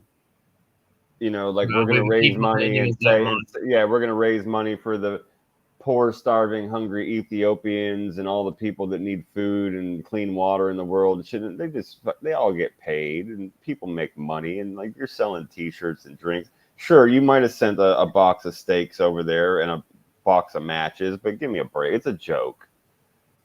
Yeah, well, listen, I got. It's a waste of your fucking money too. They've been there forever. They've had the same amount of time as everybody else to put together. Yeah, well, I'm a Catholic. I got no problem with helping people, but until we can help our own people, I think we should worry about our American people that are poor, on the streets, friggin' old people, veterans, and then we can help the other I'm just gonna get like this is why. Okay, so you know I'm a social Darwinist. The money you too. know that about me that I'm a social Darwinist, and I respect where you're coming from, but I just want to throw this like where I'm coming from is like hundreds of cases of people like Bill Gates and like Zuckerberg and like rich people going over to these different countries and like cleaning up a river that's been filled with shit and filth and garbage for fucking 50 years, making the water like semi-usable, washable again, or I mean drinkable. And then literally 6 months after they leave, the people are just fucking throwing their trash back in the water, using the water to fucking do their laundry and shit and piss in. And like, it's just fucking, everybody's got malaria again. It's like, well, good for you. You guys just wasted millions and millions and millions of dollars and hundreds of hours of people's volunteer work to help people, quote unquote, that will never help themselves. As far as you're concerned, they don't give a fuck. Yeah, maybe they should have, I don't know, It's just, I don't know. It's all. Yeah, I don't know what you're gonna do with that because if they're gonna wreck it, are you gonna go clean it all and they're just gonna turn it back into undrinkable water? It's like it'd be like trying to clean up the major river systems in India. Yeah. They're just gonna keep floating dead bodies down it, bathing in it, and shitting in it, and doing their clothes in it. Like you're not gonna fix it, bro. It's gonna be filled with malaria and mosquitoes. Yeah, and plus they've been doing that since the beginning of time. Beginning of time. Right, Yeah. like that's their culture. That's what they do, you know. Yeah, yeah. So, but with these things specifically, these concerts and shit like that, back in the day, like the commercials with Sally Struthers. Yeah, you know, it's like I just always thought these people are full of shit. Yeah, they are. Don't get me wrong. I want to buy people cheeseburgers too. I just didn't believe that these people were actually doing the right thing. I'm looking at these famous people going, I know you're getting paid to be here. I know your manager didn't send you there for free. All those people bought tickets. I know you're not sending all that money to fucking Africa. I'm not stupid. No, everybody on that stage, like a small they probably sent some like treats over or something. Right. Yeah. Right. So I said a box of steak and a pack of matches, maybe, and some charcoal. In famine. While musicians like David Bowie, U2, Paul McCartney, and Queen headlined Wembley. Yeah, you're telling me those people right there performed for free? Not a chance. The Philly crowd saw a shaky Led Zeppelin reunion. That was the worst Led Zeppelin show to ever happen on Earth, and every one of those people wished that they never would have made that decision. They had Phil Collins filling on drums, and he didn't know any of the songs. Really? Yeah. Now, don't get me. Phil Collins is an amazing drummer. He really, really is. He's a great percussionist in general. But, yeah, Led Zeppelin wanted to do this Live Aid show because everybody else was doing it. They were like, we should be a part of it. We'll do like a reunion type thing. Phil Collins, they asked him, hey, can you do it? Can you play the drum show? And he said, sure. And then nobody sent him a fucking set list. He didn't learn any of the songs. And the show was a complete shit show. It was a terrible train wreck. Wow. Which is a bummer for a band like Led Zeppelin, you know? Yeah, they get great songs. Yeah, storied career and all that. Yeah, great songs. Yeah. They had Madonna, Mick Jagger with Tina Turner, and Tom Petty. Of course, you also had the show off. After his set at Wembley Stadium, Phil Collins caught the Concorde and landed in Philadelphia. Concorde, oh wow! Set at JFK. The next month, on August 26th. Anybody that doesn't know what the Concorde is, that was like the fancy fucking everybody's rich $10,000 a flight super jet to Paris and London. Yeah, from New York. Yep. Yeah, that was wild, bro. Well, it was was it like the sound? What was it? It was like the sound barrier, or it broke the sound barrier. Yeah, when it it was was the fastest way to travel. Only the very rich and elite, I believe, did the comedy. Yeah, definitely. Like Robin Leach type shit, right? Yeah, lifestyles of the rich and famous. Yeah. Yeah, some crazy stuff like that, for sure. I don't know what this is. This 13. All right, let's see what this is. 13-year-old Ryan White began attending classes at okay. Western Military School in Kokomo, Indiana, via a telephone hookup at his home. Ryan became a national poster child for AIDS in the U.S. after his school administrators barred him from attending classes in person once he acquired the disease from a contaminated blood transfusion. Oh, you poor Fast forward kid. a year later to August 31st, That poor 1986, kid. when Ryan enrolled at Hamilton Heights High School in Arcadia, Indiana, after the kids and parents of Western Middle School ran him out of town. Oh, Southern Californians damn. were able to sleep a little Yeah, they better did. on They were August pretty 31st. cruel. Yeah, I know people very- didn't understand very well. They didn't back then. understand. Listen, they didn't understand the disease. They were scared for their kids Yeah. and themselves. Yeah. But it's not right to be cruel to some sick kid. It's not his fault. It was a fucking transfusion, man. Yeah, I know. I agree with you. people I also remember the hysteria, though. Like you're Oh, saying, yeah. I remember it, and that's why I said that just really sucks, man. We were little That kids. just fucking Remember, we were kids and we remember that shit. Yeah, because it was fucking. I'm It was talking. weird, bro. It was like a plague virus, like the first one I remember being a thing, and like how dangerous everybody said it was, and it was gonna kill everybody. And yeah, bro, it was scary. We were 6 years old this year, right here. Yep. 6 years old. Yep. Oh, Richard Ramirez was caught. Oh, shit. It was the day Richard Ramirez was caught, beaten, and handed over to the LAPD by a group of neighborhood locals who spotted the serial killer wandering the streets of East LA. Oh, they beat the shit out of him, huh? To September 20th, 1989. I think I don't know if it was a Puerto Rican or a Mexican neighborhood that caught him. No, I think it was a Mexican neighborhood because he was Puerto Rican, and he was on the bus, and they already released the sketch of him, right, and the picture and his name. So he's on the bus, and all of a sudden everybody starts looking at him, right? So he tells the bus driver to stop. He freaks out. He jumps off the bus. Everybody starts yelling, "That's the Night Stalker." He starts running. Like this Mexican dude that's fixing his car jumps up and hits him with a crowbar. And the whole neighborhood. Yeah, they had his head all wrapped up like Ebenezer Scrooge and shit. Yeah. Mexicans whooped his ass in East LA, put it that way. Wow, I did not know that part of that story, bro. I did not know that. The cops had to come and save him. The cops had to come and save him. I think there were, at the end there was like 14 of them beating the piss out. Wow.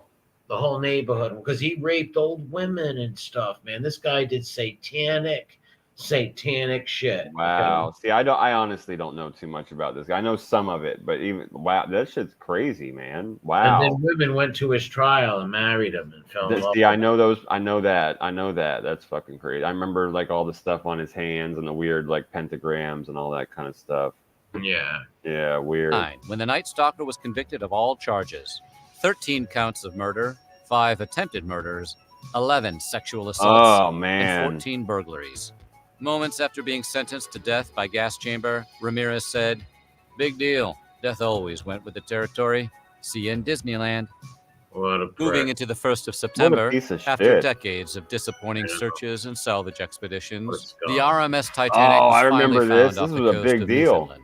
Yeah. Well, the ship's wreckage is too unstable and delicate to salvage. Divers recovered thousands Yeah, they of items, finally located the Titanic. I remember they put that on TV, and like I think even all those weirdos had like who was it that did like the Capone safe and all that stuff? What was Geraldo. Geraldo. Yeah, I remember probably Geraldo or Oprah had a special on it and everything. I remember this. Yeah, they all did. Yes, it was huge. The Titanic being found, man.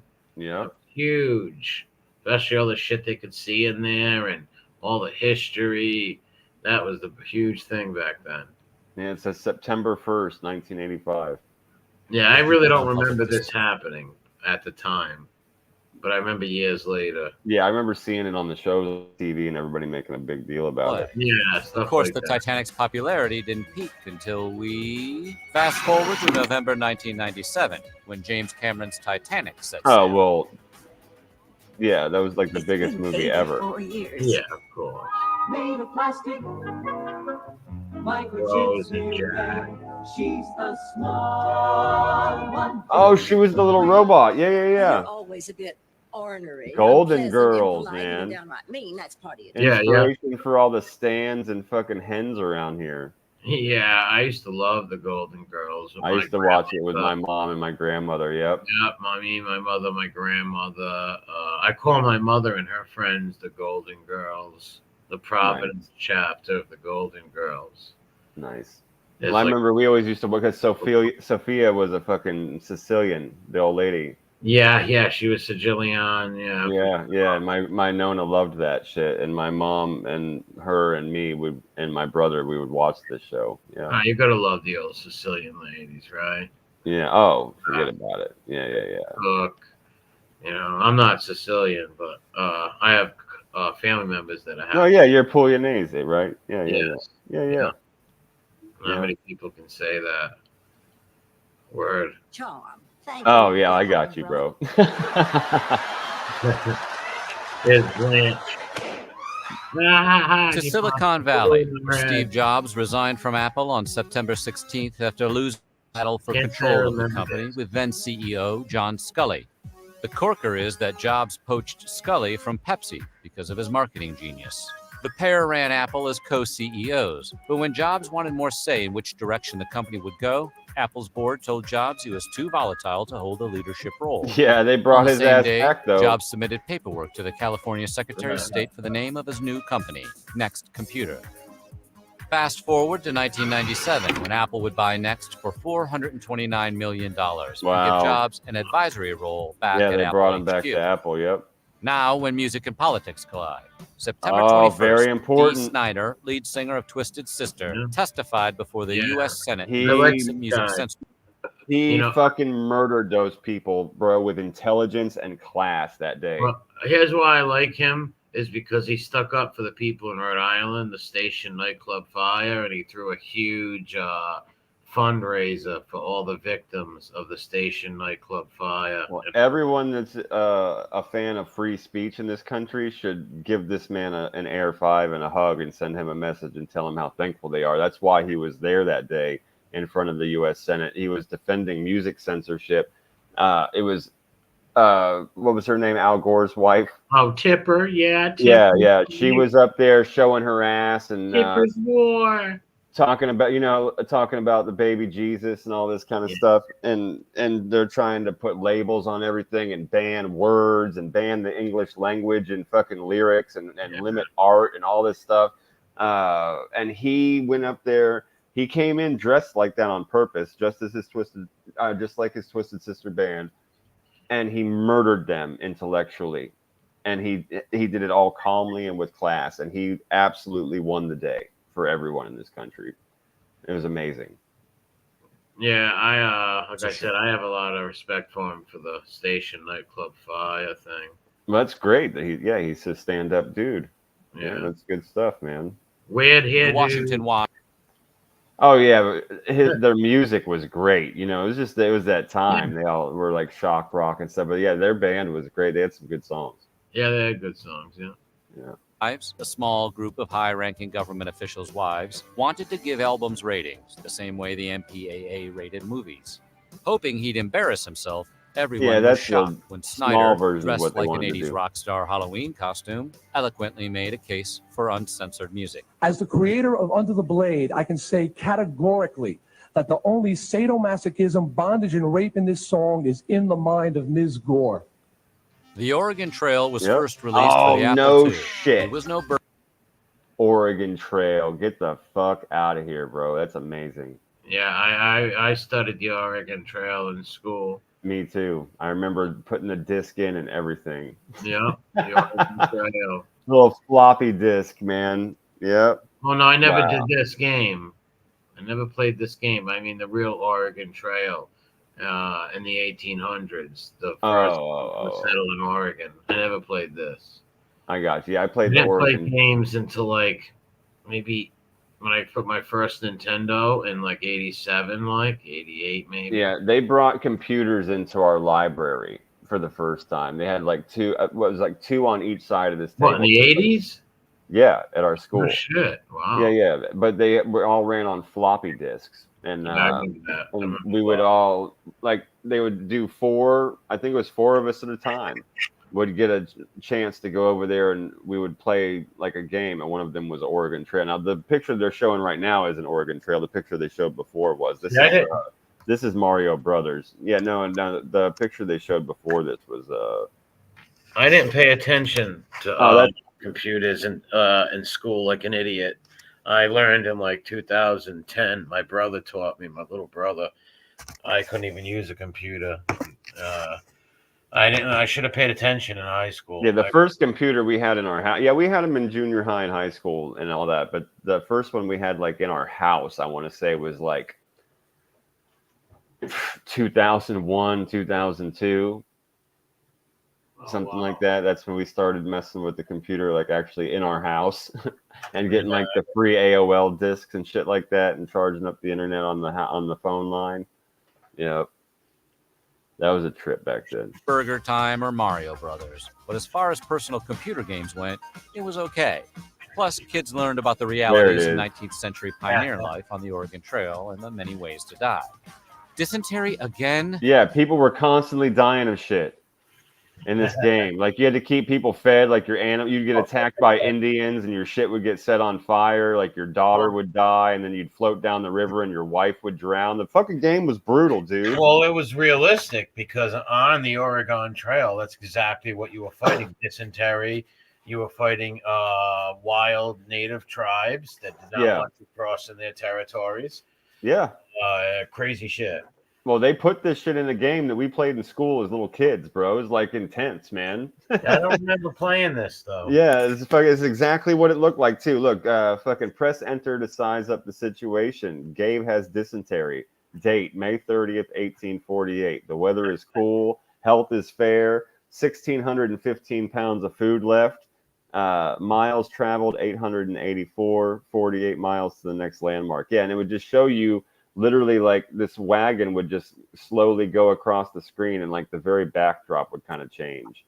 But that was the whole fucking game. And then like you'd have to figure out how to cross rivers and all. It was crazy, man. Pac-Man never taught us anything like that. Spurred by a controversial, off-the-cuff remark from Bob Dylan in July during his set for Live Aid in Philadelphia, Willie Nelson, John Mellencamp, and Neil Young took it upon themselves to organize Farm Aid.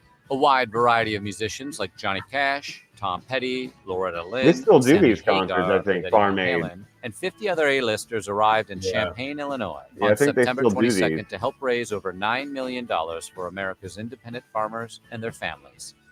I hope from the Heartland USA to the Soviet bloc, for free either. The USSR suffered from a national economic crash during September when Saudi Arabia started rapidly increasing its petroleum extraction.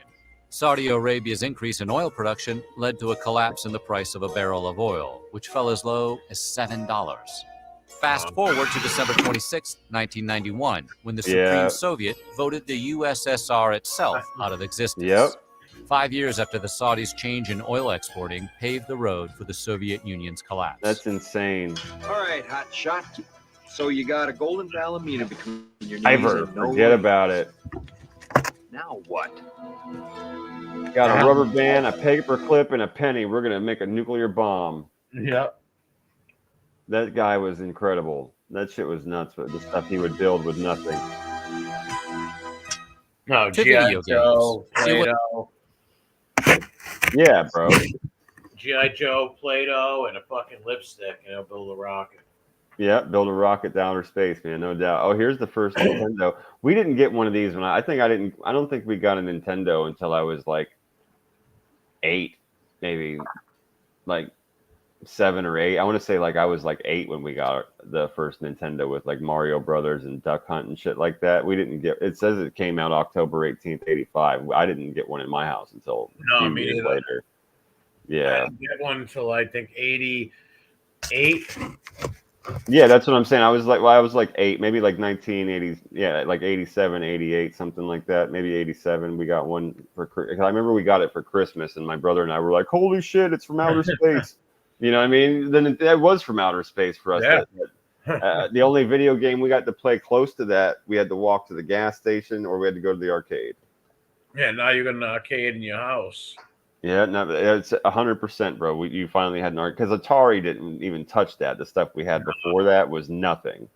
No, Atari, ColecoVision, that shit wasn't nothing like Nintendo and easy to set up. Yep. Oh yeah, for real, bro. Real easy to set up. Yep. I had the wrestling game. Yeah, wrestling game was cool. I remember the TNC Surf and Skate was. When I think back on it now, how insane! Like just that, 2-dimensional pixels. Like the wave was literally just like a blue part of the screen, and like the surfboard just kind of moved vertically up and down. But at the time, it was so much fun. The best game was Super Techno Bowl, in my opinion. I'm not sure I remember that game. It was a football game that I loved. Oh, that's why. My brother played more like games and stuff. I didn't really. The closest thing to a sports game was that surf and skate game that we had.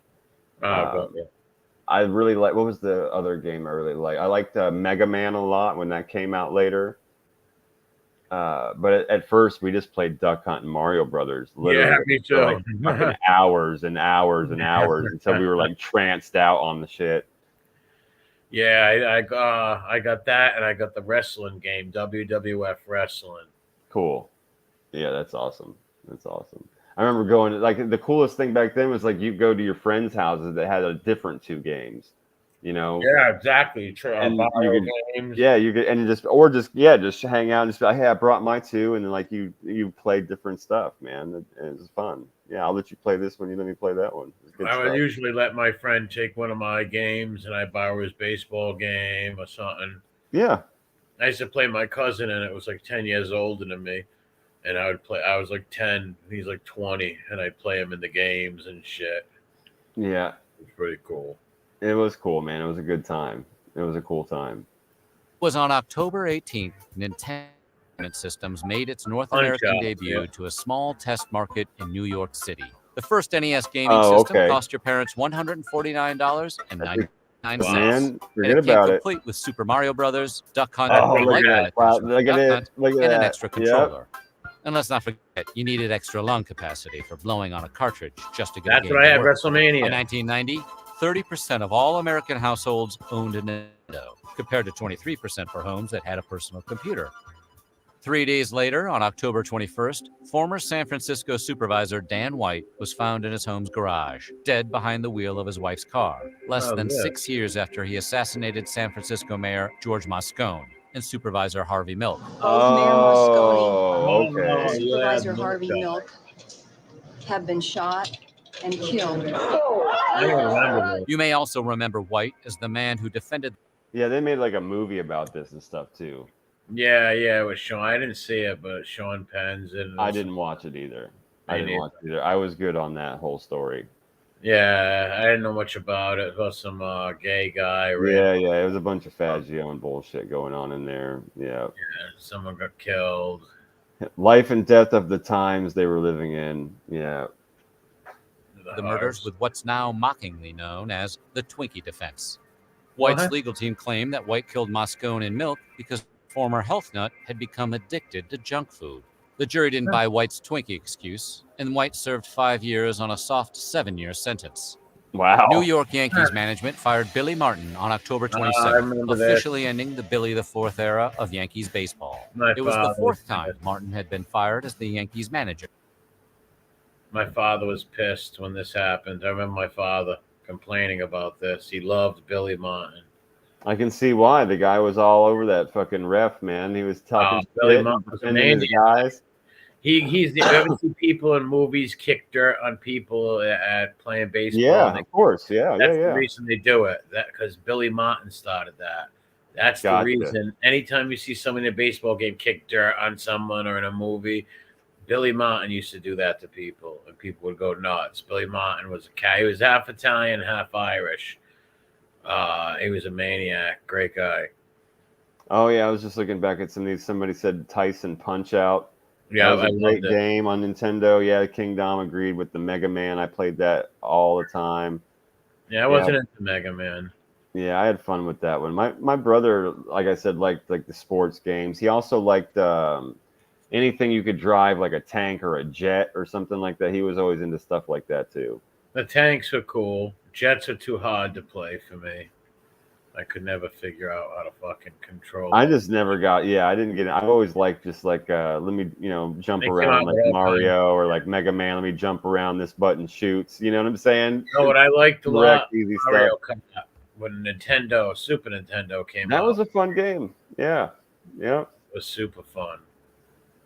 Yep. Those are fun games. He never admitted it, but the call most likely came from Steinbrenner, who dealt with Martin's fights on and off the field and unpaid debts. Fast forward to 1988, when the Yankees would sign Martin as the season's manager for the 5th time. The 60-year-old manager was fired before the season ended, but while he was in the pinstripes during the 88 season, he never lost his fury. There he goes. Yeah. Oh, he's throwing on a bit. Yeah, going on. Crack made his first appearance in the New York Times on November 17th, when the paper described it as a super drug. This wasn't your daddy's cocaine. It was addictive, cheap, and lethal. Dude, oh my God. You remember the explosion of hype and insane, you're all going to die shit when that happened? Yeah. Oh my God. Your mama's on crack. Your mama's on crack. Yeah. Full blown like drug war mania. Insane drug war mania. Everybody get them hysteria. 2 weeks ago, a friend of mine saw your mother smoking crack in the welfare line. She was breaking on her head, breaking her knees. All she wanted was a welfare cheese. That's a song I remember my friends singing in like 2nd grade. Nice. Honestly. It was about welfare cheese and crackheads.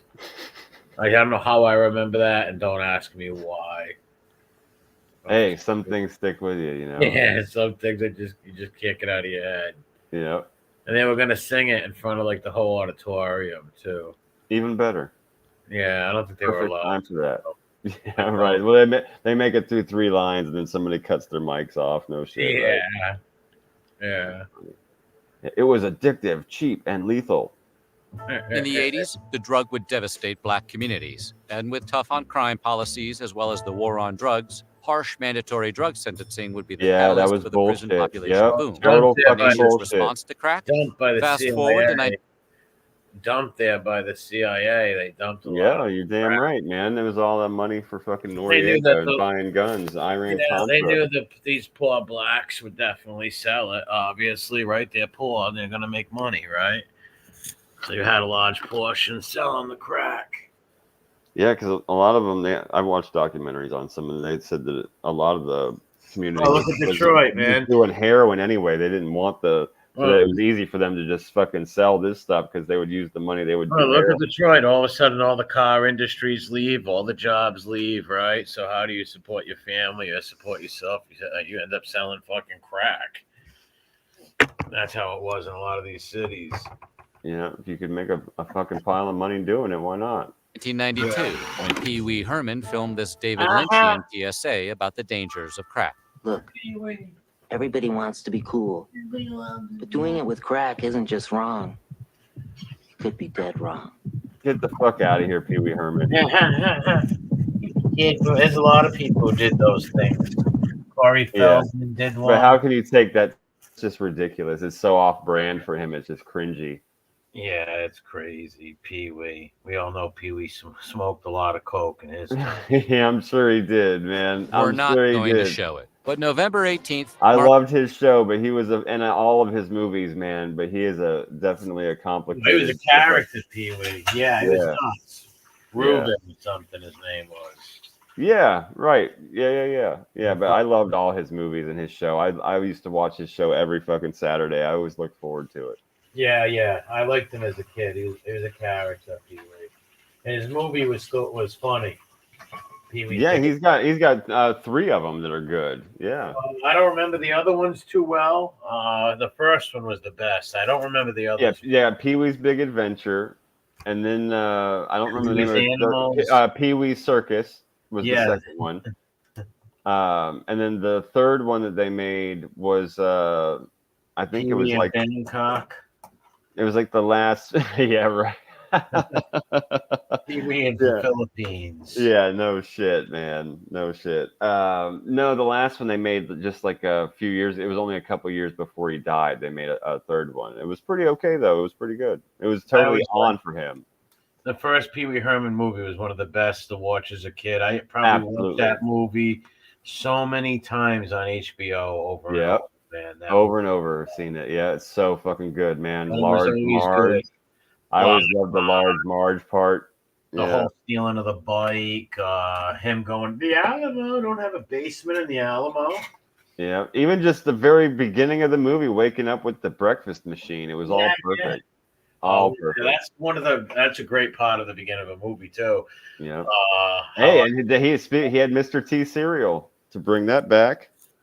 That's right. Good point. He did have Mr. T cereal. Yep. He did. That's right. He went ha ha ha. Fucking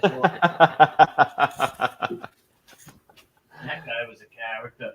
He started in stand-up comedy. He started doing stand-up comedy as this character, Pee Wee Herman, right? And he kept switching him up, and then he struck gold with the official Pee Wee character. He definitely did. Yeah, they offered him a show.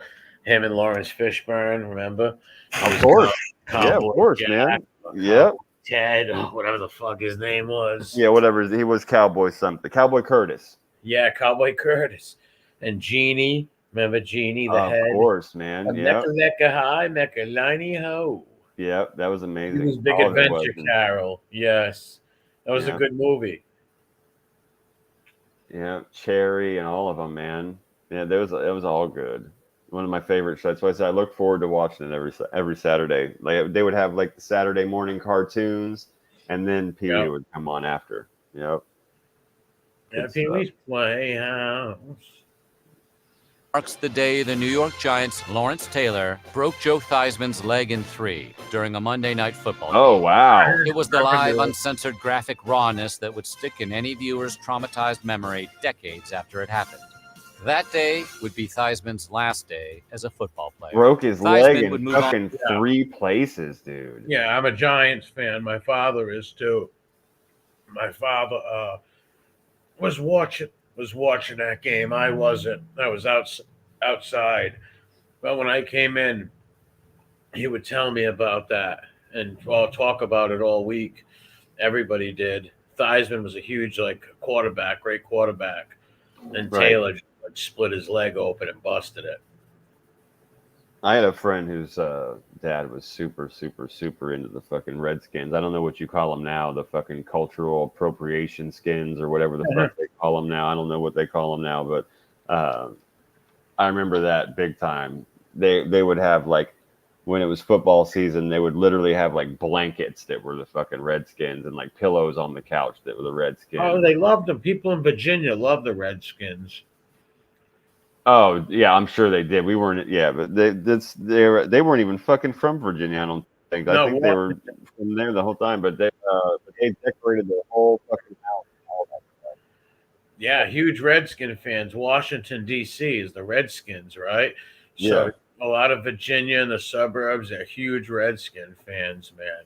They love everything, like you said, fucking comforters, jacket hats, huge Skins fans. I don't know. They were the biggest football fans I knew. I just remember that being a kid, going over their house, being like, "Holy shit, dude!" I don't know their new stupid name. I don't know. Me either. That's why I have no idea what they call themselves now. But it's not like Washington X or something. I don't know. Stupid. Or something weird, or the Nationals or something. Yeah, American Heritage Tobacco Casino. I don't know. What's up, baby? Love Substance. How's it going? Let me grab a smoke real quick.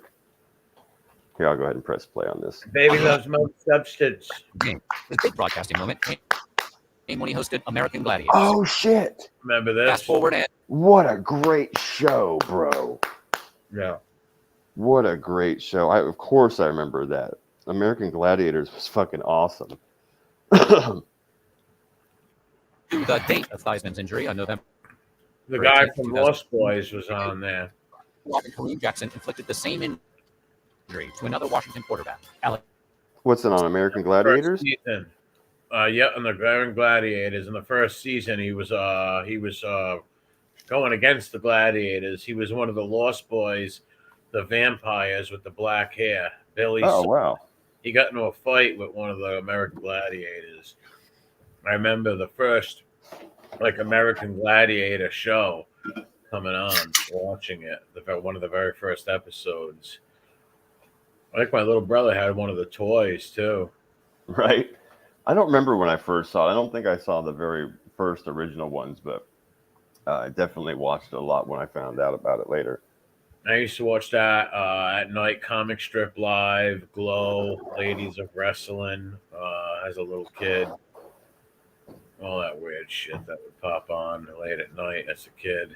Oh, yeah.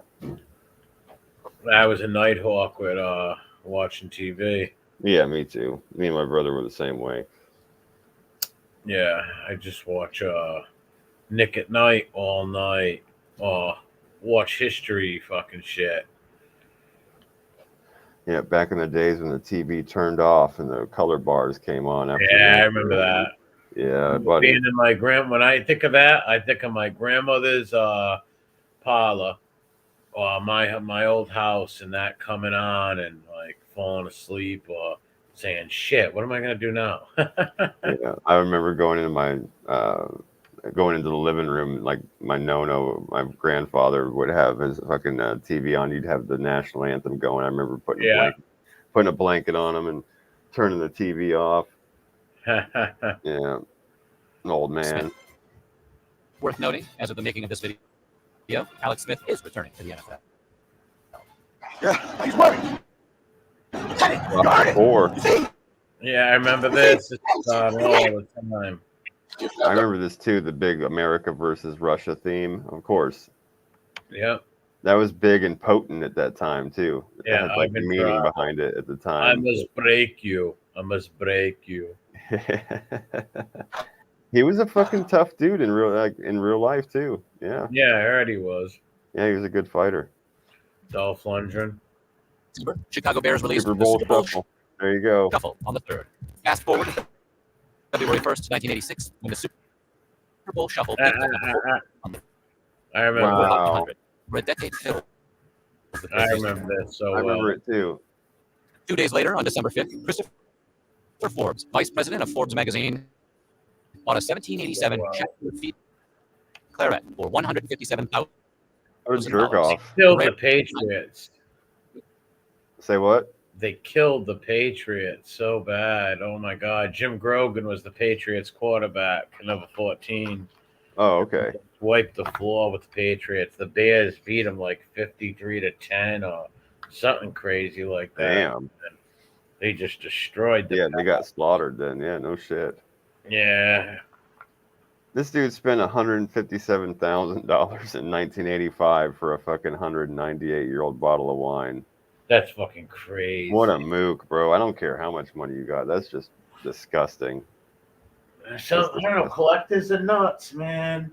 If you're a collector and it's something you got to get, it's a crazy thing. Well, and if it's something that'll hold value you can sell later, I'm just hoping this dude didn't drink it. I don't care, man. They're fucking nuts. And if they want it and they collect it, they must have it. You know, there's crazy collectors are crazy like that. Impulse buyers, crazy collectors, that they will blow your mind. What some people will blow money. As long as he didn't drink it, I'll go for that. The wine was set what once been owned by Thomas Jefferson. Oh, okay, I got you. Fancy. Exactly. Fast forward to 2005, when billionaire wine collector Bill Koch, yes, that Koch, the shadowy Koch brothers, bought 4 bottles of 1987 Chateau Lafite from the same batch Forbes bought his bottle. Well, that's going fast. You hear that? Process certified.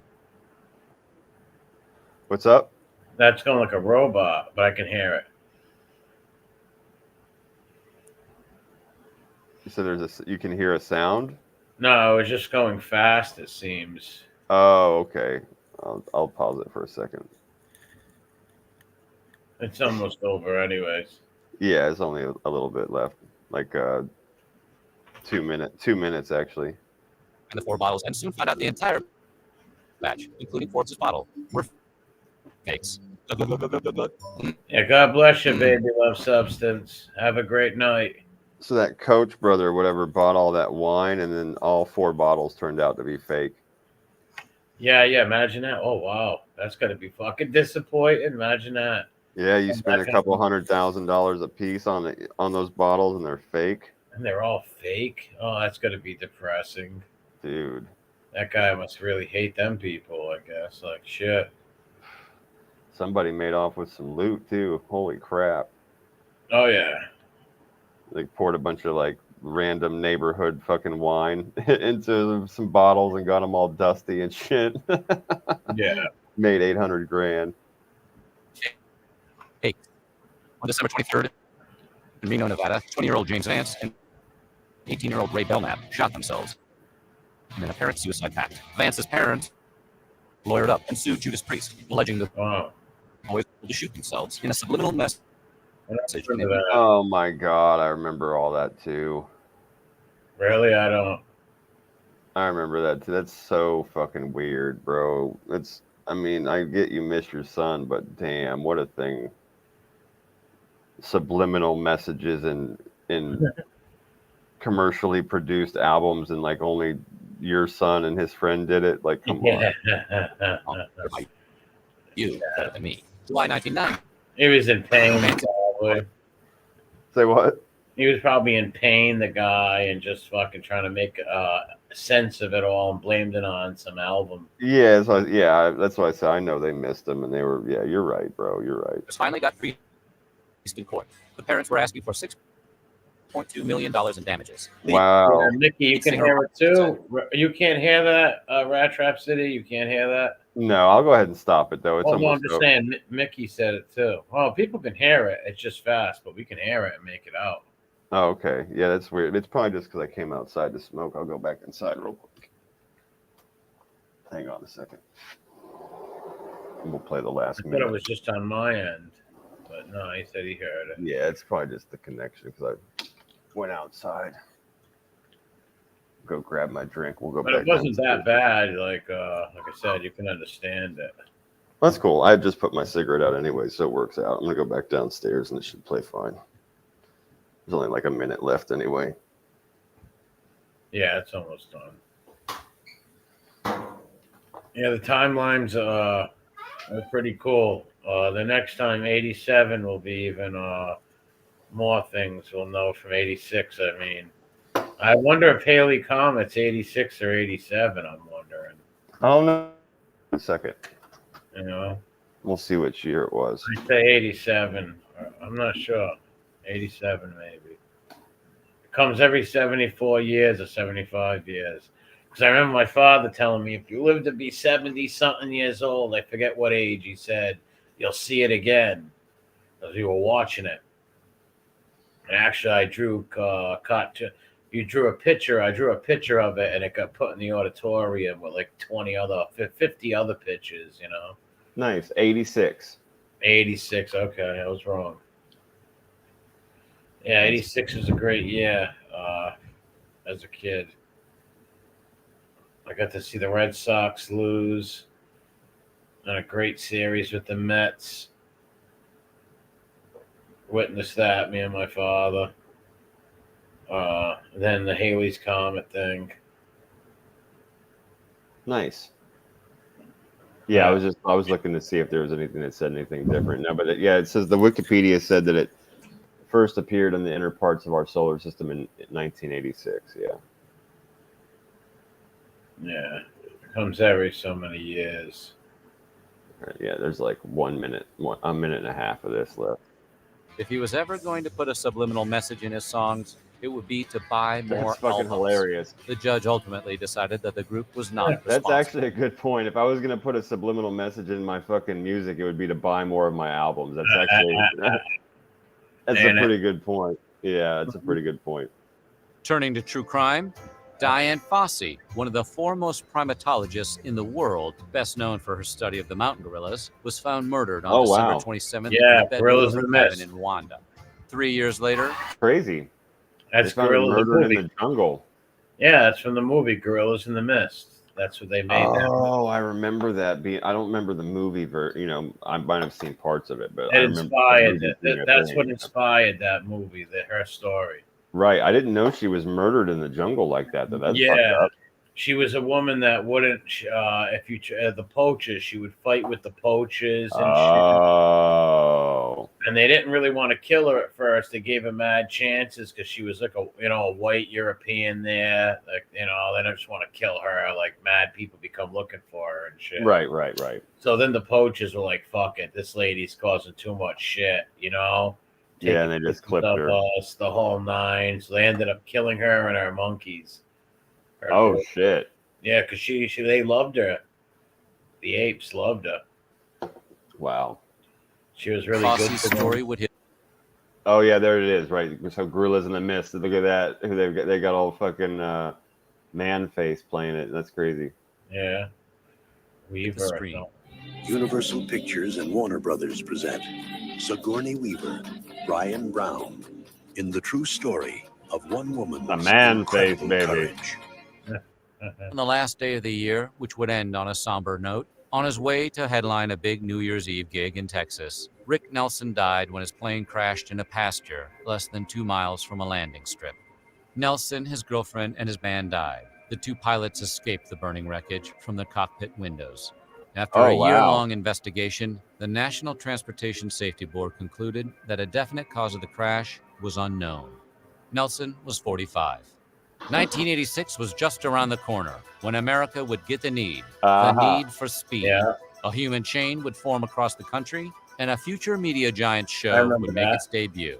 But you're just going to have to wait until next year. Coming up next, 1986. So what do you think? What year from the 80s was your favorite year? Let us know in the comments below. And while you're at it, right on. That was good stuff. I'm going to go at 86. Yeah, we'll do that one. Yeah, we'll do 86 next. Yeah, for sure.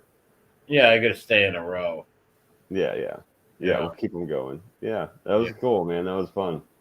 Yeah, well, let's call it 4 hours is good. Yep. I'm not going no too longer than that. Yeah, that works out, man. All right, have a good one, everybody. Hey, you too, bro. God have a bless. good week if I don't talk to you before that. Yeah, leave some comments and hit the like button if you can. God bless you all. Have a good night, man. We'll talk to you soon. Later, dude. Later, bro. All right, everybody. Thanks for coming. It was a good time. I enjoyed doing that. We had the regular news, went over everything, the Diddy, and did some trash on blast and got the timeline. So that was a good time, man. Thanks to everybody that came through. Leave comments on anything you saw, from the timeline, or share your opinions on the Diddy stuff or North Korea, whatever. Hit the like button, all that kind of thing, and we'll see you back next Friday.